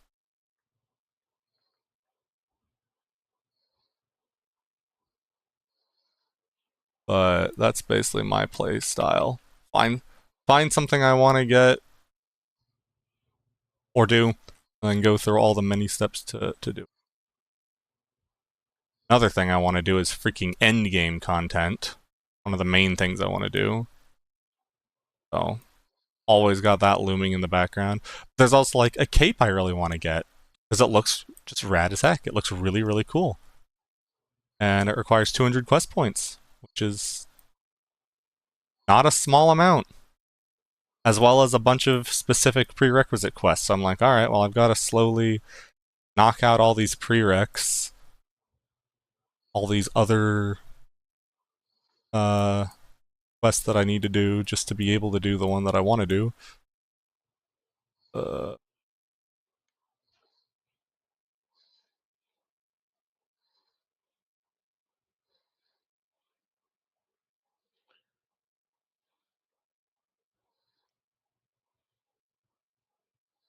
and then I also get distracted a lot and just kind of do whatever I feel like. Mm-hmm. Also a very good game for people who get distracted a lot and there's no shortage of goals. About a billion different things you could be doing at any time.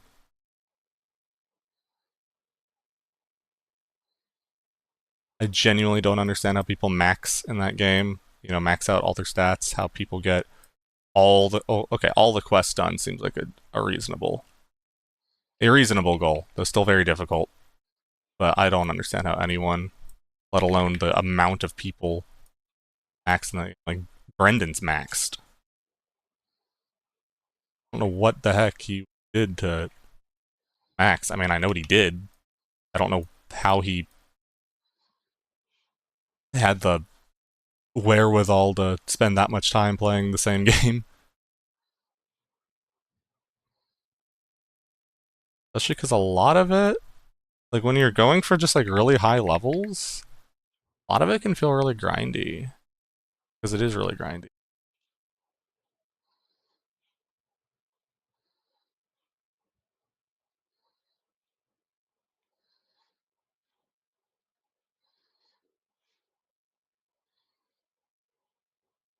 Okay. That's probably decent gimness.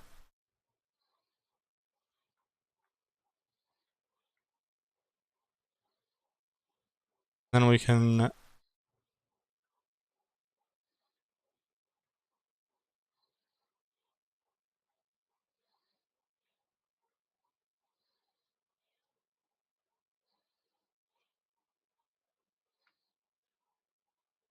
Do something like that.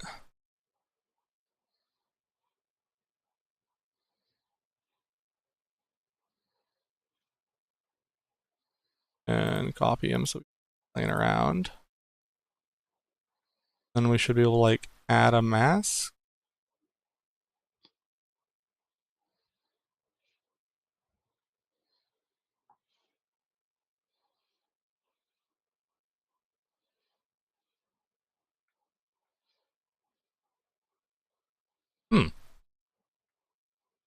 It's neat. Alright, well, let's try getting rid of the table. See, we might not be able to get rid of the table because his tail's going behind it. But that does look kind of cool. And we can take a popsicle stick.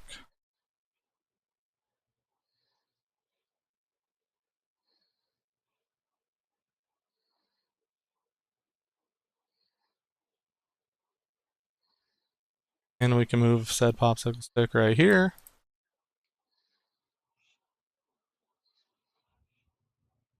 And we can check out what were the effects on this. Low.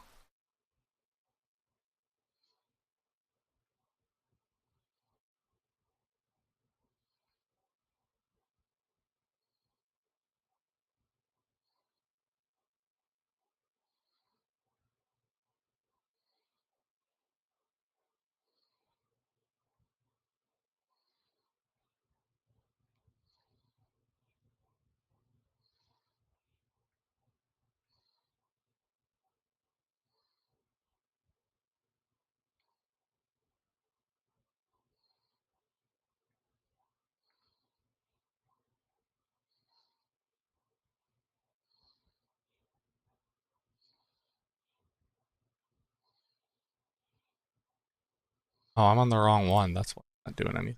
Okay.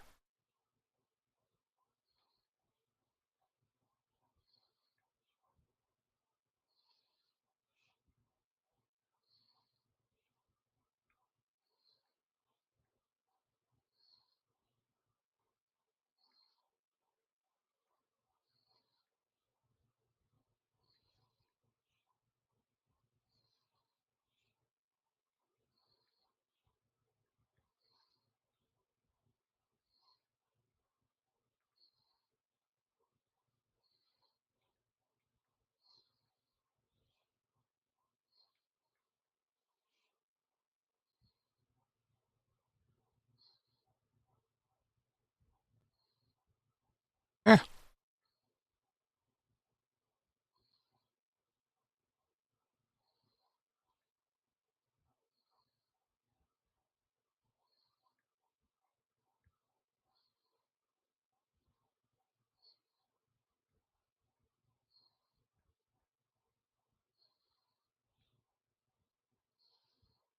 Gim. Popsicle. Little popsicle gim.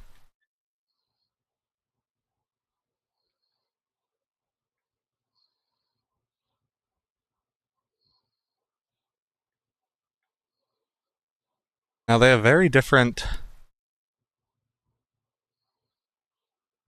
like line weights.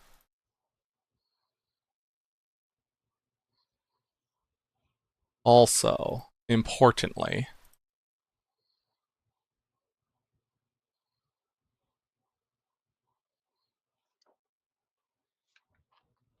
be really funny.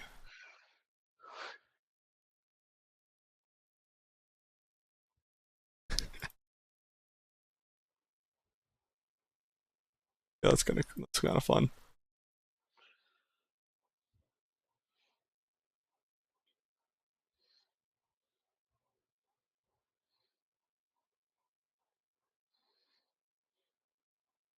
Gim, gim.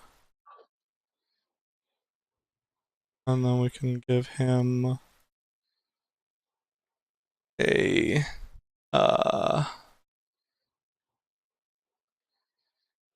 no. White balance. Give him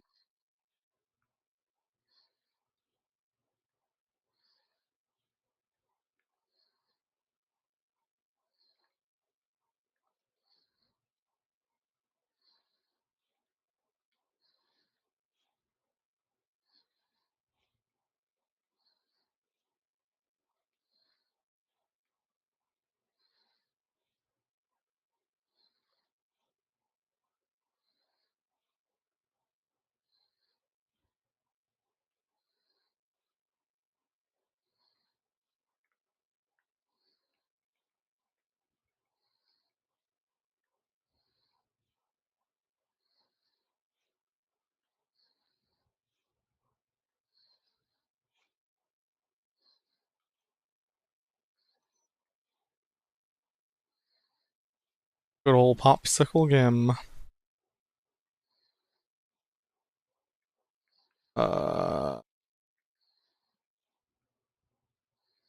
It's the thing I'm looking at. Or looking for.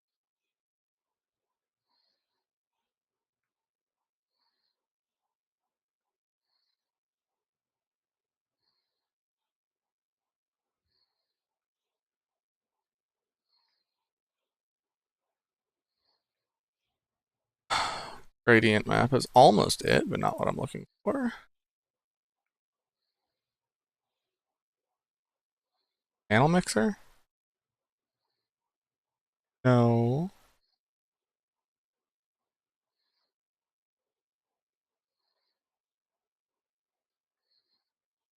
This does.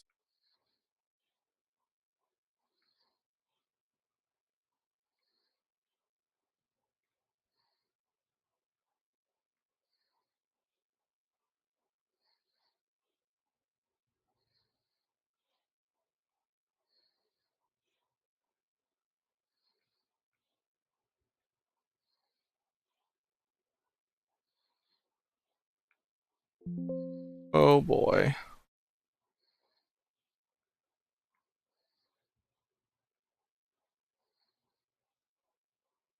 Here we go. Help.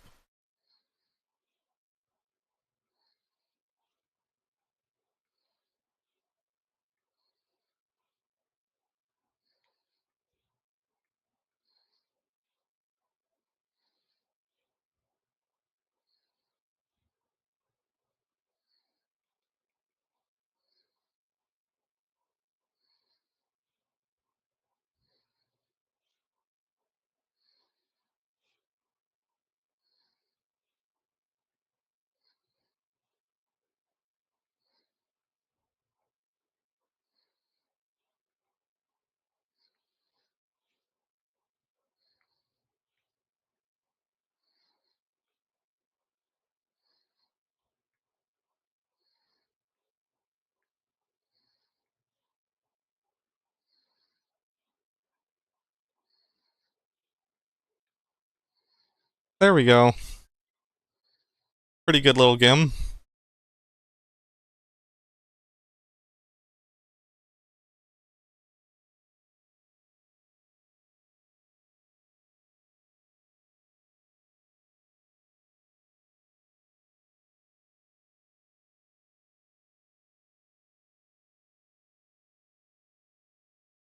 Oh, I kinda love these.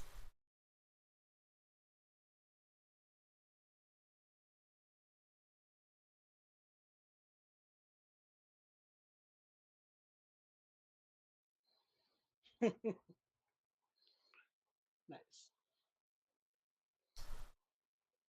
Blah blah blah blah blah blah blah blah. It's me, Mr. Freaking Mr. I talk a lot. Yeah.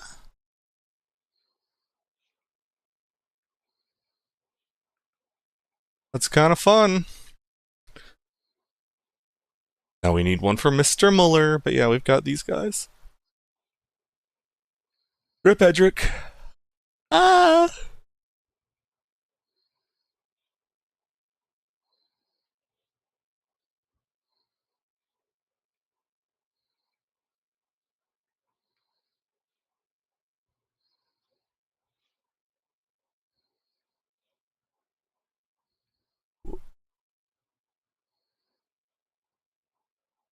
Oh boy.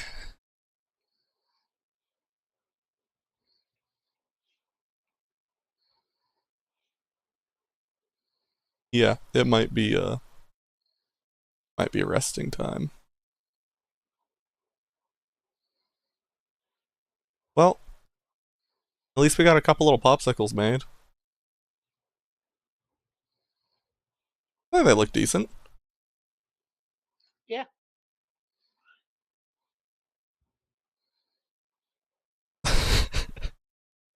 I love the popsicle stick look. It's so funny.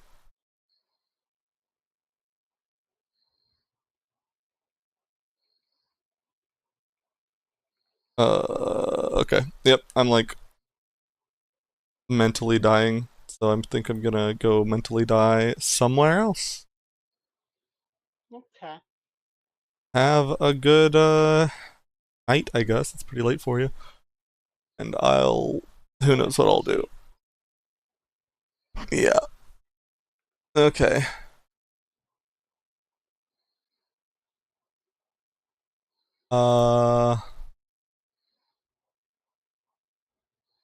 Interesting.